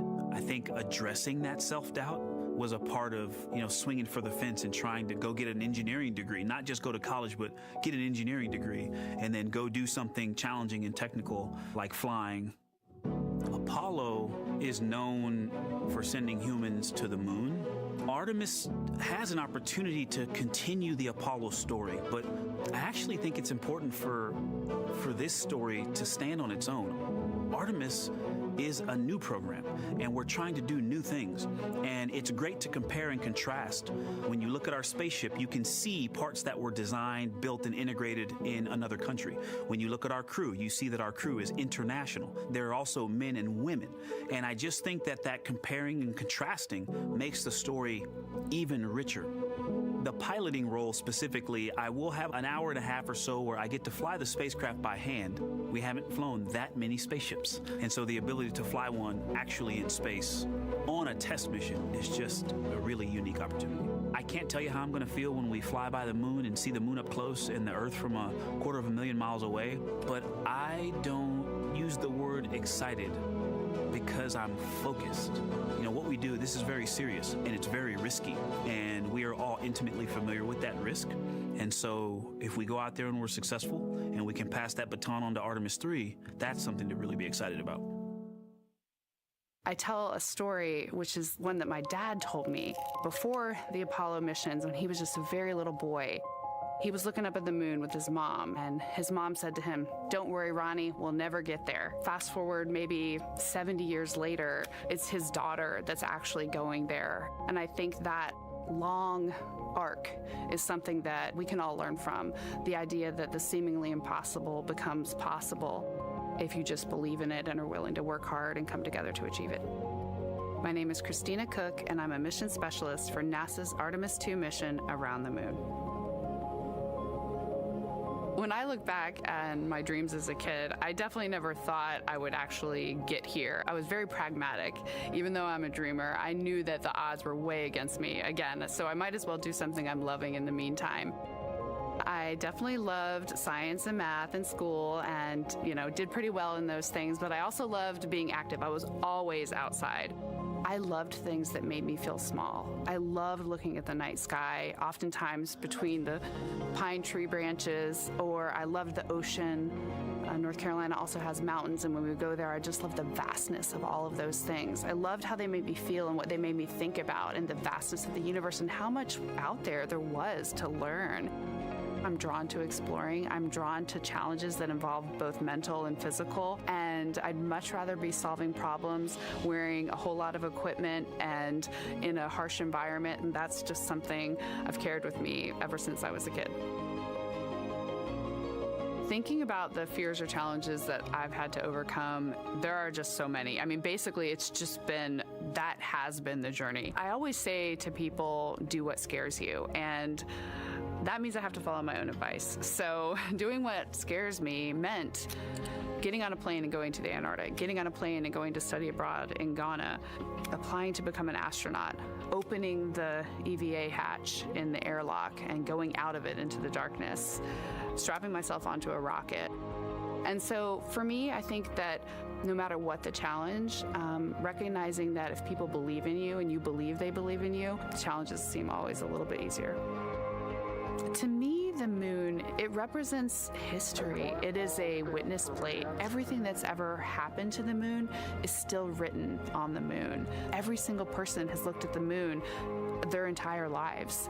We see the same moon. That's something of a symbol of something that's in each of our hearts, but that's also represents exploration and reaching.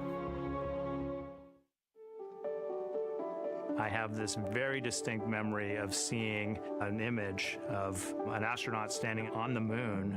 It's burnt in my brain because I went back to it so many times in my childhood, and I would look at that image, and I know it had a huge impact on me that humans had walked on the moon.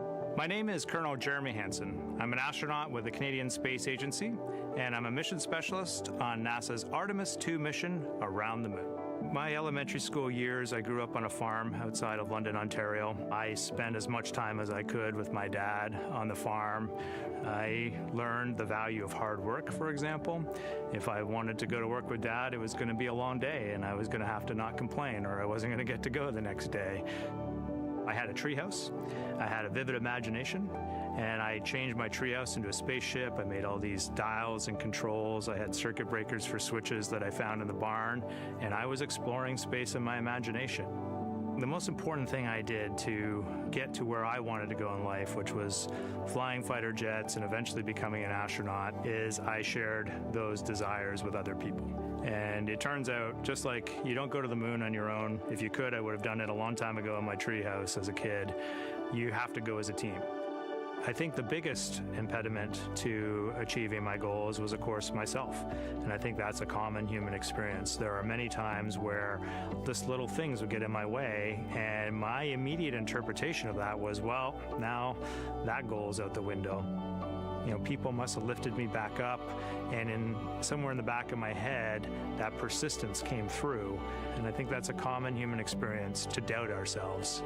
I've come to this, I guess, realization that I believe that we all have gifts to contribute, and the goal is to figure out how to use your energy towards adding positively to humanity's existence on this planet. But I love it when humanity sets big goals, like sending humans to the surface of the moon with an eye to eventually going to Mars, because when we do that, we can bring together genius from not just even in one country, but around the world. I've also learned from my indigenous mentors that they refer to the moon as Grandmother Moon. So you've probably heard of Mother Earth. They use Grandmother Moon because Grandmother Moon is responsible for the water in their community. Just like the moon moves the water around the planet, affects the tides. And I think that's a really beautiful thing for us as we go back to the moon, to think about all the different cultures around the world and how they view the moon differently. And that's really neat because we all share that same moon in the night sky.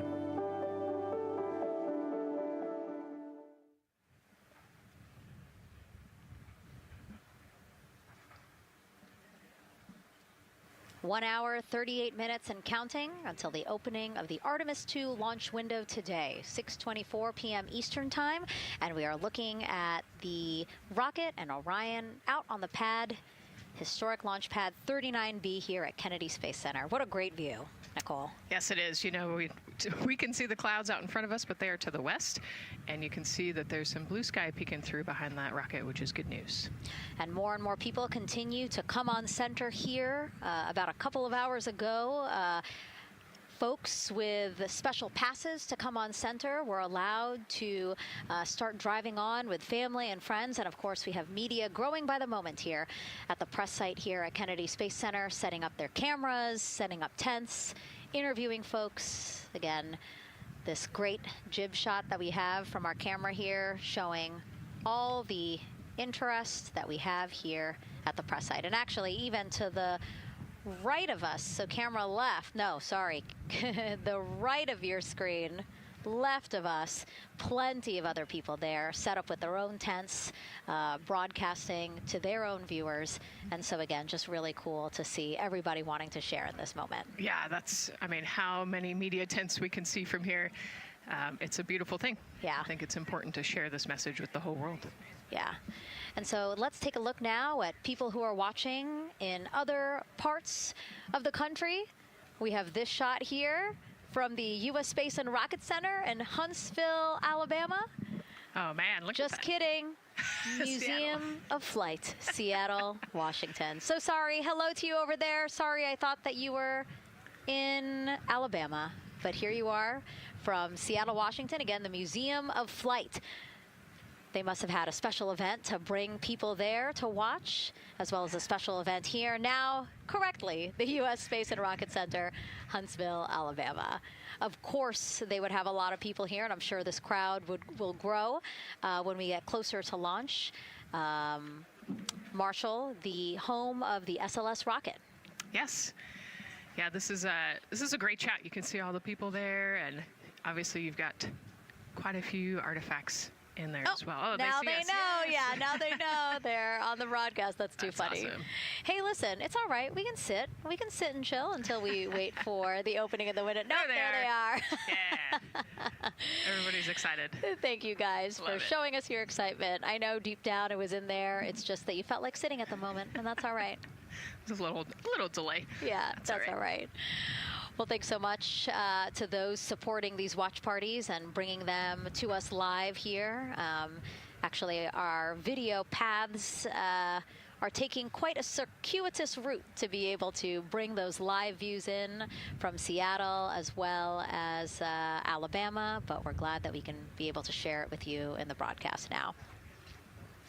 And so why are we going to the moon? Why does NASA want to build a moon base there? Here's Megan Carter again with our moon board. All right, thank you, Megan. Yeah, so we are right around that hour-and-a-half mark, hopefully for that launch. It's going to be very exciting. So they are going to have a few days to be around the low Earth orbit, and then they'll be heading on to the moon. So yes, let's talk what will be happening. Why are we going to the moon? So obviously this is not going to be a landing, as we've discussed. They are going to be coming with 4,000 to 6,000 feet around the moon's surface, and this is going to connect us directly to our past. Those Apollo missions did have 6 lunar landings, and the Artemis campaign is looking to build on that past by going back to the moon, staying longer, and then going farther. So how are we going to do that, and why? We have obviously talked a little bit about that lunar South Pole, and we are focused specifically on the far side of the moon for this one for a specific reason. You might have guessed we're going to be looking for some resources especially, and that's going to be water or water ice. That is going to be giving us some really critical pieces for future missions. And as you can see here, we have identified 9 potential landing zones. So this is going to be a critical objective for our crew. Depending on when they launch, it will determine what is going to be visible, but we do have these 9 landing zones right here around the Shackleton crater. And as you can see here, a lot of that area is deep and dark, and that is where we are going to be looking for that water ice, because that is obviously going to give us not just water to drink, but as we know, that can actually be converted into our propellant potentially, that hydrogen and oxygen. So that is going to make the moon a critical place for that moon base, because we want to think of it essentially as a backpacking trip. If you have your tent and your hiking boots and your camping stove and all your gear, you don't want to take that out and be on the trail for the first day and then try everything out you're going to test things out a little bit closer to home before you go out on that adventure. And that kind of goes for us as well. So the moon is going to be critical for us in the future steps towards our lunar landings, and then also for going farther on to Mars in the future. It's going to set us up for that deep space exploration, and we can't wait to see what they see once they get to that flyby. But for now, we are, like I said, getting closer. So I'm going to turn it back over to you, Megan. Exciting stuff. Again, the idea of accomplishing a moon base, like as we've been saying, sometimes things just seem like science fiction, and it's amazing that we're making it science fact. Yes, yeah, we're going back. We're going to scout it out, and then on the future Artemis missions, we're going to put boots back on the moon for the first time in over half a century. But we're going to stay, and we're going to learn from the moon, and we're going to, you know, as Megan talked about, the water ice, and harness that resource, and, you know, not only learn from the moon about Earth and about the solar system, but also figure out how we get to Mars from the moon. And so what we're seeing now back inside the White Room with the closeout team, they are removing basically fixtures that protected the crew module hatch while they did work around it, right, Nicole? Yep. Yeah, so anytime that you're moving around and working, there are some sensitive sensors and parts of the crew module that we don't want to kick or bump into, and so it's easier to just put a guard up while you're working in there and then take it down later. And so this is a visual cue for us that the team is getting ready to close the last hatch, again, the launch abort system hatch. Can you tell us about what the last is? Yeah, so launch abort system, this is, you know, we have the crew module, and then what sits out basically on top of the crew module is the launch abort system, and it has its own motors, so that we'll arm it about 5 minutes prior to launch, and then it stays with the crew module until about the Kármán line, so that 100-kilometer point in space. Once the crew could safely get to orbit, it will actually be jettisoned, and the crew module will then be exposed. So this is just a safety mechanism that stays on the outside of the crew module, and then as they monitor the attitude and the thrust and all sorts of the roll, all sorts of different data points to make sure the crew is safely getting to orbit. And once they are safely to orbit, then we will get rid of that launch abort system. And it looks like they're putting all these parts that they're removing from around the crew module hatch into a bag, because they have to take this out with them once they leave the pad, right? Yes, yeah, we don't want anything left up there in the White Room, and especially because that crew access arm will move away from the capsule and the rocket, and so we want an empty White Room, no FOD like we talked about, so that we can have a safe launch. And this orange tube that you see on the right side of your screen, that had been inside the crew module providing breathable air to the crew. And now again, with the crew module closed and them getting ready to close the second hatch that has been removed and is out of the way. So again, the closeout crew can continue to do their work. Yeah, that's just a duct to provide some cooling air and some breathing air to the crew and the closeout crew while they're in there. That's actually a good point, yeah. And so as we continue to watch the crew prepare to close the launch abort system hatch, why don't we take a look at the crew's mission patch? Now, crews have designed their official mission patches since the Gemini 5 launch in 1965. Reed, Victor, Christina, and Jeremy, they really wanted to play on the abbreviation of Artemis II to all, signifying not only the second major flight of the Artemis program, but also a mission to explore for all, by all. The crew chose the iconic Earthrise photo for a reason. It was taken by the Apollo 8 crew in 1968, the first crew to ever fly around the moon. The mission was to prove teams then were ready to land on the moon the same way Artemis II hopes to fly around the moon ahead of a lunar landing with Artemis IV. This time, as we've been saying throughout the broadcast, to stay on the moon and pave the way to Mars. Yeah, we talk about incremental steps, right? And so Artemis II is very similar to Apollo 8 in terms of that increment. They're going to fly around the moon and set up the rest of the Artemis program for landing on the moon, but also with a nod towards the fact that we do this for all humanity. And I love the thoughtfulness and how much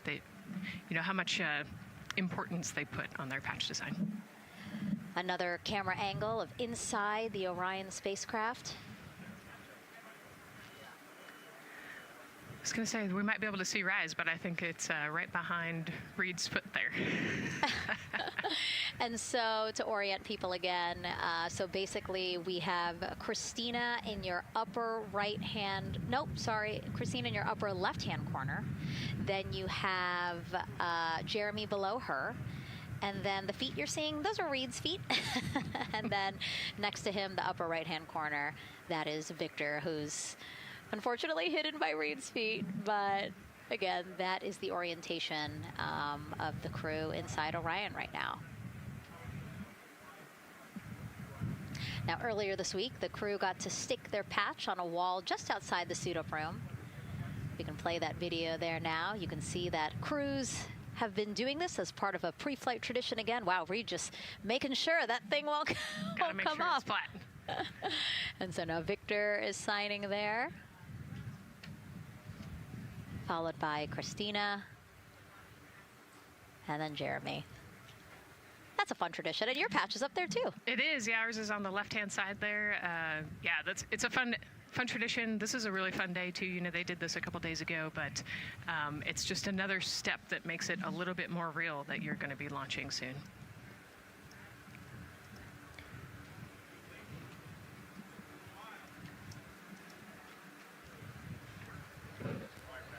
Again, we talked a little bit about this before. The basically like a computer there on Jeremy's leg, a way for him to just check out the data, see some of the data that also Reed and Victor are getting to see, but in those much bigger displays for Orion. Right, yeah, it's basically a tablet on his leg, and it's actually plugged into a cord nearby that allows him to have a screen repeater so he can see what they're looking at.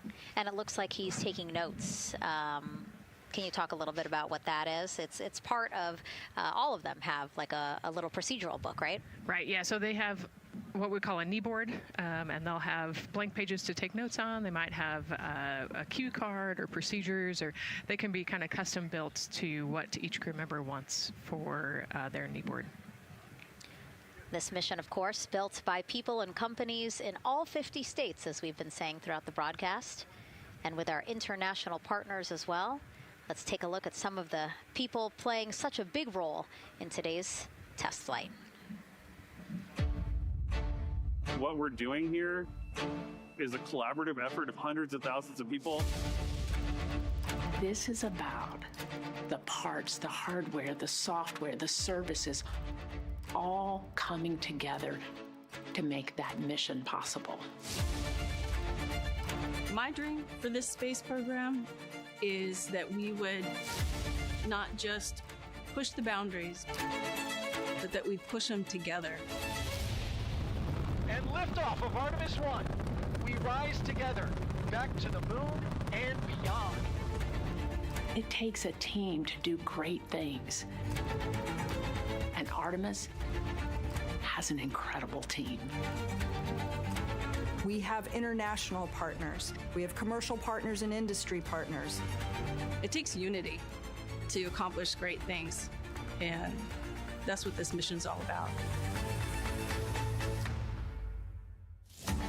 We're not sending our money to the moon and lighting it on fire. We're putting that money right back into the economy in ways that benefit everybody. So every dollar that comes out of the Treasury that goes to support this mission goes back into the Treasury 3 times.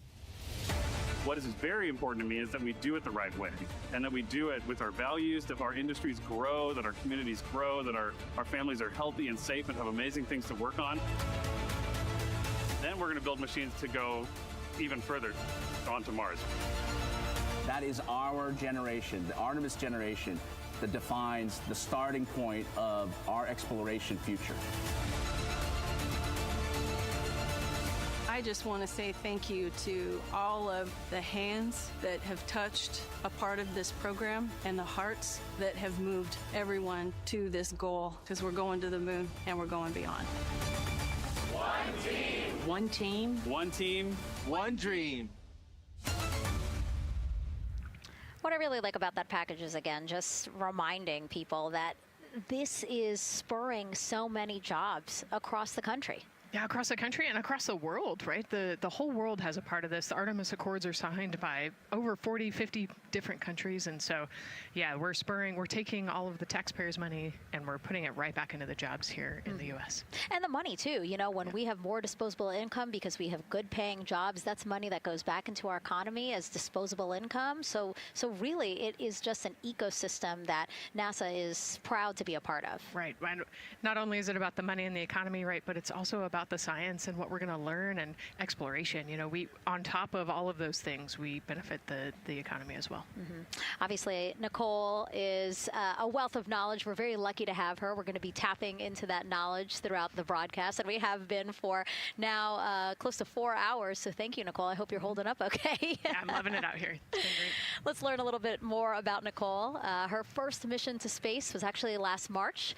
She launched from here at Kennedy Space Center as pilot of NASA's SpaceX Crew 10 mission to the International Space Station. And what a beautiful launch that was. She spent 148 days in space conducting science experiments that could benefit us on Earth.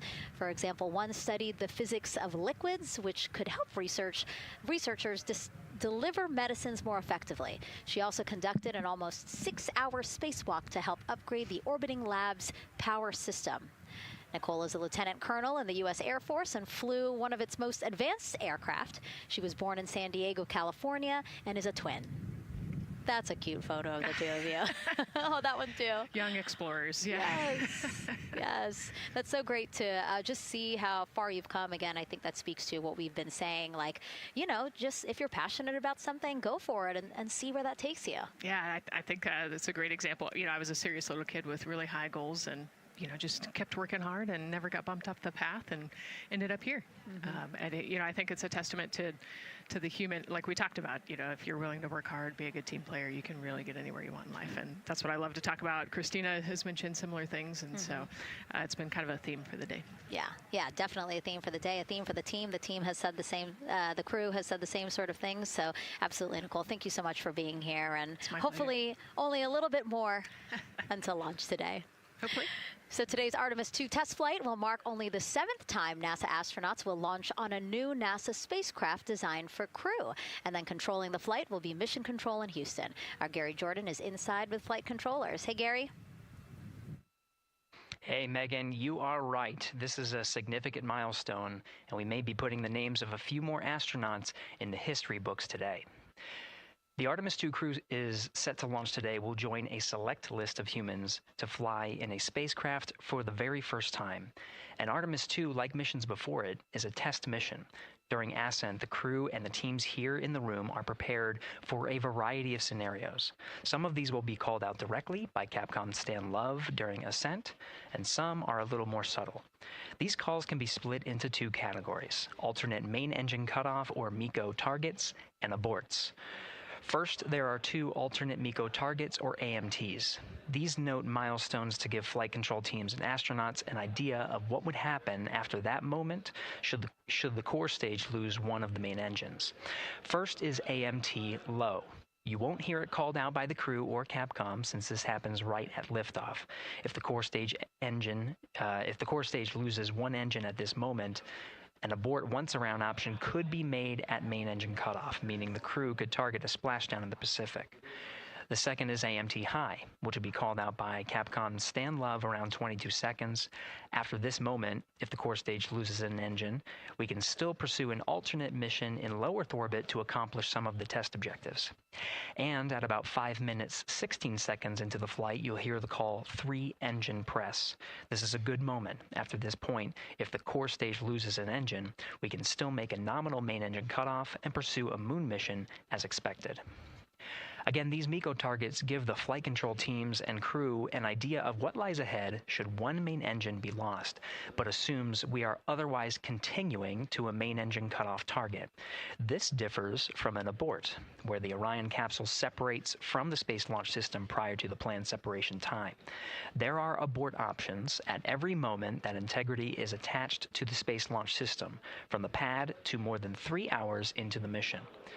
During the first 8 or so minutes of powered flight, there are 3 abort options. First is the use of the launch abort system, which you see at the very top of the rocket and here in the White Room where the hatch is open and teams are working to close it. This particular abort capability can be used from here at the pad through roughly 3 minutes and 22 seconds into the flight. Next is an untargeted abort splashdown, or UAS. This uses Orion's service module engines to escape the SLS and becomes available immediately after the launch abort system jettisons. Third is an abort once around, or AOA. You'll hear a Capcom Stan Love call AOA open around 7 minutes 30 seconds into the flight. This also uses the service module engines, but the burn profile is a bit different to aim for a splashdown in the Pacific after one trip around the Earth. NASA's expedited recovery teams are staged off the coast of San Diego to get to the crew and integrity quickly for this abort option. An AOA option continues to be available until solar arrays are deployed on the Orion service module a little more than 30 minutes into the mission. At this point, an abort to orbit, or ATO option, becomes available until separation from the upper stage around 3 hours and 23 minutes. Mission profiles can vary depending on when an ATO is executed in that window, but with power being drawn from solar arrays, it buys more time for astronauts and flight control teams to make decisions and stay in Earth orbit, return for a splashdown, or continue to the moon. The Artemis II crew and flight control teams are well trained on all of these scenarios, and the calls you'll hear to the crew on Orion to Earth may help them be in a ready state for whatever challenge may come their way. At this time, we're not tracking any significant issues here in mission control in Houston, Texas. That would be showstoppers for today's launch. We're continuing to, of course, monitor the countdown along the way MS1, and make sure all systems are go for when we reach T0. With that, I'll send it back to you, Megan, at the Kennedy Space Center. All right, we are ready for another reading if you are ready over there. Yes, sir. CBA is steady at 2,600 PSI. All right, copy that. And you know, the more times we ask you to do that, the closer we get to launch, so that's a good thing. Copy. You heard it there from NASA Test Director Jeff Spaulding. The more that they keep on asking her how the pressure is holding in the counterbalance assembly mechanism is a good thing, because it means we are getting closer to launch. So that's amazing news over the loops that we just heard on Orion to Earth 1. Again, that communication channel with the crew. But now I want to get back over to Daryl with the launch team. He has an update now on the flight termination system that the team was tracking. All right. Thank you very much, Megan. And we're getting an update now from the launch team as we speak.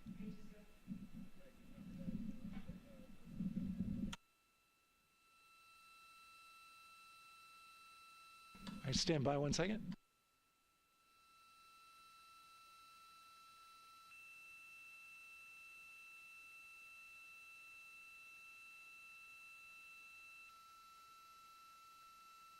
Okay.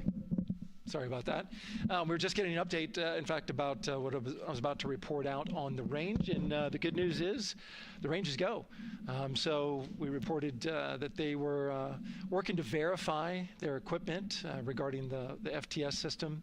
And they asked for a little of that verification work to be done by one of the FTS engineers here in the firing room. He went out to the VAB to get some legacy hardware to help out with it.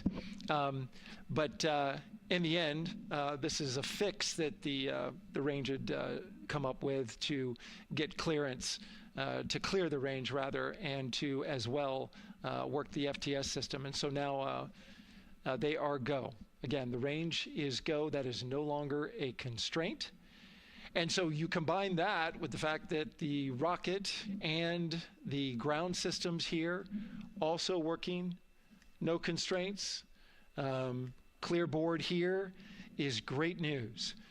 So again, the range is green, and we're continuing to work through the countdown.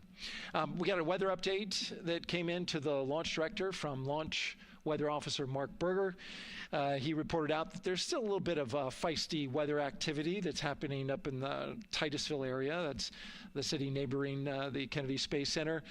Those showers had passed over Kennedy, and then now they're currently over in Titusville, currently still within that mile kind of constraint of flight through precipitation rule. But we're still far enough from the window that it looks like it won't be an issue. And in fact, we're seeing some good sunlight now breaking through onto the launch pad. As you can see, it's actually shining on the other side of the rocket here. But to the west, we're starting to see some of that clearing that was forecast. And so the launch weather officer held his forecast for 80% go for flight during our launch window tonight, which, as a reminder, is 6:24 p.m. Eastern Time until 8:24 p.m. Eastern Time.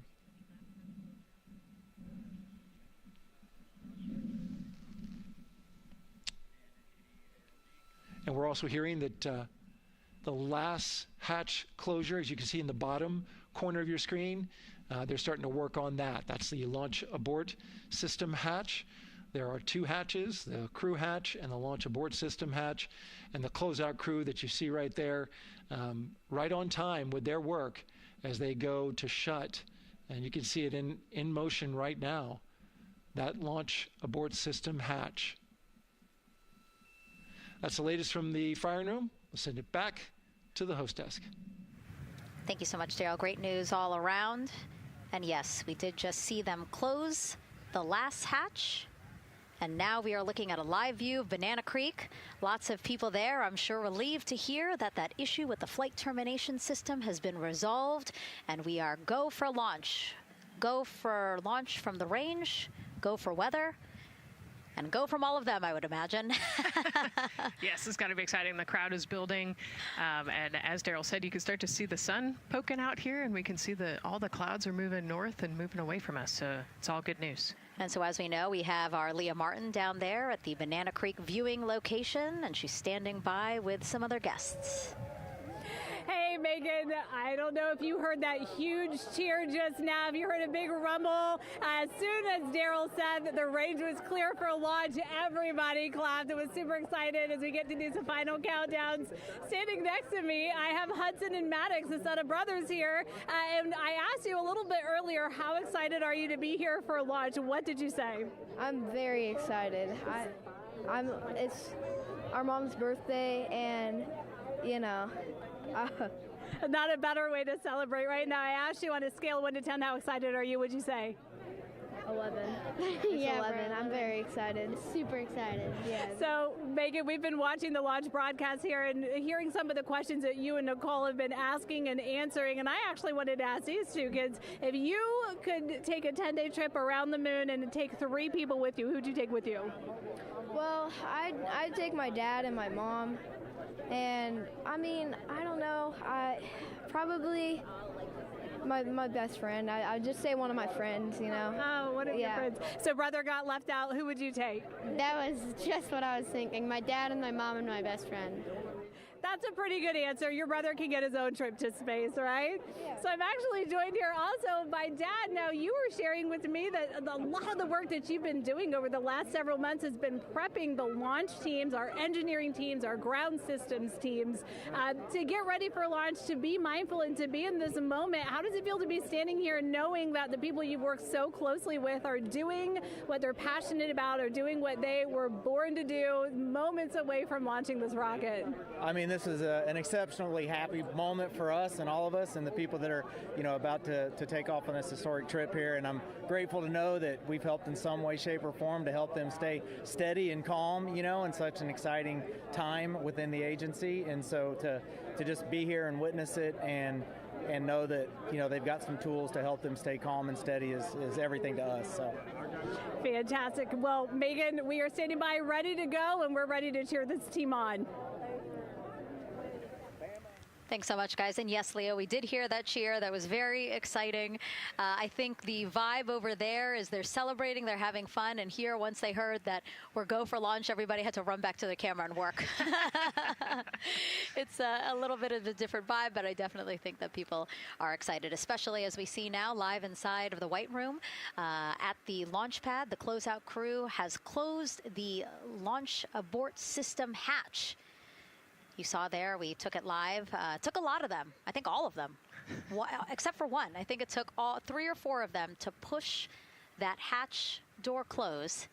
And then they felt around the perimeter of the door to make sure that everything was sitting just right. Right, yeah, we talked about how heavy the crew module hatch is. This hatch is just as heavy probably, and so, you know, they're working the closure here and working those connections, and you can see, yeah, there's still 3, 4, 5 people that we can see in the white room. It takes a lot of people to get this these hatches closed and this rocket ready to launch. Mm-hmm. And so the next step in the countdown is that this team will start closing out the white room. So basically disconnecting things, stowing things, making sure that when they leave, there is nothing that isn't supposed to be there. And really, then at that point, it's just all 4 of the crew member, Victor, Reed, Christina, and Jeremy by themselves at the top of the launch pad. Yeah, and then eventually that crew access arm will move away, and then it'll really just be them up on top of that rocket. Mm-hmm. Yeah, your eyes lit up when I said that. That's exciting. It is. It is. Yeah, we had a moment, we talked a little bit about my fear of heights, but most of our crew is afraid of heights. And so there was a moment where I realized that it was just us, you know, 100 and some odd feet up and no crew access arm, and may or may not have said something that made everybody go, huh. Were you wondering to yourself, what? How did I get here? We're pretty far up. That crew, again, bringing that drag-on camera. That camera is a handheld camera that is a live look for teams who are remotely watching these operations closely. Again, verifying that things are as they should be before the crew starts, the closeout crew starts leaving the white room. You see them checking their procedures. You can see they're covering the ends of those hoses. That's to protect those hoses from FOD, so we don't want any dirt or anything to get into those while we transport them and stow them. So you can see Andre there working to close out the hoses as well while they're cleaning up the white room. And so they'll tape that close. You just saw number 5 holding some tools. Again, we'll stow those away. You have to account for everything. Obviously, you know, they did have tools out. They did have procedures, paper, notes out. Like, all of that has to go. Yes, and you can even see on number 3's hat, he's got a string that's connected to his suit there. Mm-hmm. That's, again, just to make sure that we don't lose anything. If, you know, gust of wind or you get knocked or something, you don't want to lose a single thing in the white room. So everything is tethered, everything is accounted for, and everything is protected. The crew now, another live view of them inside Orion. Jeremy, Christina, and Reed and Victor on the right side of your screen. What do you think they're thinking right now, Nicole? Oh man, just over an hour to launch.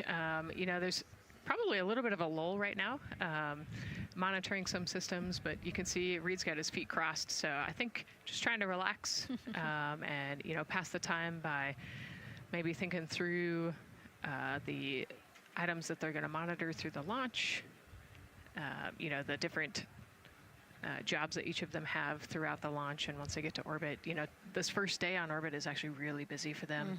Mm-hmm. They've got, you know, 2 burns that they have to monitor. They've got to get the system set up, and they've got to get the cabin set up. So there's a lot going on in the next 24 hours for this crew. I think they've got a couple sections where they get to take a nap, but I don't think they get a full night's rest for quite some time. So, yeah, you know, going through what's next.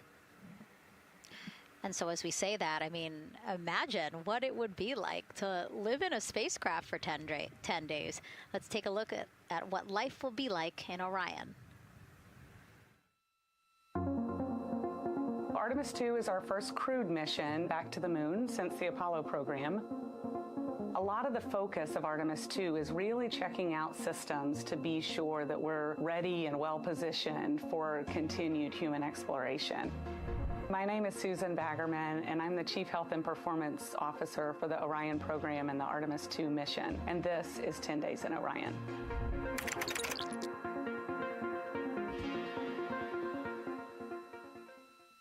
For this mission, the crew will launch in the Orion spacecraft on top of the Space Launch System rocket, or the SLS rocket. Once they've launched and achieved orbit, they'll continue on checking out many of the different critical Orion systems, check out some of the critical medical systems, and be sure that we understand how the crew would do that successfully within the volume of Orion. We also have, of course, systems to feed the crew. They have a potable water dispenser that they'll check out. And then we also have a food warmer, kind of looks like a suitcase that the crew can use to heat their food.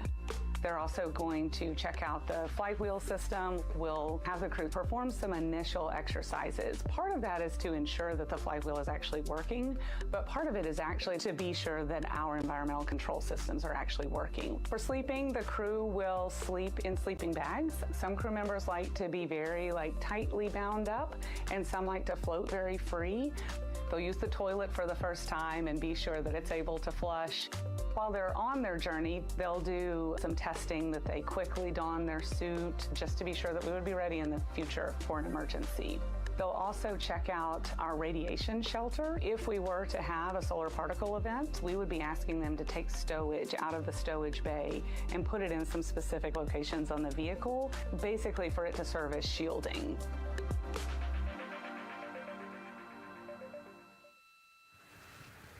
And so I want to talk a little bit more about what we just heard in that package. I am interested in the space food.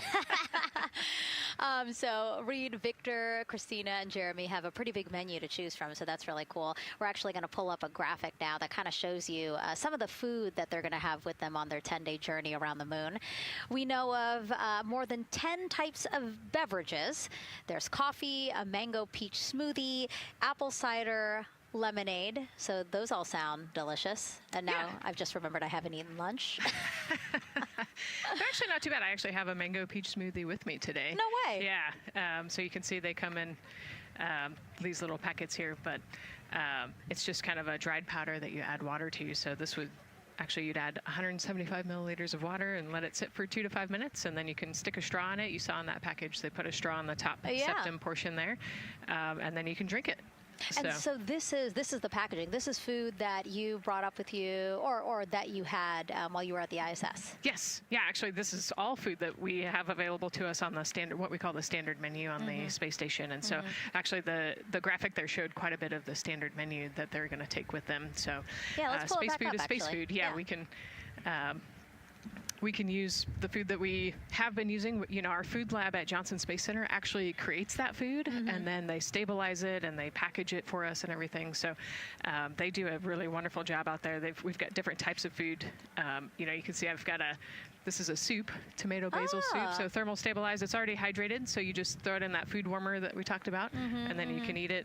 But then we also I have some shrimp cocktail here that's, you know, irradiated, so it's in a package that protects it.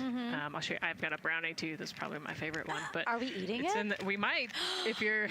Yes. Look, see, they want us to eat. I don't know what happened, but it worked out with what we were saying here. So it's in an outer package to help protect it against, you know, radiation, and then it's in this inner package. And so this cosmic brownie, actually the trick, Ann McLean, my crewmate, taught me, the trick is you got to put this in the food warmer and get it nice and warm. Ooh. And then you can get it. But so what we do is we just take scissors and you open it up, and then it comes right out. So these brownies are nice because they don't have a ton of crumbs, and so you can actually just eat it pretty easily in space. You know, if you imagine, that would not happen in space. It would not fall. But yeah, so we've got all sorts of things that you can actually eat. The menu's pretty good and pretty diverse on the space station, and then as you saw, pretty diverse for Orion. Nice. Yeah, that's amazing. And again, here's a look at the crowd that's starting to continue to grow here as we get closer and closer to launch. We are now under an hour from the opening of our 2-hour launch window at 6:24 p.m. Eastern Time. And so let's take some questions from social media. We haven't taken some of those for a while. You put that brownie away, Nicole, or I'm going to steal it. Nicole, we have another celebrity who submitted a question. Let's take a look. Okay. A quick question for the Artemis crew. What food from Earth would you bring with you into space? And why would it be lasagna? Because that's the greatest food. Again, not really a question. Yeah. Because he was like, it's lasagna. It's got to be lasagna. You know, there is lasagna on Space Station, and it wasn't too bad.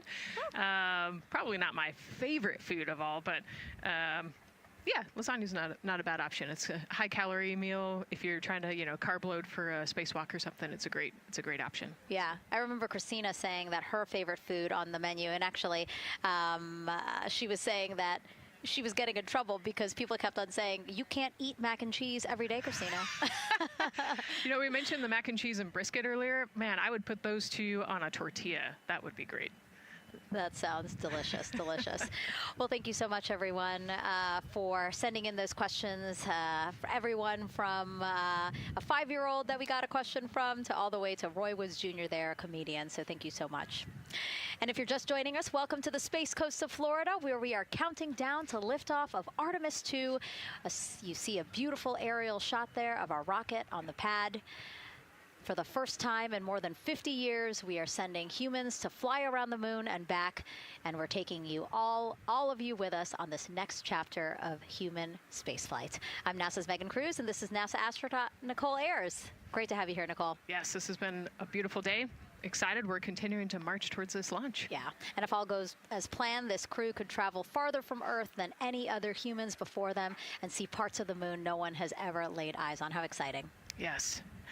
Exciting is an understatement, I think. That's true. We're going to see the far side of the moon for the first time by humans in a long time. It's important. And as the crowd again builds behind us, more activity that you're seeing here at the Kennedy Space Center press site. We also have a ton of people gathering around the world to watch this history-making moment. So let's take a look at those watch parties now. Oh. That crowd has grown.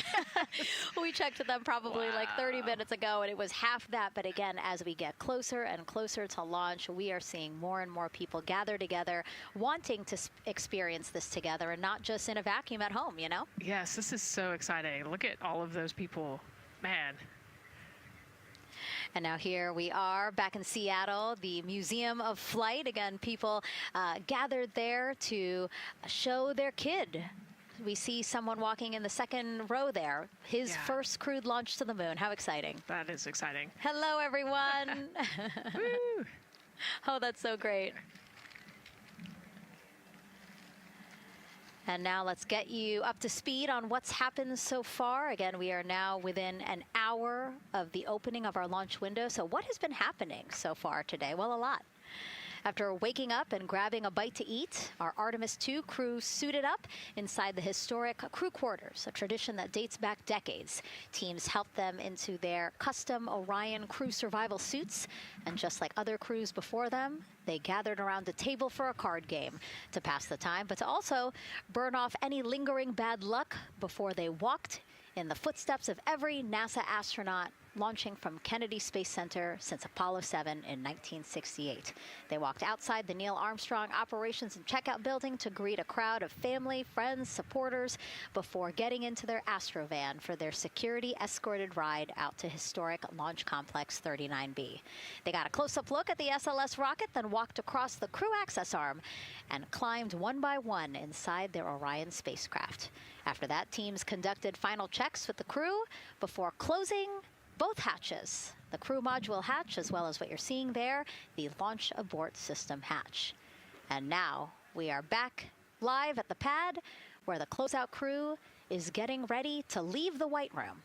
They are now tethered, Nicole, because they are about to move some pieces that connect the Orion spacecraft to the White Room, correct? Yes, there's kind of what I would call a shroud. You can see them working that there. So it is actually connected, so that way the gap between the crew access arm and the crew module, and well, I guess that's the LAS there, is covered. But they're about to remove that so that the crew access arm is not connected to the rocket in any way, so that it can retract here in the next few minutes. And for how we're looking with the launch countdown milestones, let's go to Daryl Nail in the Launch Control Center. All right, thank you very much, Megan. And as you can see there, the finishing touches, as you've been talking about, to the LAS, which brings me to that subject, because we currently are hearing the launch team is working an issue that was reported out with the LAS. At least there's an issue apparently with a battery on the LAS. The engineer who is in charge of the launch abort system sits on console here, reported that a temperature for one of the 2 LAS batteries is out of range. And although it's not a constraint for launch right now, it would be when that temperature is checked inside of T-minus 6 minutes, which is inside of terminal count. So right now, the team is working some troubleshooting on this issue. Going to follow, of course, along closely with what they learn. But again, a battery temp for one of the 2 batteries on the LAS is out of spec, and the team is working to understand, first of all, whether or not this may be a sensor issue, or is there an issue with the battery itself. So again, looking into it, troubleshooting and researching as we speak.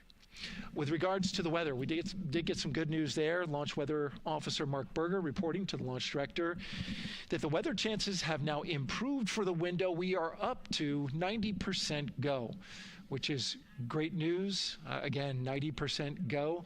That is up from the 80% that we started when we had the first weather forecast come out officially 3 days ago. And so that is great. And for anybody who's here in the launch area knows that is certainly viewable. They can see that by just looking up. So we're getting some good clearing as forecast.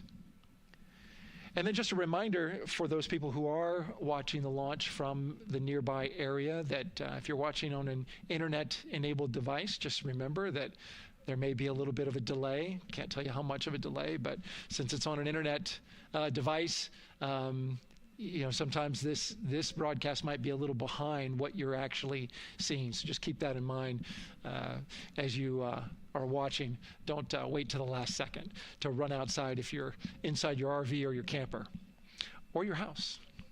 That's the latest here from the firing room. Of course, we'll keep track of that last battery issue.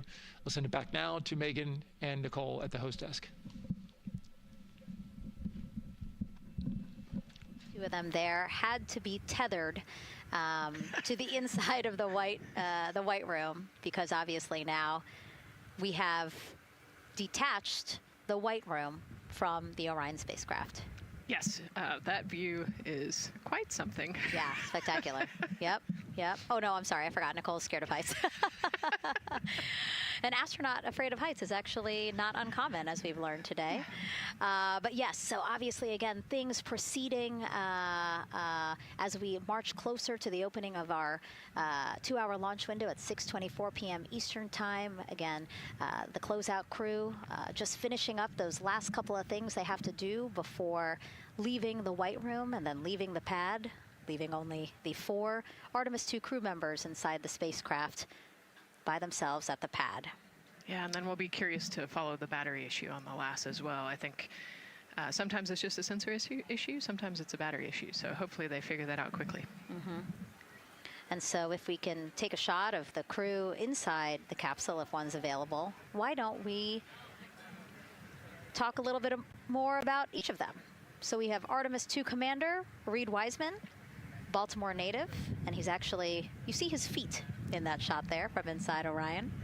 He's been in space once before as flight engineer for Expedition 41 aboard the International Space Station from May through November 2014.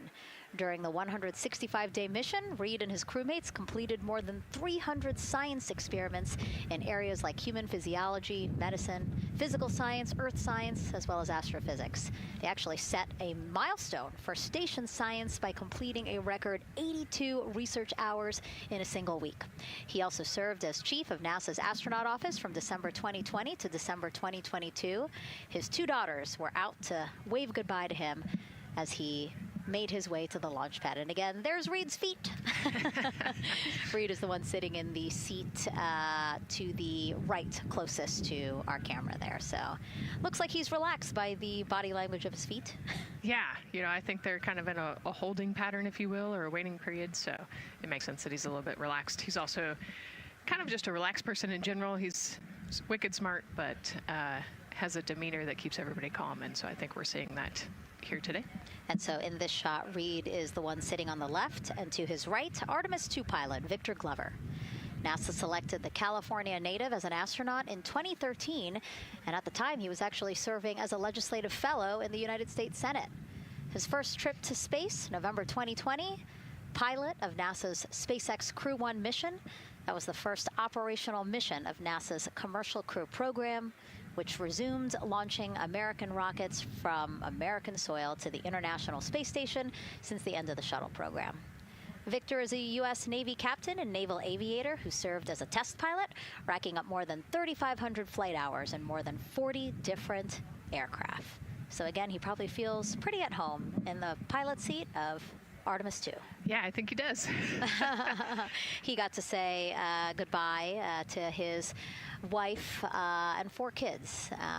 Again, those were the family that he had here at Kennedy Space Center before the 4 of them drove out to the pad. Yeah, and you can see there, we talked about Victor's energy earlier, and you can see him working through, pushing some buttons on the displays. Looked like he was pulling up a procedure, so he's following along and ready to go, looks like. And then mission specialist Christina Cook, sitting on the upper left-hand corner of the screen there, native of Grand Rapids, Michigan, was selected to the Astronaut Corps in 2013, same class as Victor, served as flight engineer on the International Space Station from March 2019 to February 2020. During that time, she set a record for the longest single spaceflight by a woman with a total of 328 consecutive days in space. How cool. She also participated in the first ever all-female spacewalk. And before becoming an astronaut, Christina helped build space science instruments and led scientific fieldwork in some of the most remote environments on the planet. Her hobbies include surfing, rock climbing, and community CDR, service, yoga, and photography. Go ahead, NCD. There's a couple of suppressed overvolt messages. We're going to go ahead and clear those off your screen. We see them and we copy. All right. NASA test director. We're still working here, trying to get through everything. So we're getting close, and then trying to talk that other issue that we just picked up a little bit ago. But I think work-wise, we're doing really well. Sounds good, NTD. We're doing great on board.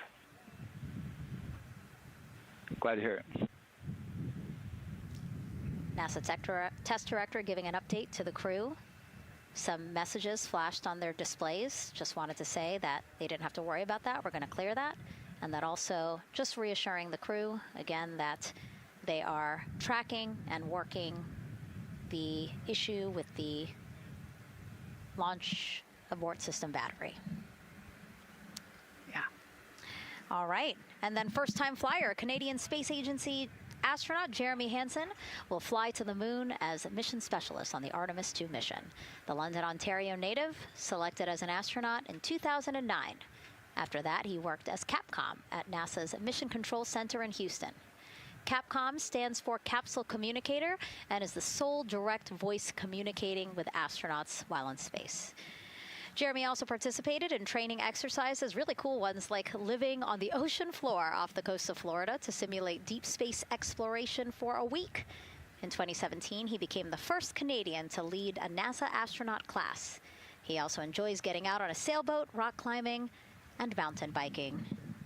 He has a wife and 3 children. And he's the one that you see bottom left-hand corner of your screen.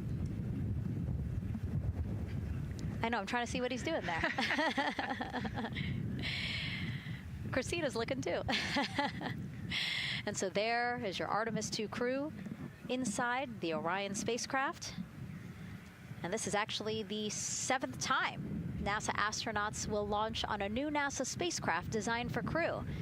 And if you're wondering about the first 6 crewed test flights, here they are.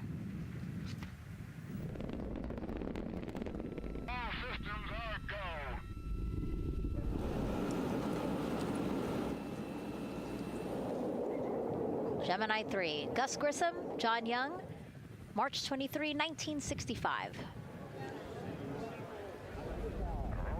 Apollo 7, Wally Schirra, Don Isley, Walt Cunningham, October 11th, 1968. Space Transportation System, or STS-1, John Young, Robert Crippen, April 12th, 1981. Then NASA's SpaceX Demo 2, Doug Hurley, Bob Behnken, May 30th, 2020, followed by NASA's Boeing Crew Flight Tests. Butch Wilmore, Sonny Williams, June 5th, 2024. And now,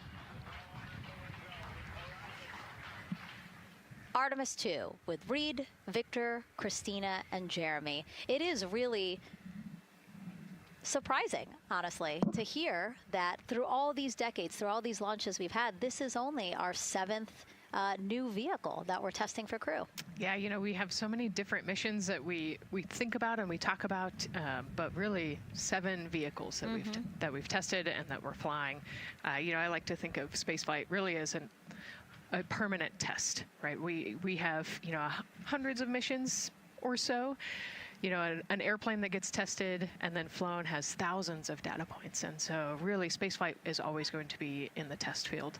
And I think it's important to remember that, especially as we put humans on rockets that we never have before, or for the 7th time we start a new vehicle and a new mission. Just getting word now that White Room closeouts are complete. And so the closeout crew is preparing to leave the pad. It's exciting stuff. We are making good time, and the closeout crew is doing really well. 41 minutes, 43 seconds and counting until the opening of our window. And Artemis II is a 10-day mission that will send the 4-person crew on a journey around the moon and back to Earth. It will be a critical step towards future lunar and Mars missions.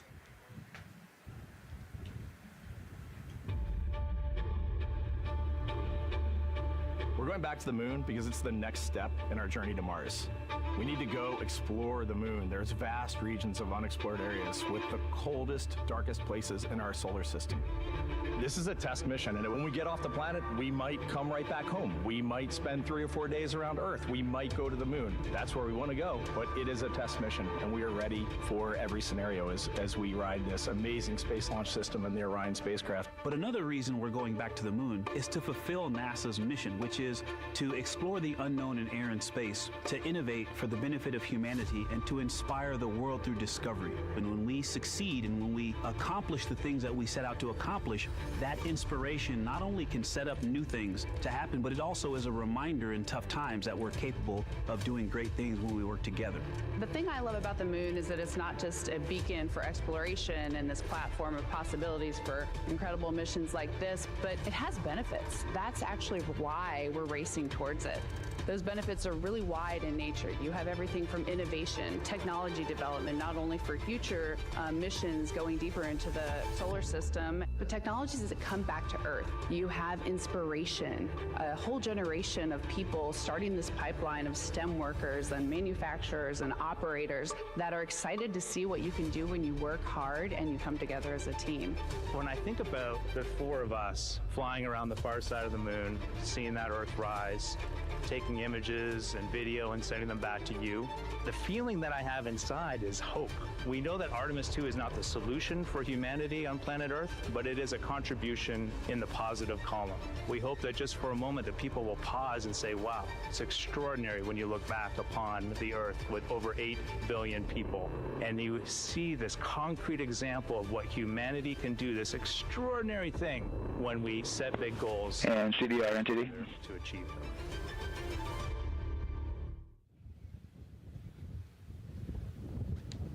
And so Mission Control Houston will control the flight of Orion after a liftoff here at Kennedy Space Center. Here's Gary Jordan, who's embedded with that team. Gary, you might have to pause because we did just hear a call out to the commander in Orion. Will do, Megan. I think that was Commander Reed Wiseman responding to prepare for some of the next steps. We are now holding at the T-minus 10-minute hold. Expected a 30-minute hold. So we are well on the countdown. We are well on the timeline to meet this L-minus time and launch towards the beginning of the window, but continuing to track progress along the way. Again, I'm here with the Artemis II flight control teams in Mission Control Houston. The team in the room behind me has been monitoring the countdown and verifying their own mission-specific launch criteria of the Space Launch System, the Orion spacecraft integrity, and its crew. During the final poll before launch, if all looks good from each of the flight controllers in this room, Flight Director Judd Freeling will report a go for launch from Houston Flight. Upon liftoff, teams here take control of the mission and communicate with the crew while they fly on the Space Launch System. This phase of flight is highly dynamic, and each console position has a dedicated and important role of looking after critical systems. You'll hear calls from Capcom and NASA astronaut Stan Love in this room to the Artemis II crew as milestones are reached during the more than 8 minutes of powered flight on the core stage. Liftoff and Ascent are just the beginning. This room will be staffed around the clock over the next 10 days to oversee every moment of the mission through splashdown. Here from the Johnson Space Center, we'll be streaming the mission live 24/7 so anyone can follow the crew's journey, take peeks inside the spacecraft, and share the experience of a lunar flyby with astronauts looking down at the moon's surface. Teams here have been rehearsing tirelessly in simulations to throw every conceivable and inconceivable scenario their way. We are ready and eager to begin the Artemis II mission. Still milestones to come as we continue the countdown, but we'll be right back with you during the ascent phase of today's flight. With that, Megan, I will send it back over to you at the Space Coast. Thanks so much, Gary. Under 37 minutes until the opening of our 2-hour launch window, 6:24 p.m. Eastern. I've never been more excited for a time. But why don't we send it back over to Megan Carter with the moon board to learn more about what happens after ascent. Absolutely. I am definitely also getting excited. Things feel like they're starting to pick up a little pace here. A lot is about to happen within the first 10 minutes of launch, but what happens after those first 10 minutes? Let me take you over here to my mission map so we can kind of jump ahead and let me explain a few things. So, our main engine cutoff is going to stand for MECO, and that is essentially where the rocket's job is done, and it is then going to turn the propulsion duties over to our ICPS. That stands for Interim Cryogenic Propulsion Stage. Don't try and say that too many times fast, but the ICPS is going to be right here, and that's our in-space propulsion. About 50 minutes into, after about 50 minutes into launch, it is going to conduct that first burn, and that's going to be the Perigee raise maneuver. Essentially what that is going to do is going to raise the spacecraft from a lowest point of Earth just a little bit higher into space, and then they are going to conduct that nice path that's going to set them on that nice circular path around the Earth. That's when they're going to start to be able to really check out the spacecraft. The Orion spacecraft is going to be able to, like we've talked about, be maneuvered by the crew. They're going to check out those life support systems, and communication checkout's going to be vital at that point as well, obviously. Then they will be conducting that another burn, and that's going to raise them just a little bit higher again. And then they will, it'll be about time for the ICPS to separate, and they will start another lap around the Earth as well. Now, the ICPS, but even after it separates, its job will not be done because they will have the opportunity to conduct something called the Proximity Operations Demonstration. And this is going to be really important for our future lunar missions because the ICPS actually has a target on it, and the crew is going to have the opportunity to manually maneuver these spacecraft like we've mentioned and practice those docking maneuvers. Now, obviously, they will not be docking for this mission, but that is, again, going to be critical for those lunar missions in the future. Now, all right, after that ICPS has separated and they've done that second lap, they're going to conduct 2 more burns. And what these burns are going to do is set them up to the high enough orbit and a fast enough speed in order to conduct the translunar injection. This is going to be that critical moment and that critical milestone where they are going to produce about 6,000 pounds of thrust. And this is that point that is going to take them out of low Earth orbit into deep space, and it's going to set them on that nice path towards that lunar flyby. And I know we have talked a little bit about why this could be a record-breaking flyby and journey to the moon. And with that, I'm going to turn it back over to Megan so she can tell us just why. Yeah, she's talking about the distance record set by the Apollo 13 astronauts in 1970. They were 248,655 miles away from Earth, and this Artemis II crew might surpass that on flight day 6 when they fly around the moon by more than 4,000 miles. Yeah, it's a long ways. It's tough to fathom 250,000 miles from Earth, right? I mean, space, the space station is only 250 miles, and so we're going, I don't want to do the public math, but we're going much further than that. But it's important, right? Because we want to get back to the moon. We want to see the surface. We want to see the far side of the moon, and the way we do that is by breaking distance records. Yeah, and the exact distance record depends on exactly when they launch, like the time, the day. So we'll learn more as we go into this 10-day mission with the Artemis II crew. But here we are, 32 minutes, 50 seconds and counting from the opening of our launch window. Feels really, really surreal here as more and more people come to gather on the press site lawn here at Kennedy Space Center. Why don't we take a look at this video that we have here? Some familiar faces who wanted to wish our Artemis II crew a safe journey. Reed, Victor, Christina, and Jeremy, you are the real deal. You're flying to the moon for all of us, and we are in awe. You're the true heroes. You are not just astronauts. You are pioneers, venturing deeper into the unknown. But you are not alone. We will be all cheering you on from planet Earth. Hey, I'm Victor Wembanyama, and I play basketball in the NBA. But I'm not only interested in shooting hoops. I'm also interested in shooting stars, dark matter, and all other types of astronomical phenomenon. And to the Artemis II astronauts who are shooting for the moon, I wish them good luck and Godspeed. Hi everybody, I'm Ryan Gosling, and I play a biologist who goes to space to save the planet in the film Project Hail Mary. But the Artemis II astronauts are going to space for real, and they will travel farther from Earth than any humans in history. Sending all our best wishes to the Artemis II crew. I just want to say how proud I am of each of you and how inspired you make me. But it's not just about me. Your mission is going to inspire future generations of scientists, engineers, athletes, and dreamers to do something that they never thought possible. Hey, it's Roy Wood Jr., and I want to wish the Artemis II crew a happy and safe journey to the moon, well, around the moon.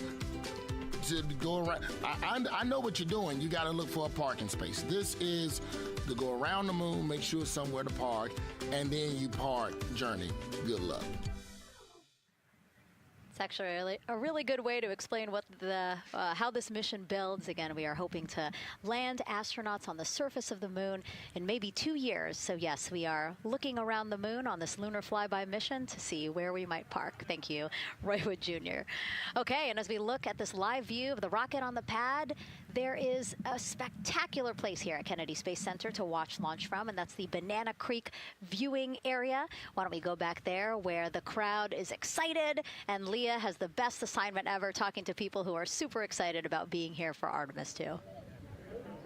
Oh my gosh, Megan, you talk about the excitement being palpable. I'm telling you, everybody here on pins and needles as we get just about half an hour away from launch. I've been walking around talking to people, and I'm just struck again and again by how many people are here from across the agency. I want to introduce you to just a small portion of the people across NASA who have been supporting this mission. Patty Ortiz, NASA Armstrong Flight Research Center, Orion program. Orion. Kathy Graves, Glenn Research Center, Office of STEM Engagement. Here we go. David Alexander, NASA Glenn Research Center, Office of STEM Engagement. Jennifer Becerra, Johnson Space Center, the Office of STEM Engagement. Here we go. Right back here. Where are you from? I'm from NASA Glenn Research Center, Joseph Panakitis. Joseph, here we go. Wes Furman from APL. Maria Arredondo from Headquarters, Next Gen STEM. Mark Robinson, Stennis Space Center, Commercial Space. Amira Flores, Armstrong, Office of the STEM Engagement. Molly Kearns, NASA Glenn, Space Communications and Navigation. Matthew Pierce, Goddard Institute for Space Studies in New York City. Here we go, and right over here. Lauren Ring, Ames Research Center, Data Integration. So we're coming together. We're one big NASA team, one big NASA family, and we have one major message before we launch tonight. Okay, guys, what are we going to say? 1, 2, 3. Go!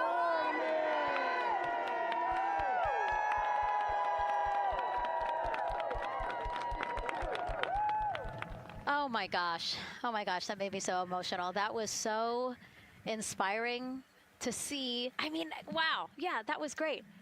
I mean, just to hear everybody say their position, what they're doing to support this mission is amazing. And I'm sure this was something that really rang true and resonated with NASA's Administrator Jared Isaacman, again, to see the workforce come together to do the work and then to be here for launch. So why don't we actually go over to him now with our Jasmine Hopkins at one of our other viewing locations. All right, Megan, thank you so much. The energy here on the balcony is honestly becoming electric as we get so close to launch, and now we are thrilled to welcome NASA Administrator Jared Isaacman. Jared, we're really entering a golden age of exploration. How will Artemis II set the pace for the coming years? Well, I mean, Artemis II is the opening act, right? This is the test mission. This is getting very comfortable with the SLS rocket, the Orion spacecraft. No humans have ever flown on this before, right? And we're going to put it through its paces. We'll go into Earth orbit for a little bit, make sure Orion's doing okay, and then we are sending them, right? We're going to send them farther into space than any humans might have gone before, 250,000 miles away, and it's going to set up for the subsequent missions. That's why we're going into the golden age of science and discovery right now, because you're going to see a moon rocket launch in 2027 when we do our testing with the lander. We're going to go for the landing on Artemis IV in 2028, and in parallel, we're going to build the moon base, right? And that is going to be filled with science discovery and tech demonstrations that's going to support the enduring presence we're trying to create on the surface. Absolutely. So honestly, history-making years ahead of us, you know, with Artemis III and IV. But first is Artemis II. What will be our single greatest takeaway from this mission? Well, I'll tell you, I mean, after ignition, to me, the moment that I'm going to be most excited for is splashdown. There's no question about that. Good shoots coming down off the West Coast. But look, I think the takeaway from this is gaining extreme comfort in the Orion spacecraft, right? I mean, this is very different than what we've done for more than a half century, right? I mean, the velocities that spacecraft is going to re-enter at, it's going to be new territory for us. We want to get our arms around that completely. So I would say the performance of SLS plus Orion is everything on this one. We want to make sure we do it in as a safe way as we possibly can, understanding what we are undertaking right here, bring our crew back, learn as much we can from the vehicle, set up for Artemis III in 2027. Right. And Administrator, we've actually had a pretty young audience today here, some kids running around the balcony. How do you hope Artemis II inspires that next generation? You know, I talk about this all the time. Like, you know, one of our overarching KPIs that we should always be tracking is the number of people living and working in space. Well, you know what's another strong number 2 on that one? It's the number of kids that are dressing up as astronauts for Halloween, so that they grow up, that they're inspired to want to join in this grand endeavor, whether they come work with us here at NASA or they join in industry, but they're helping humankind venture out farther, pursue all the secrets of the universe. Yeah, I think we'll see a lot of kids dressed as astronauts this year. And finally, Jared, you've really made it a personal mission to get to know the people behind the work at NASA. Do you have any final thoughts, any final words before today's history-making launch? Yeah, well, one, I want to express a lot of appreciation. I'll tell you what, the 4 astronauts on top of Artemis II know this. It takes an army to pull a mission together like this, right? Across all 10 of our centers, all of our commercial partners, the international partners that come together to make this possible. My sincere appreciation for everyone who is currently working the mission right now, so getting them ready for launch, that will be watching over them in mission control, recovering this crew when they splash down off the West Coast. I have complete trust and confidence in your abilities. And everybody else who's not directly working on Artemis II, Artemis III is coming up next year. When this mobile launcher gets back in the VAB, we're going to start stacking. Wow, plenty of excitement ahead of us. Jared Isaacman, thank you so much for being here. Thank you. Thanks for being here. Of course. All right. And with that, let's get back to the countdown with NASA's Megan Cruz. Under 25 minutes and counting from the opening of our 2-hour launch window, and take a look at all these people behind us. I literally, every moment I turn around and I see the clock, I am like, oh, wow. Oh, wow. There are more people and less time. Yes, exactly, which is a great problem to have. Yes. Now, this first crewed test flight of NASA's Artemis program coincides with the 250th anniversary of our country's founders signing the Declaration of Independence. Exploration is a part of America's DNA, and it continues now with our return to the moon. 250 years ago, 13 colonies laid the foundation for the greatest and most enduring democracy in the history of the world. One driven by courage, faith, and freedom.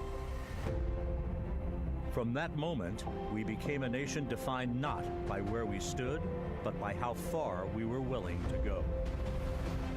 We conquered vast frontiers, invented tools that shaped a modern world. We found light in the dark, and we rose from the Earth. Faster, higher, farther. We pushed beyond the sky and into the unknown. We carried our courage into the cosmos, and we planted the American flag on the moon, the defining achievement of American superiority in space. Today, our curiosity stretches farther than ever. American robots search ancient rivers on Mars. New telescopes unfold to glimpse the first stars. And a new generation prepares to return to the moon, this time to stay. For 250 years, America has carried the light of humanity forward. But American exceptionalism isn't inherited, it's earned. Our greatness comes not only from what we've done, but what we're still determined to discover. Because in every era, across every horizon, America is at its best when it's reaching for something greater.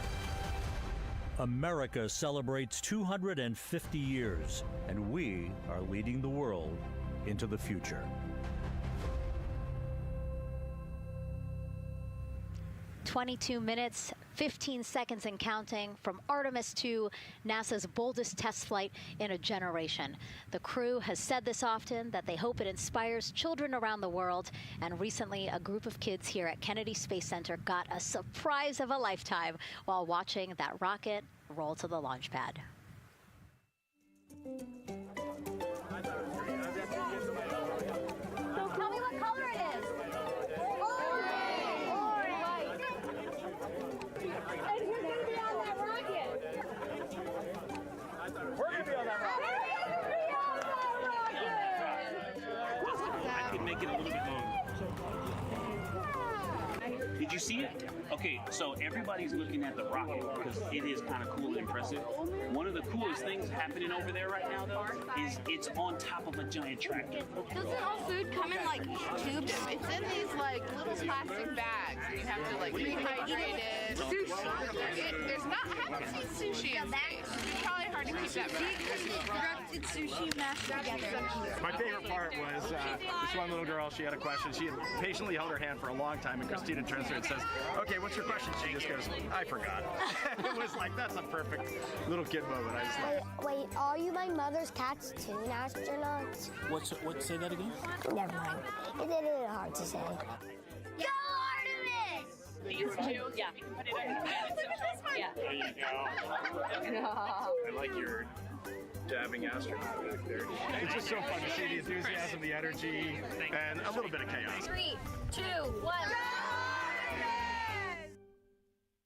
Wasn't that so cute? I love kids and their excitement and, you know, even just being real. Like, I don't remember what I was I know, he ask. goes, but I'm glad you're here. Now here we are, Space Center Houston. The crowd has exponentially grown throughout the day. We started showing you live shots from in there probably an hour ago. And now take a look at all the people there getting ready to witness history together. It's something really special to be able to witness something like this together. Yeah, you know, we've heard from celebrities and officials and kids, and, you know, it's amazing. People from all around the world came here today to Florida to watch, so it's something, it's hard to put into words, just how much support for this mission we're seeing today. And great news, too. Remember, the team was tracking an issue with the launch abort system battery. They appear to have cleared that issue, so we are go for launch. Yes, it's exciting.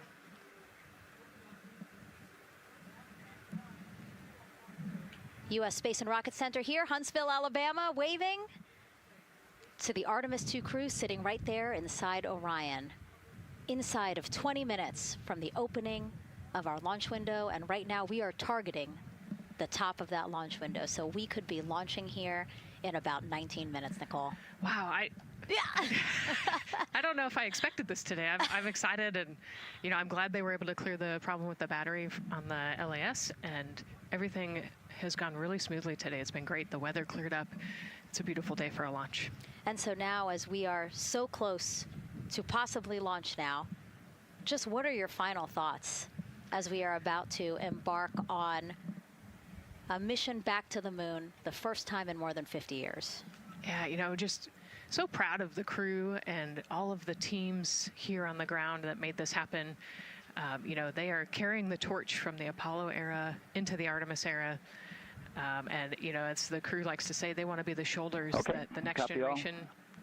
All. And let's see, I see GLS, can you help us with that, please?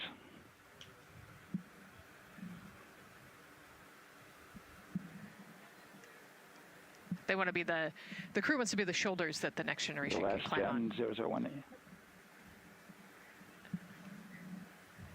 You know, I think it's in their patch. We're going for all. It's in the name of their capsule, integrity, representing humility and the professionalism of everyone that got them there today. So proud of them. We love them. We're excited for them. And we cannot wait to see what they see.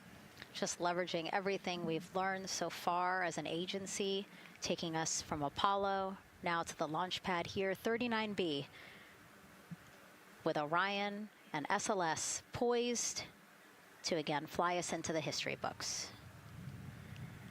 And before we leave you now here at the host desk to get back into operations, we just wanted to answer one question for you guys. We asked you earlier on today, what are you most excited for? And we asked you to go vote on Instagram and Twitch. Instagram, you guys said launch. Twitch, you guys said lunar flyby. So I think you guys will all be very excited since we are now about 17 minutes from the opening of our launch window today.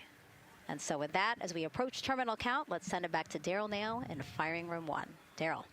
All right, thank you, Megan and Nicole, and just want to give you an update on the launch abort system that you just reported that they cleared. They believe, they're convinced, this is an instrumentation failure. So there are 2 batteries on the LAS. The LAS, of course, and with the help of my 2-year-old son's model rocket, Daniel said I could use this, so it's okay. The LAS is right here. It's the tower above Orion. Orion capsule's inside of here. It's used to pull Orion off the rocket in case the rocket something's going on with the rocket, either on the pad or in flight. 2 batteries are bad. Well, I'm sorry, one of the 2 batteries reported an out-of-family temperature, and it was very much out of family. And so they checked their data going back into the vehicle assembly building where they recharged the batteries and worked on them. And they have good, solid data, they reported, that tells them that this is an instrumentation failure, that there's something wrong with the sensor. And so they took it before the mission management team, which has to accept the risk, any changes to launch commit criteria, which this would be one, and they all fully accepted it. So now we are clear as far as that constraint is concerned. And one quick thing as we count down now, we are getting into the final minutes before liftoff. There's a 2-hour window. We haven't quite set the T0 yet, but this is a list of the cutouts. There are 150 cutouts that are included for this 2-hour launch window, and that's important. They're in very small print. That's important because there's basically 16 minutes inside this window that they cannot launch. And these are because of small things flying in orbit. There's a lot more things in orbit than there were back in Artemis I when we had 35 to 40 cutouts. For that reason, because of these 156 cutouts, they're going to be managing the launch window as we go forward. So they may have to wait out one of these cutouts. They range in time between 2 seconds to 23 seconds, but you'll hear the NASA test director talk through that. We're getting ready to merge that loop from NASA test director Jeff Spaulding.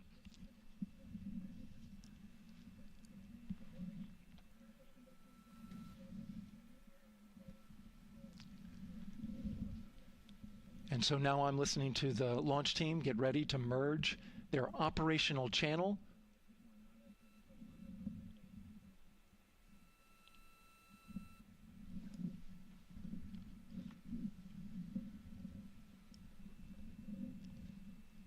We're now entering one of the most consequential phases of launch day, and that's terminal count, the final 10 minutes. And OTC NTD on 212 for comm check. Good, comm. Help me. I hear you the same. STC? GTC? GTC is on 212. All right, copy that.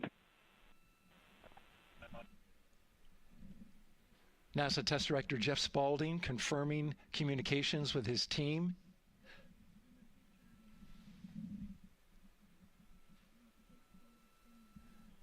There will be 2 polls that we'll hear. One from Spaulding, the NASA Test Director, confirming the ground systems and the launch team are ready to proceed. At this point, we have a clear board, no constraints, but we need confirmation from each individual on the NASA Test Director team. So we'll hear him poll his team. The other poll that we're waiting for is the poll from Launch Director Charlie Blackwell Thompson, who will take that final status from NASA management before giving the go to come out of a hold. And you're seeing the clock count down at L-12 minutes. CCL, OTC, Orion, RS1. CCL. Yes, sir. Reconfigure ARS primary loop ISO valves. Copy, that's in work. And CDR, OTC, Orion, RS1. Go. ARS loop ISO valves are being closed at this time. Integrity copies. NGDLP. Go. Yes, I had a discussion with sea ice and with MER manager regarding the observation the sea ice had a few minutes ago. They were able to confirm with BCI photos that the condition that they observed has been there since 2025. MER manager has had a chance to review the findings, and they do not have any constraints from either a sea ice or MER manager perspective. Okay. Copy all. And Launch Director NTD, you copy? Yes, sir. I copy. That's good news. OTC, CCL 212. OTC. ARS primary loop isolation valve configuration is complete. Copy.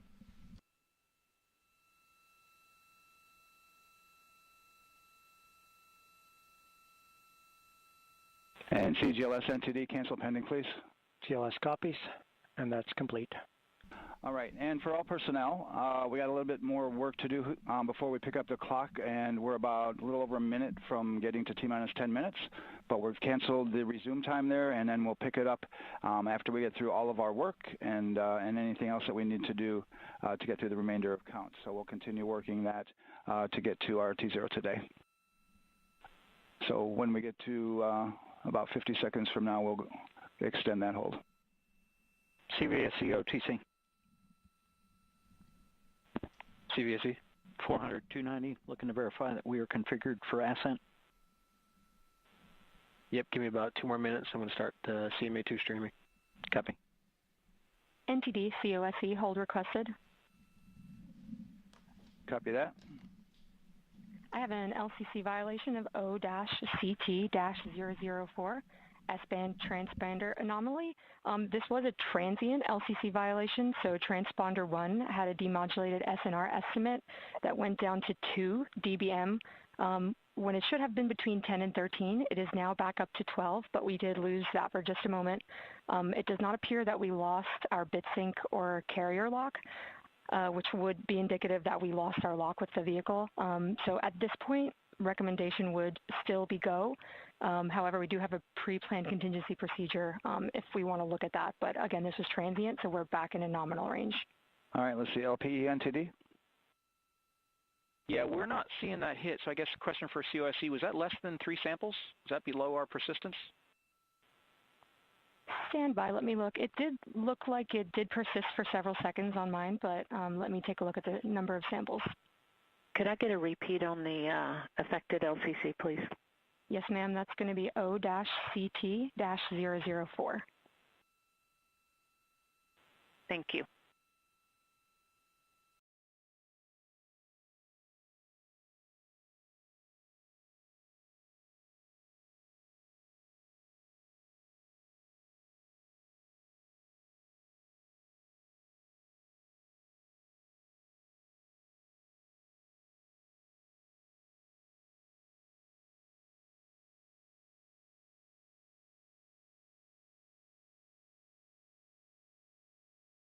Yeah, us taking a look at the data right here, looks like that was a single sample. Yeah, copy that. RFTS does report that they also lost lock for about 5 seconds. So I would love to ask KUS and see if they also lost lock with the vehicle for any extended amount of period.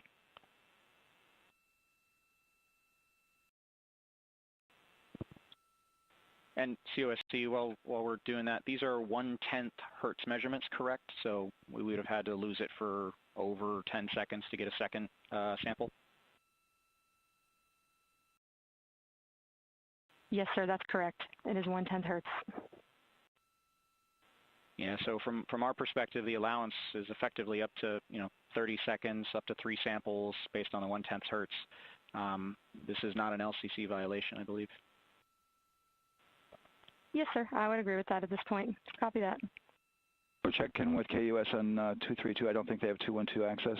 We're trying to verify, but it sounds like they have a loss of lock as well. About 2 seconds. Okay.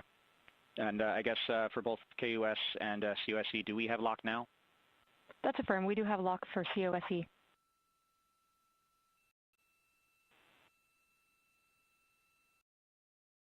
Yeah, so from the integration console perspective, we did have a temporary loss there within the allowable, and per the requirement, let's go. And this is Houston Flight. We have lock and we have good telemetry here in GSC. And KUS is reported to they have good lock now.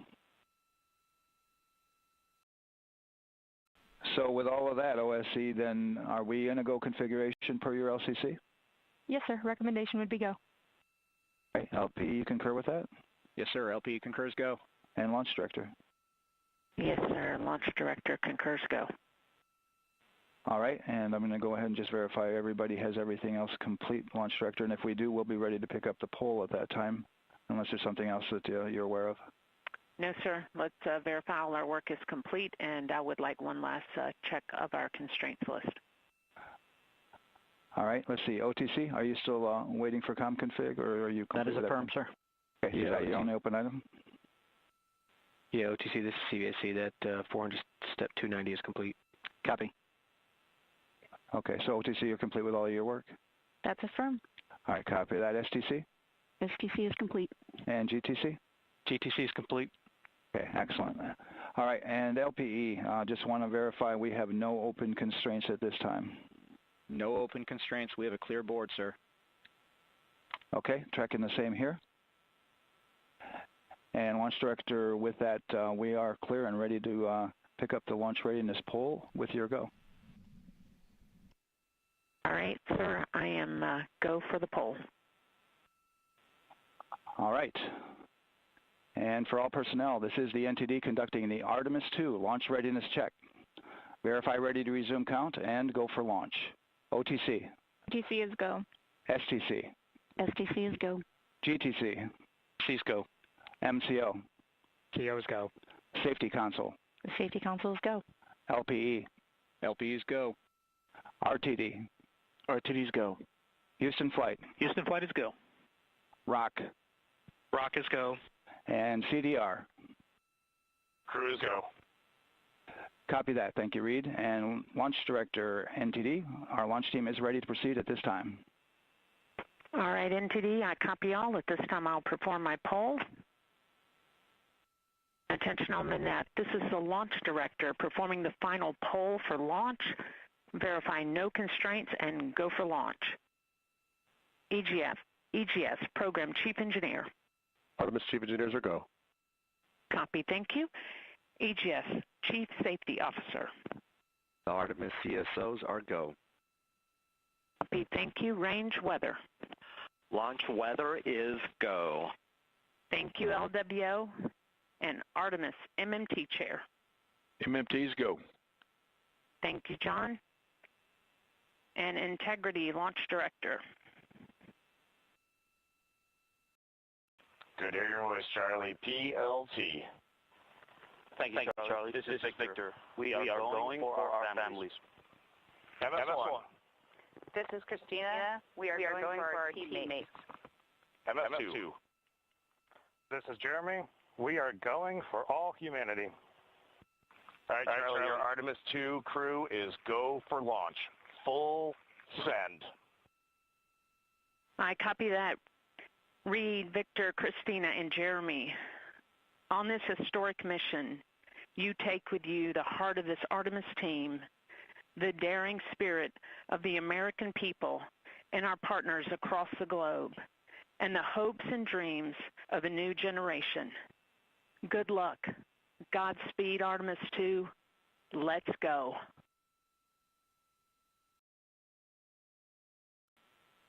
And into the launch director. Go ahead, Launch Director. Yes, sir. You have a go to proceed with countdown. Copy that. I'll put it in work. CDR, NTD. Go. Gear risers and initiate short purge per your EPROC 10.1.1, steps 8 and 9. 10.1.1, 8 and 9 going to work. Copy. CVSE NTD, start and verify recordings of our Orion cameras. Copy. Okay. Well, there you heard it. RSR NTD. RSR. They're getting ready to start terminal count. arm rotation enable at this time, please.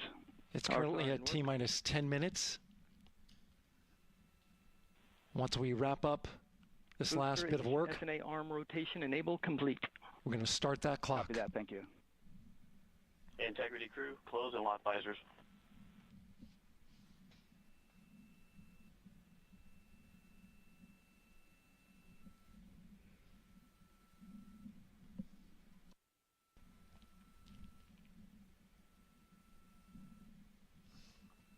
You heard an issue, worked in real time with telemetry lock on the Orion.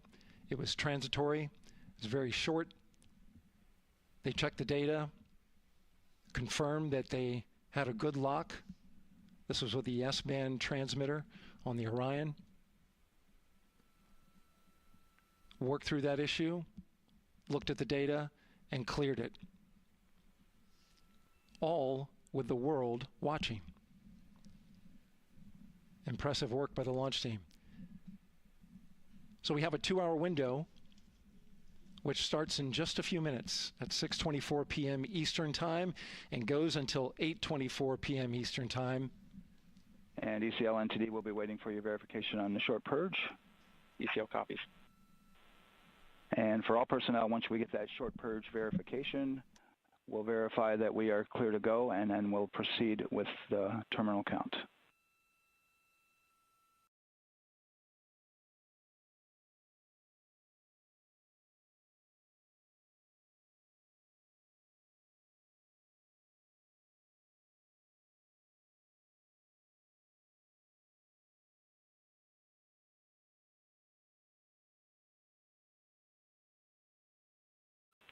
ECL time estimate? About a minute. Copy.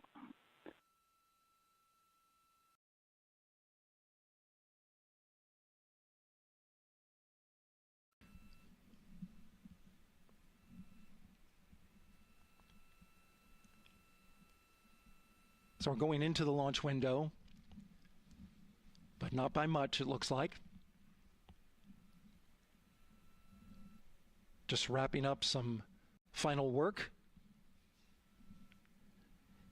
And once that's completed, you'll hear NASA Test Director Jeff Spaulding ask for the ground launch sequencer operator to go ahead and start the clock. The ground launch sequencer is an application software. It runs on top of the launch control system in the firing room, acts like a conductor of an orchestra, executing hundreds of commands in precise order and timing. It's all autonomous. NTD CCL 212, short purge initiations verified. All right, copy that, and we're verifying our constraints.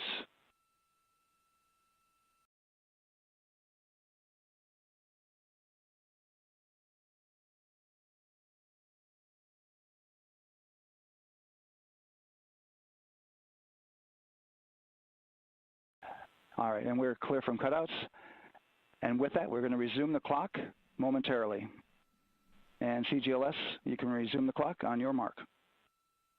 GLS copies.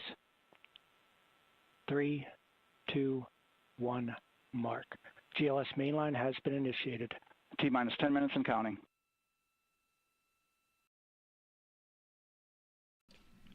And that begins terminal count. Our new T0 is 6:35 p.m. Eastern Time. 6:35 p.m. Eastern Time. We are now counting down to liftoff of Artemis II.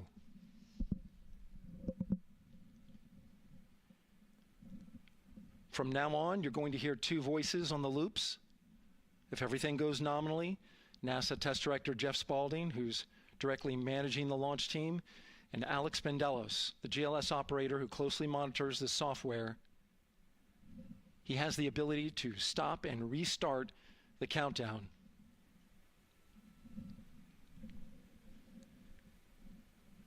A lot of people ask about whether there's a launch button. There certainly is not. Flight and Rock, our new T0 is 22:35:12. Houston flight copies. 22:35:12. Affirm. There you heard confirmation of the exact T0, 6:35 and 12 seconds p.m. Eastern Time. Again, our T0 is 6:35 and 12 seconds p.m. Eastern Time. But as I was saying, there's no launch button. This is autonomous. But there is a button that keeps you from launching, and that button allows the GLS operator to pause the countdown outside of terminal count and during terminal count and submit a hold to the next holding point. So the clock won't stop right away. If there's an issue, we'll go to the next stable holding point. This is how GLS configures the rocket and ground systems to a stable point where they can stop the countdown if that's needed. But right now, we are counting down. Our next big milestone, looking to retract the crew access arm.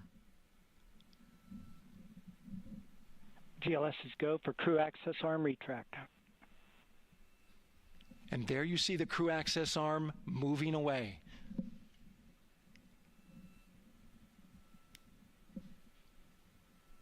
That's the path that the astronauts took to ingress into the rocket.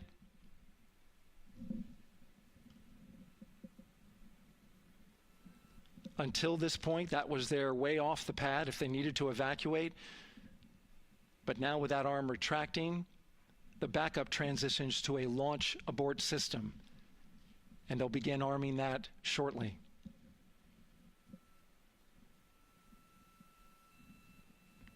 Of course, the launch abort system, great shot there of the crew access arm retracting away.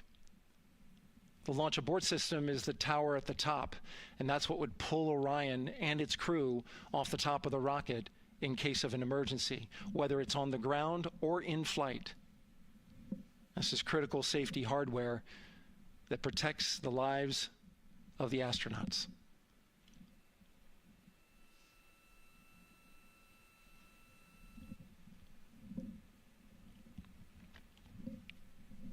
Starting at T-minus 6 minutes, the GLS will start bringing that and other high-energy systems online, starting with core stage pressurization.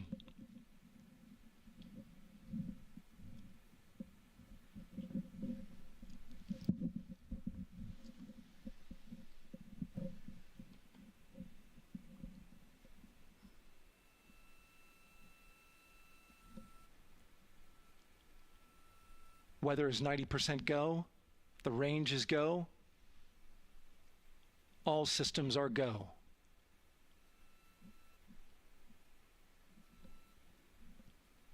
GLS is go for core stage tank pressurization.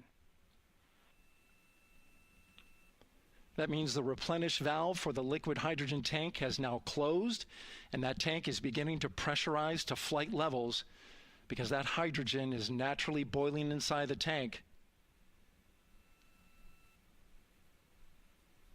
We'll get the liquid oxygen tank a little later in the count. Now the team is waiting for verification that, if needed, the Artemis II crew could use the launch abort system to pull Orion safely off the top of the rocket in an emergency. Let's listen in for that call. GLS verifies last capability available. And CDR, do you copy? CDR copies, last available. That's great news, and you heard the NTD verify that with the commander of the mission. GLS is go for FTS arm. Now work is being done to arm the flight termination system. This is so the range safety can send a flight termination command if the rocket flies too far off track. There's a brief built-in delay so the launch abort system has time to pull the astronauts to safety first. Go for LH2 high flow bleed check. All right, the high flow bleed check. That's so the cryo team gets verification that the RS-25 engines, all 4 of them, are in the proper temperature range for launch.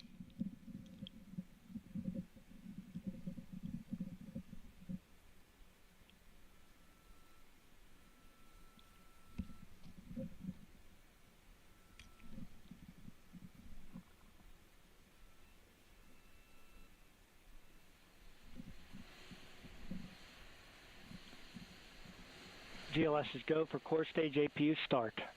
Core stage APUs start. Those are auxiliary power units, high-speed turbines which provide pressure to hydraulic pumps that steer the RS-25 engines. We're going to see a gimbal test a little later at T-minus 2 minutes and 30 seconds. This is what allows that to happen.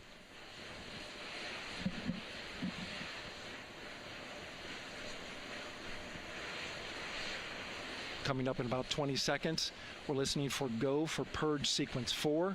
That's a helium purge of the 4 core stage engines downstream of the propellant valve. This gets all the air and moisture out of there.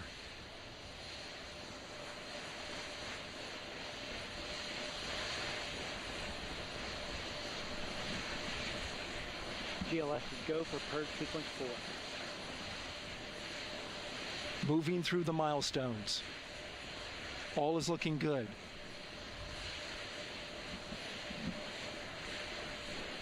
Coming up in just a few seconds, we're going to get that thrust vector control actuator test. This is a gimbaling of the engines.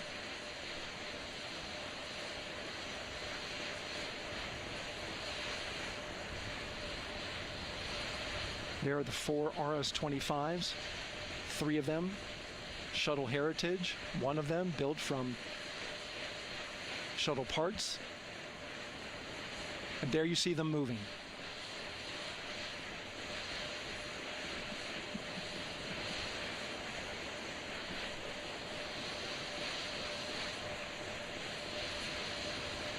Now we're going to start moving the power from both the upper stage and the lower stage of the rocket to internal, taking ground power away and now going to battery power. GLS is go for upper stage to internal power. All right, power is removed from the rocket's upper stage, the ICPS, and it's been switched to battery. Same milestone for the lower core stage coming up at T-minus 1 minute and 30 seconds. Right now, the 4-person Artemis II crew is 248,000 miles away from the moon. And if all goes well, they will fly by it in 6 days. GLS is go for core stage to internal power. All right, there's the rocket's core stage, which houses 3 flight computers, is now on its own power. There's no more hold time because there's no more margin on these batteries. So we would have to recycle back to T-minus 10 to recharge if we had a hold.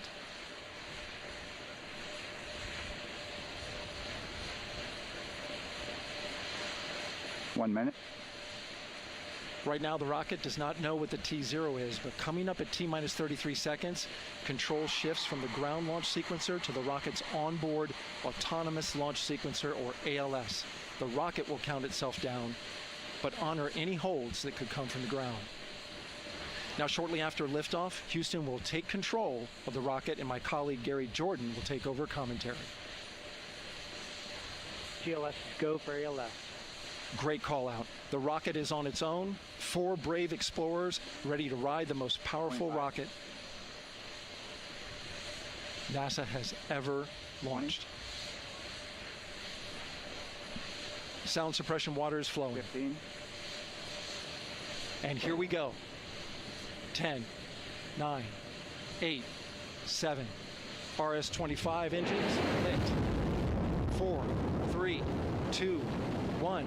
Booster ignition. And liftoff. The crew of Artemis II now bound for the moon. Humanity's next great voyage begins. Good roll pitch. Roger, roll pitch.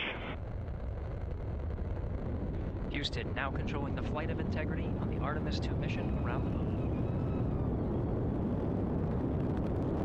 Integrity, AMT high. AMT high. On time, passing 30 seconds into the flights. Integrity passes the alternate MECO. Target milestone. Mission Control Houston seeing good performance on the 4 main engines. Space Launch System core stage. Integrity, 3 miles in altitude. Traveling more than 1,200 miles per hour.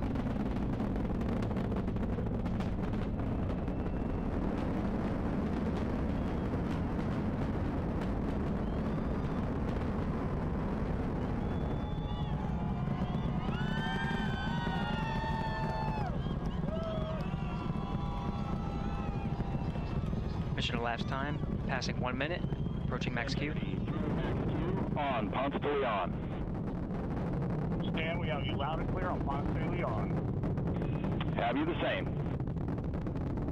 Communication signal transfer confirmed as Integrity and its crew go supersonic. Approaching 90 seconds into the Artemis II mission. Integrity is 14 miles in altitude, 8 miles downrange, traveling more than 2,600 miles per hour.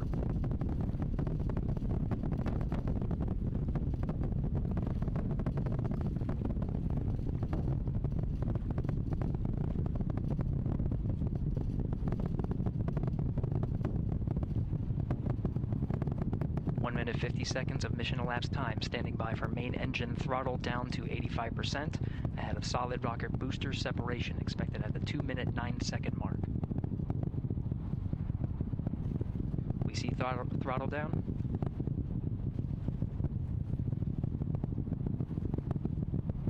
Confirmed separation.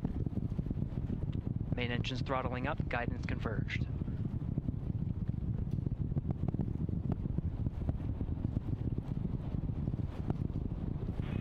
Integrity, guidance converged, performance nominal, upper stage RCS ready. Copy all, Stan. Integrity, SM priming complete. SM priming complete. 2 minutes 45 seconds of mission elapsed time into the Artemis II mission. Thrusters on Integrity and upper stage confirmed in a ready state, ahead of service module fairing separation.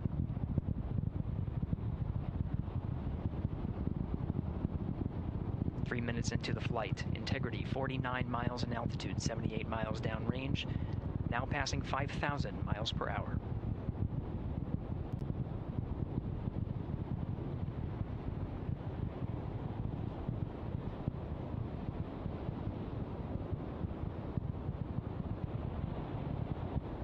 Standing by for launch abort system jettison. Houston Integrity, good last jettison, great view. Copy jettison, Team Eco 8+02. We see the same on board, Stan. And Houston has you loud and clear on TDRS at the Kármán line. Outstanding, Stan, we have you the same. 3 minutes 50 seconds into the flight of Artemis II, Wiseman, Glover, Cook, and Hansen cross the boundary to space with good comm checks. GPS signals acquired after last jettison now working on internal checks to verify accuracy. Flight Dynamics Officer analyzed the time of main engine cutoff, confirmed at 8 minutes 2 seconds, time of MECO.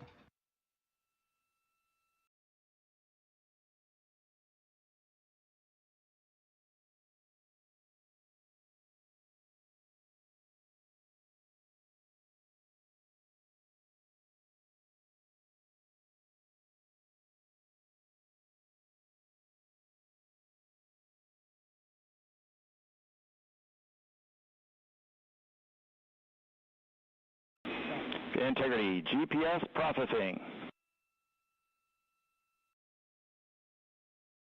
Outstanding, Stan. We see the same, and we have a beautiful moonrise. We're headed right at it.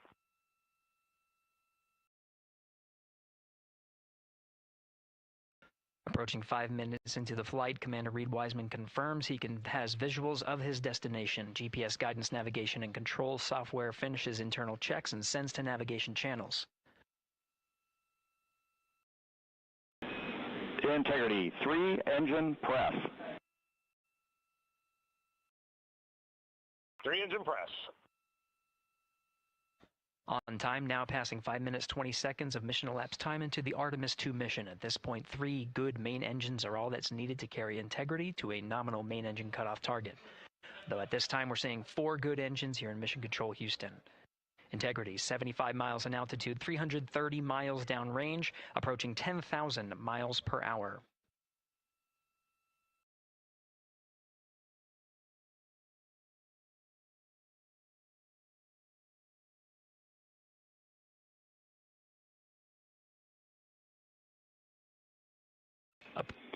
Integrity, looking good at 6 minutes.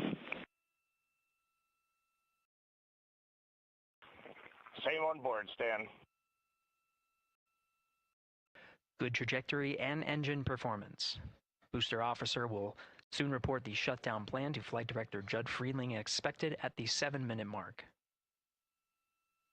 Integrity, 78 miles in altitude, 460 miles downrange. Integrity, expect nominal shutdown.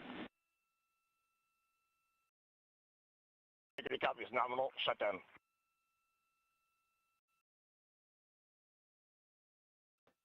Six minutes 40 seconds of mission elapsed time. Shutdown plan is as expected. Again, the time of MECO was confirmed at 8 minutes 2 seconds into the flight.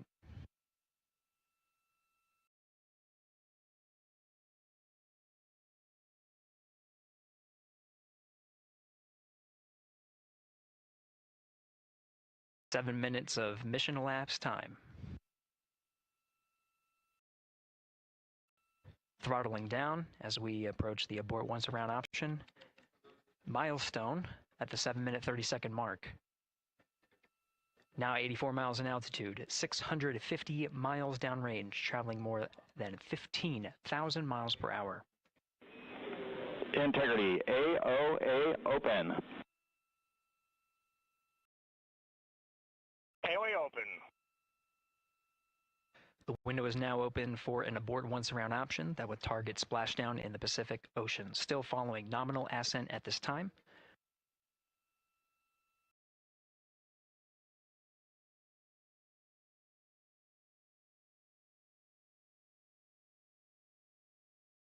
About 10 seconds remaining until the main engine cutoff of the Space Launch System core stage. Standing by for confirmation of MECO and core stage separation.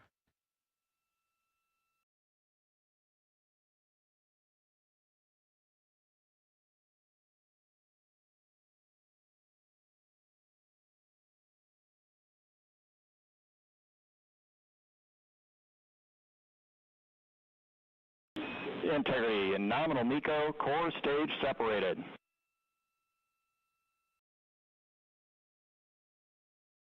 We see the same on board, Stan.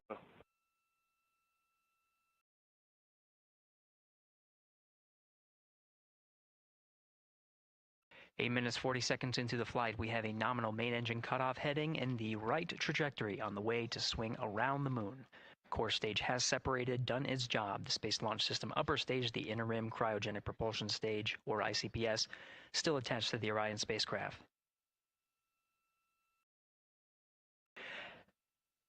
Nine minutes of mission elapsed time. Integrity crew of Reed Wiseman, Victor Glover, Christina Cook, and Jeremy Hansen now in orbit around the Earth at the beginning of their journey to the moon.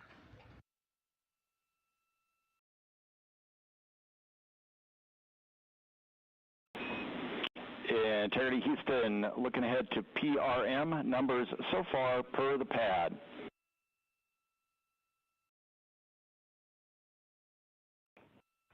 Copy that, Stan. Numbers for the pad.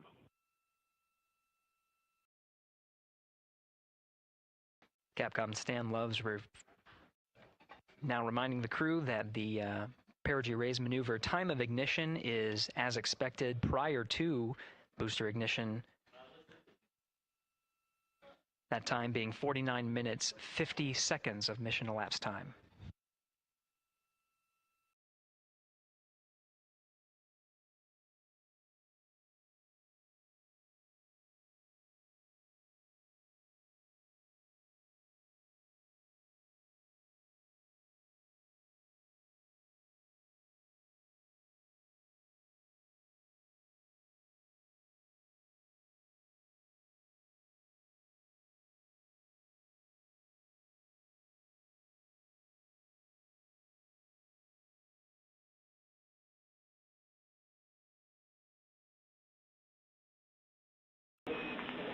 Integrity, good. Neds deploy.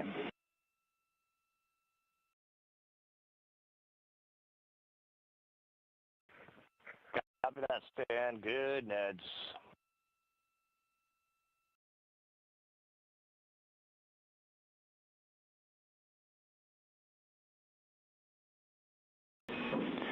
And Integrity Houston for PWD setup. Just a reminder, halfway open on the secondary. We copy that, Stan. Halfway open.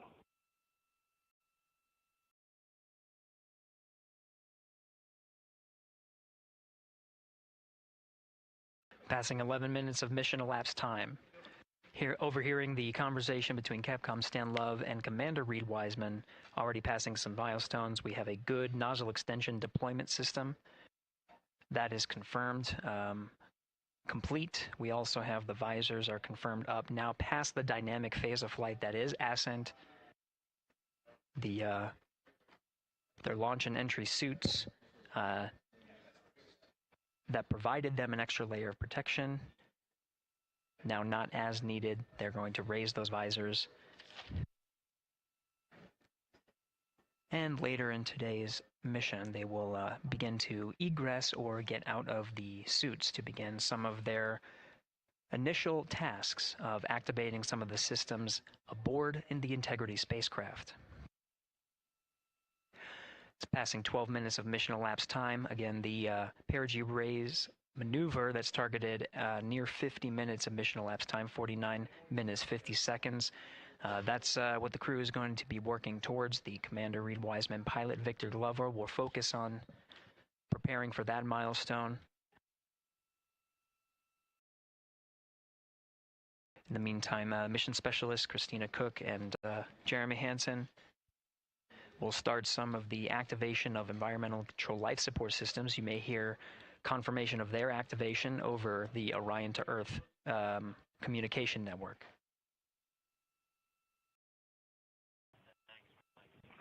Houston, C3 aux power back in auto.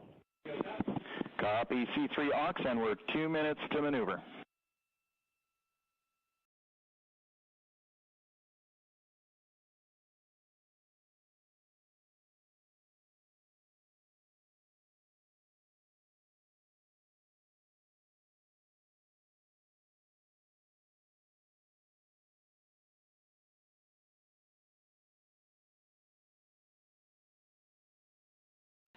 $13 minutes and 30 seconds of mission elapsed time. We're going to continue to follow the crew of the Artemis II mission.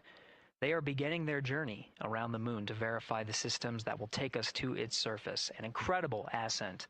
Artemis II is underway. Reed Wiseman, Victor Glover, Christina Cook, and Jeremy Hansen begin their journey to the moon.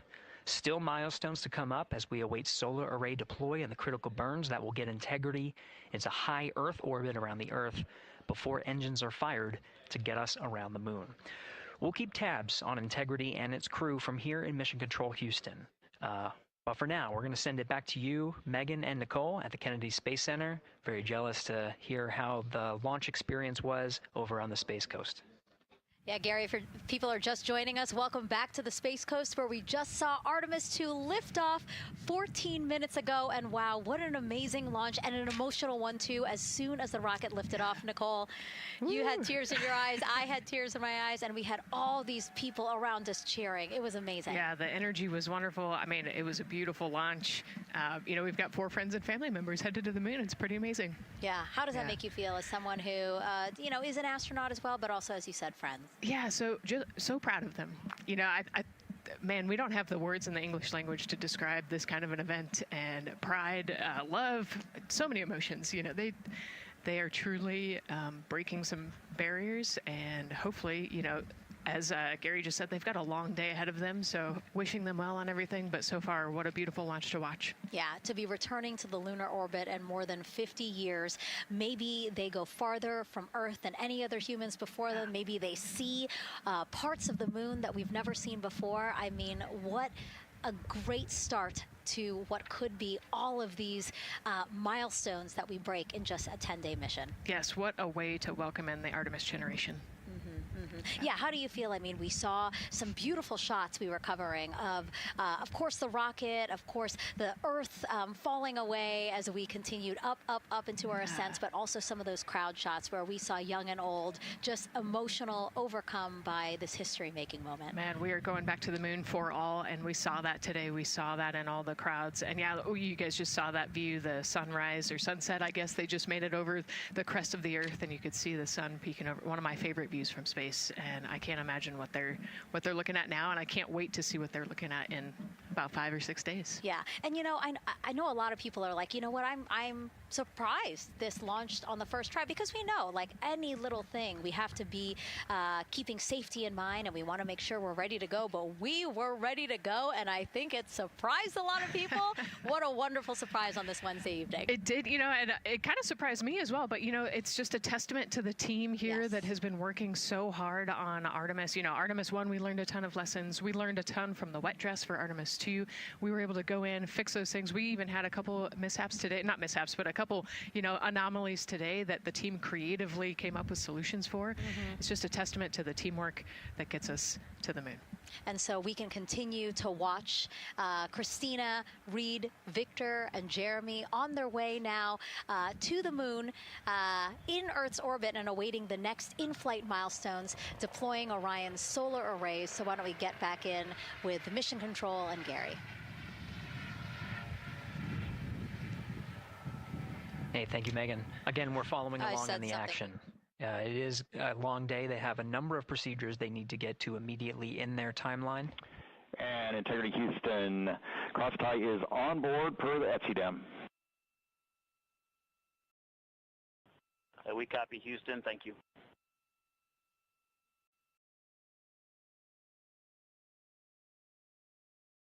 Cross-tie referring to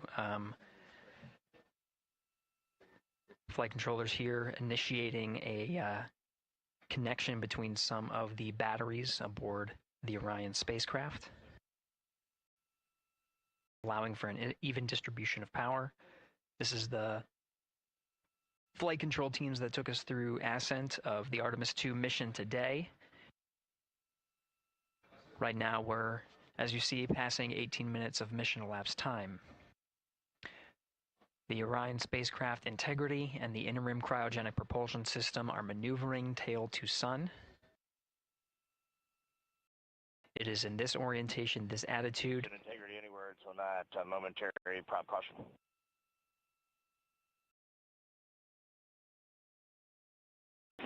And Reed, no action, we're looking at it.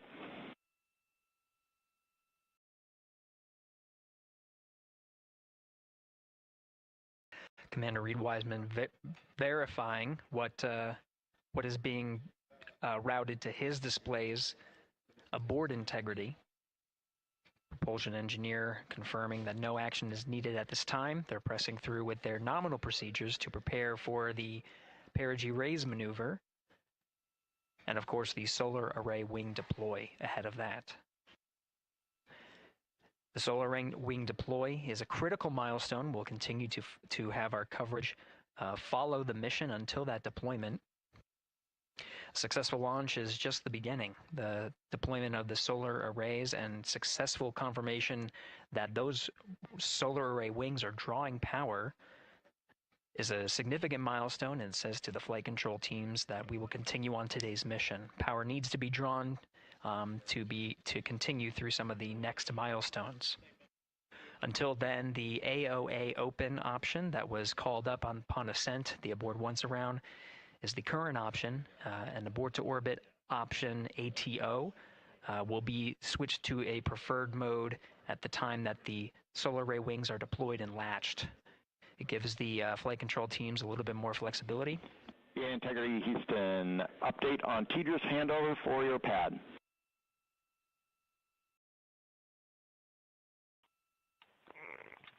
Give us just 1 minute. And Stan, you can read it. Ike is ready to copy. Roger. TDRS handover east to west expected 1 second earlier at 5:1 minutes 26 seconds.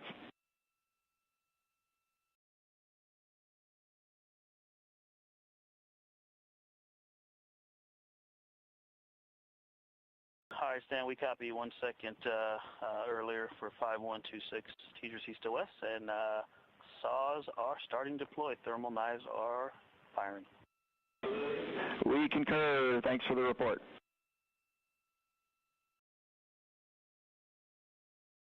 Read back of the reports that you just heard on the Orion to Earth network. Integrity has maneuvered tail to sun. The RL-10 nozzle on the end of the ICPS is pointed towards the sun, and the solar array deployment sequence has begun. With the deployment confirmed, it'll be several minutes until they are what is called in a latched position. Once they are latched and confirmed to be drawing power, they can switch the mode to ATO and continue along the mission. The teacher's handover at the pad, that message meant the crew was provided some preliminary numbers of when to expect handovers between the tracking and data relay satellites. Currently orbiting Earth at an altitude of 545 statute miles above the Earth, they are in a near-Earth network communication system. The tracking and data relay satellites, geosynchronous satellites that are stationed about 23,000 miles above the Earth. After the apogee rays burn, that occurs later today, the burn itself will put them in an altitude that surpasses the range of the tracking and data relay satellites, and they will transition to the deep space network today. And Integrity, for prop messages, we see 2 temperature measurements right near the line. It's that momentary message you saw earlier. We're going to suppress those. It's CM helium heater 2 T1 and heater 1 T1. They're going suppressed. Integrity, thank you. We see the same.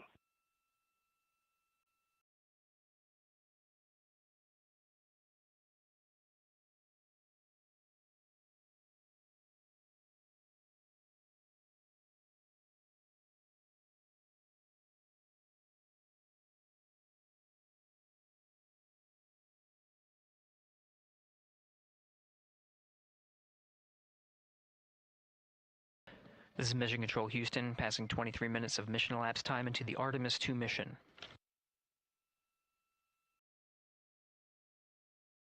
This is after a launch that began at 5:35 and 12 seconds Central Time, 6:35 and 12 seconds p.m. Eastern Time. Right now, the orientation you're seeing from our aero visualization that translates some of the telemetry that we're getting from the spacecraft and puts it into a model so you can follow along on some of the milestones that we are following here. The RL-10 nozzle that you see at the left end of your screen, though it is currently not firing, that nozzle is pointed towards the sun, and the solar arrays are currently deploying. From this visualization, they look fully stowed in a position. Integrity, we are happy to report that Jeremy has the O2 sensors on. Copy O2 sensors.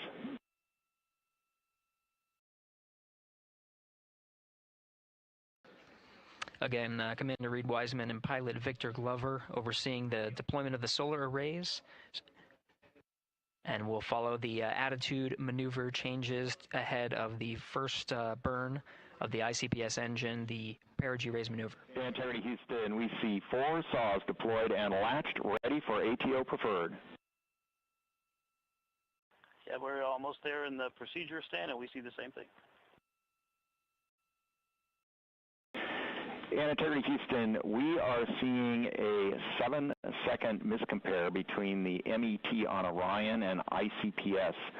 We'd like you to read us the MET from your center status bar and for the ICPS on StackSum.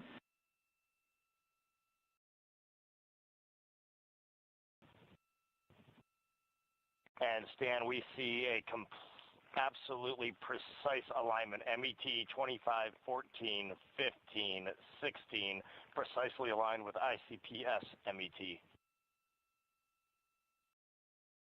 Copy, thank you for that. We'll investigate a ground issue. And Houston Integrity, ATO preferred set. Copy, ATO preferred.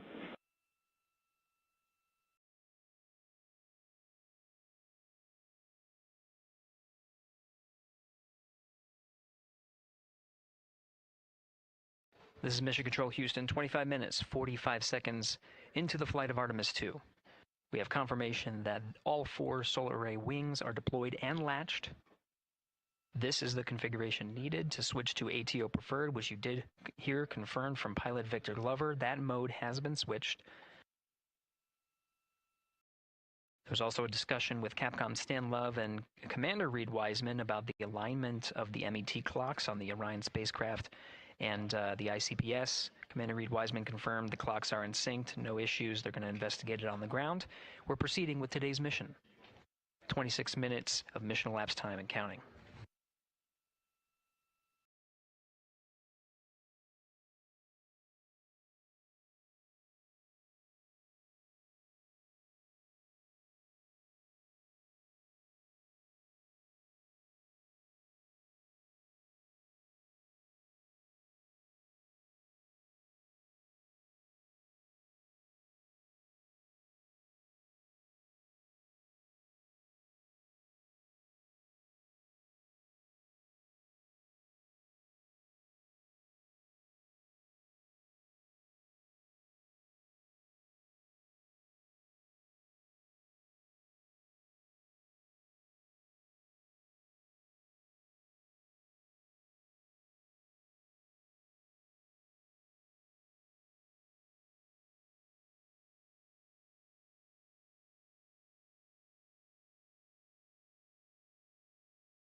This is Mission Control Houston. We're approaching 28 minutes of mission elapsed time into the Artemis II mission. At this point, we've had a successful liftoff from the pad at 5:35 p.m. and 12 seconds p.m. Central Time, 6:35 and 12 seconds p.m. Eastern Time. We've had a good main engine cutoff, core stage separation, and a good trajectory to begin today's mission. Right now, the spacecraft has maneuvered tail to sun. We're standing by for another maneuver to maneuver into the burn attitude. This is where the RL-10 engine of the ICPS is pointed in the correct orientation for the Perigee raise maneuver. We did hear confirmation that the Perigee raise maneuver time of ignition has been confirmed per the pad, which means it was the predicted time prior to liftoff. Integrity for GNC, we're taking channel 1 to unfiltered and to BFS. Okay, Stan, we're watching. Go ahead.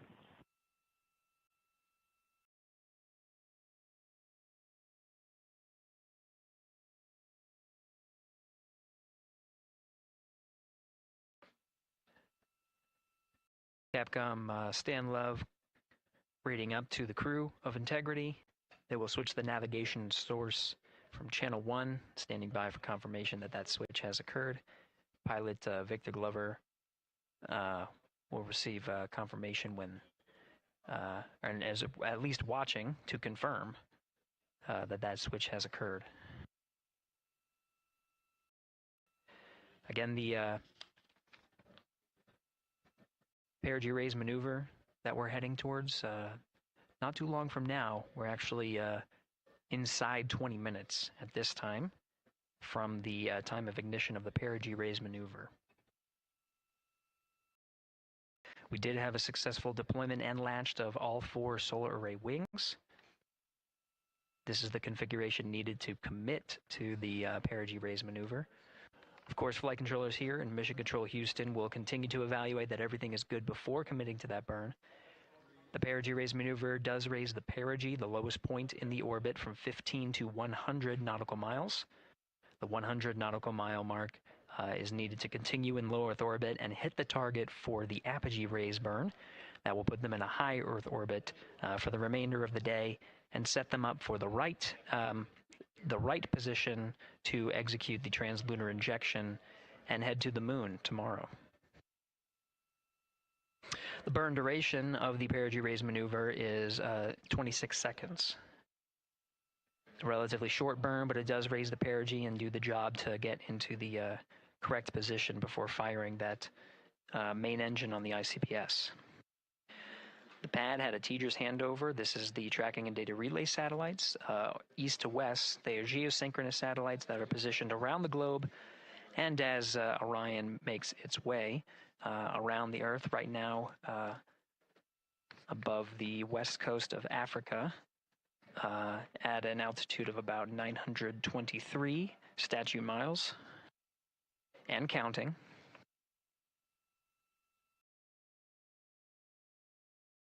The Perigee raise maneuver is not executed at the perigee. It is rather executed on the, actually closer to the apogee. But what it does is it raises the perigee on the other end of the orbit to 100 nautical miles.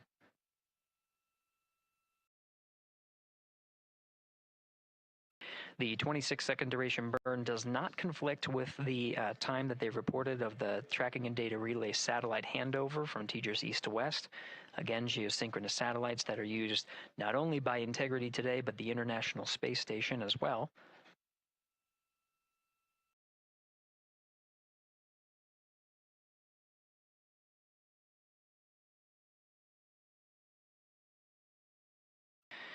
That time of handover is 51 minutes, 26 seconds.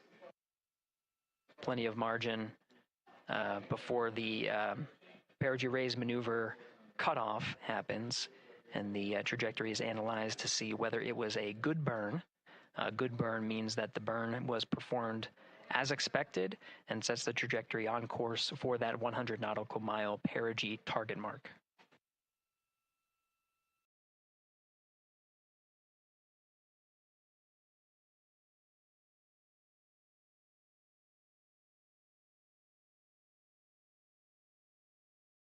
Again, for those sticking with us on NASA Plus and following along on our coverage, we will continue to follow and to cover the mission until, well, actually, we'll continue to cover the mission 24/7.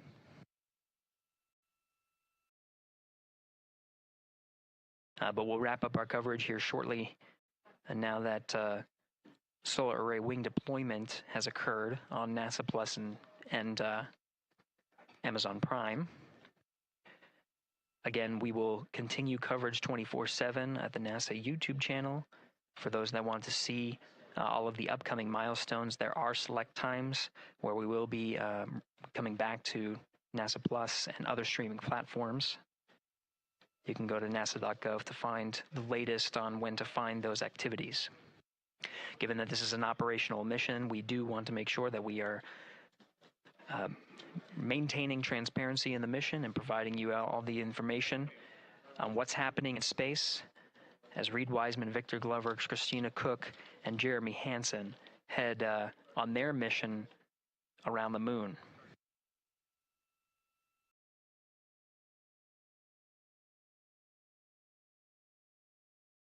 Inside Integrity at this time, again, the solar array wings have deployed. The Integrity is maneuvering to its burn attitude ahead of the execution of the perigee raise maneuver. Overseeing these steps is primarily done by Commander Reed Wiseman and pilot Victor Glover. Mission specialists Christina Cook and Jeremy Hansen focusing on some of the system activation inside of Orion, namely the environmental and control and life support systems. The activation and checkout of some of these critical systems are very important to continuing on the mission, making sure that those systems are in a good condition and in a reliable condition to provide the necessary environmental and control needs of the crew, with humans on board through the duration of the mission that extends 10 flight days.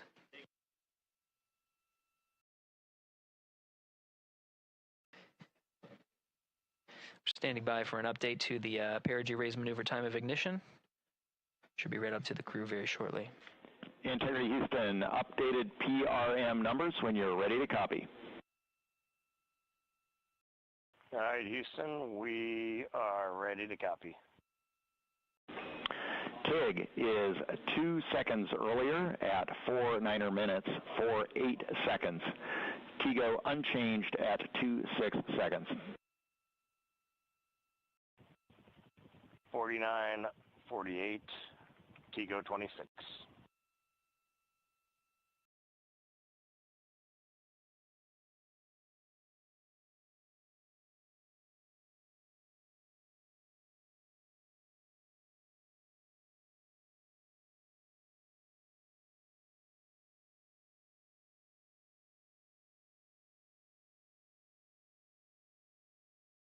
This is Mission Control Houston. With that update, we are approaching a little more than 13 minutes from the time of ignition of the Perigee raise maneuver. That time updated to be 2 seconds earlier was 49 minutes, 50 seconds of mission elapsed time. We'll now move to 49 minutes, 48 seconds. The duration of the burn, that's what was referred to as the TGO, will still remain at 26 seconds. Relatively short duration burn, again, just raises the perigee of the orbit today.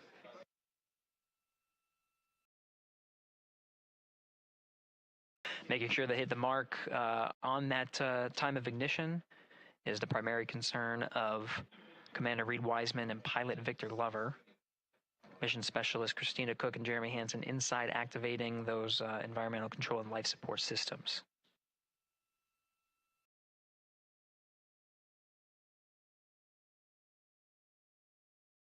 At this time, all 4 crew members are wearing the launch and entry suits. Integrity Houston, for Optimus on the PCD, we have time update instructions when you're ready.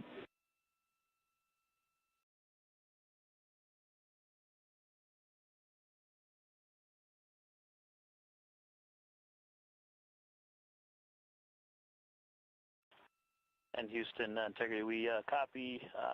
Hands are pretty busy at this time. I think we will call you back when we're ready for that. All right, that one is not urgent. 2 minutes to maneuver to PRM attitude.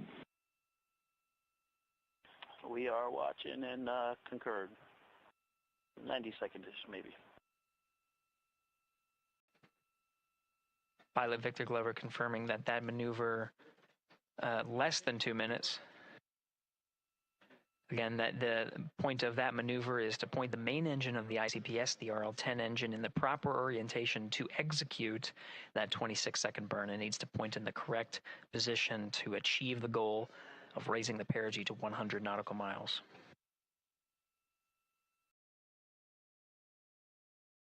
You heard some of the environmental control system activations over Orion to Earth. Jeremy Hansen activated the O2 sensors. They'll be measuring the cabin of Orion.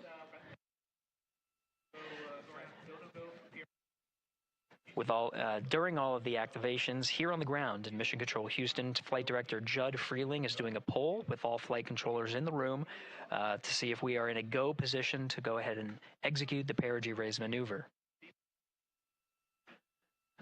Once concluded, Stan Love will report it back up to the crew, and we'll stand by for that.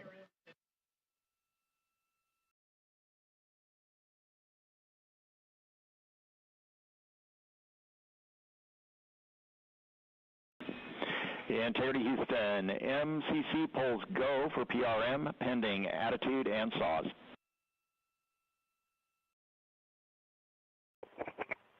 Hey, we copy. MCC is go. Maneuver starting.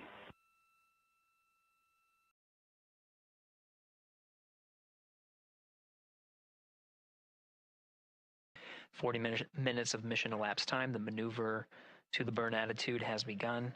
The maneuver also is paired with reorientation of the solar array wings that have been deployed. They will have various positions throughout the duration of the flight. Of course, solar array is meant to maximize the draw of power from the sun. So when deployed, we're in a biased solar array wing configuration that was called solar normal.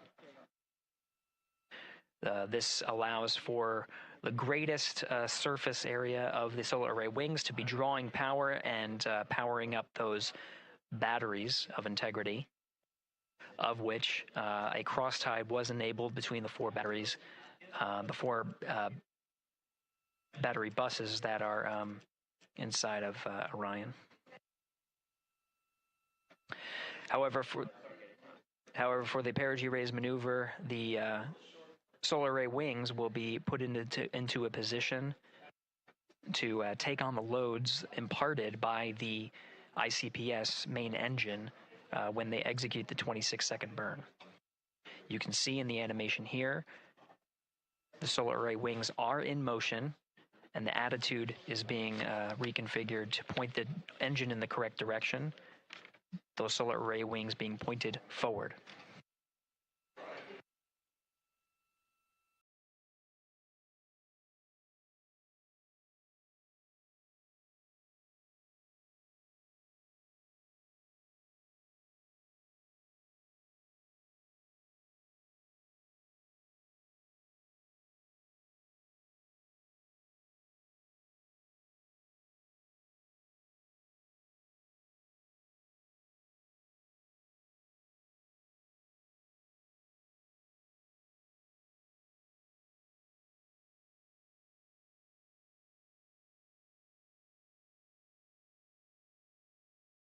You're getting a live look inside the Artemis II mission flight control room. The team you see here oversaw the ascent of our 4 astronauts inside Integrity, launching at 6:35 and 12 seconds p.m. Eastern Time.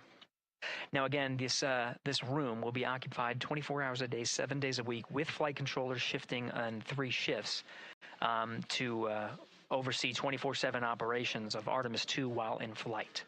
We will cover that live on the NASA YouTube channel, and we'll be covering that around the clock as we begin to wrap up our coverage here on NASA Plus. Before I do want to send it over to our colleagues at the Kennedy Space Center. And to my colleagues, it was a pleasure to join the teams at the Kennedy Space Center and be a part of such a historic launch. Here in Houston, again, we're turning our attention to the mission. And for now, we'll say farewell and thank you to our colleagues there for today's launch coverage. We'll see you again soon for Splashdown. This is Mission Control Houston, sending it back over to Megan and Nicole at the host desk. Thank you, Gary. And yes, it was such a pleasure to be a part of this historic mission that started right here at Kennedy Space Center.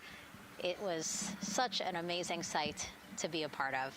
And now, as Reed Wiseman, Victor Glover, Christina Cook, and Jeremy Hansen begin their journey, we here at the Kennedy Space Center are about to wrap our broadcasts. We'll, of course, though, have 24/7 coverage with our colleagues at Johnson Space Center starting as soon as we sign off, so don't worry. You can follow along our 4 astronauts every minute of their nearly 10-day journey to the moon and back. Nicole, I'll definitely be watching it, and I'm sure you will, too. Yes, of course. You know, they just started, right? The launch was beautiful. This was a historic day. They're on their way back to the moon for the first time in over half a century, but they've got a lot of work ahead of them, and so we're excited to see what they have to do and excited to test out the Orion spacecraft. This is a test flight after all, and we're excited to see what we can learn from this mission. Very humbling, inspiring. It was really amazing to be a part of this, and I'm so glad that so many people joined along by either watching here in person or watching online. And of course, Nicole, thank you so much for sitting through this, answering questions, adding so much context and information that really brought a lot out of what we saw today. Oh man, I had a blast. You're a rock star. You're a professional. This was great. You're great. So this was a wonderful day. Well, again, thank you so much, and thank you to you for watching at home. You know, tonight we didn't just launch a rocket, we launched the next chapter of human exploration. Our Artemis II crew now on their way back to the moon, and we're taking you with us. So thank you again for watching, and go Artemis II.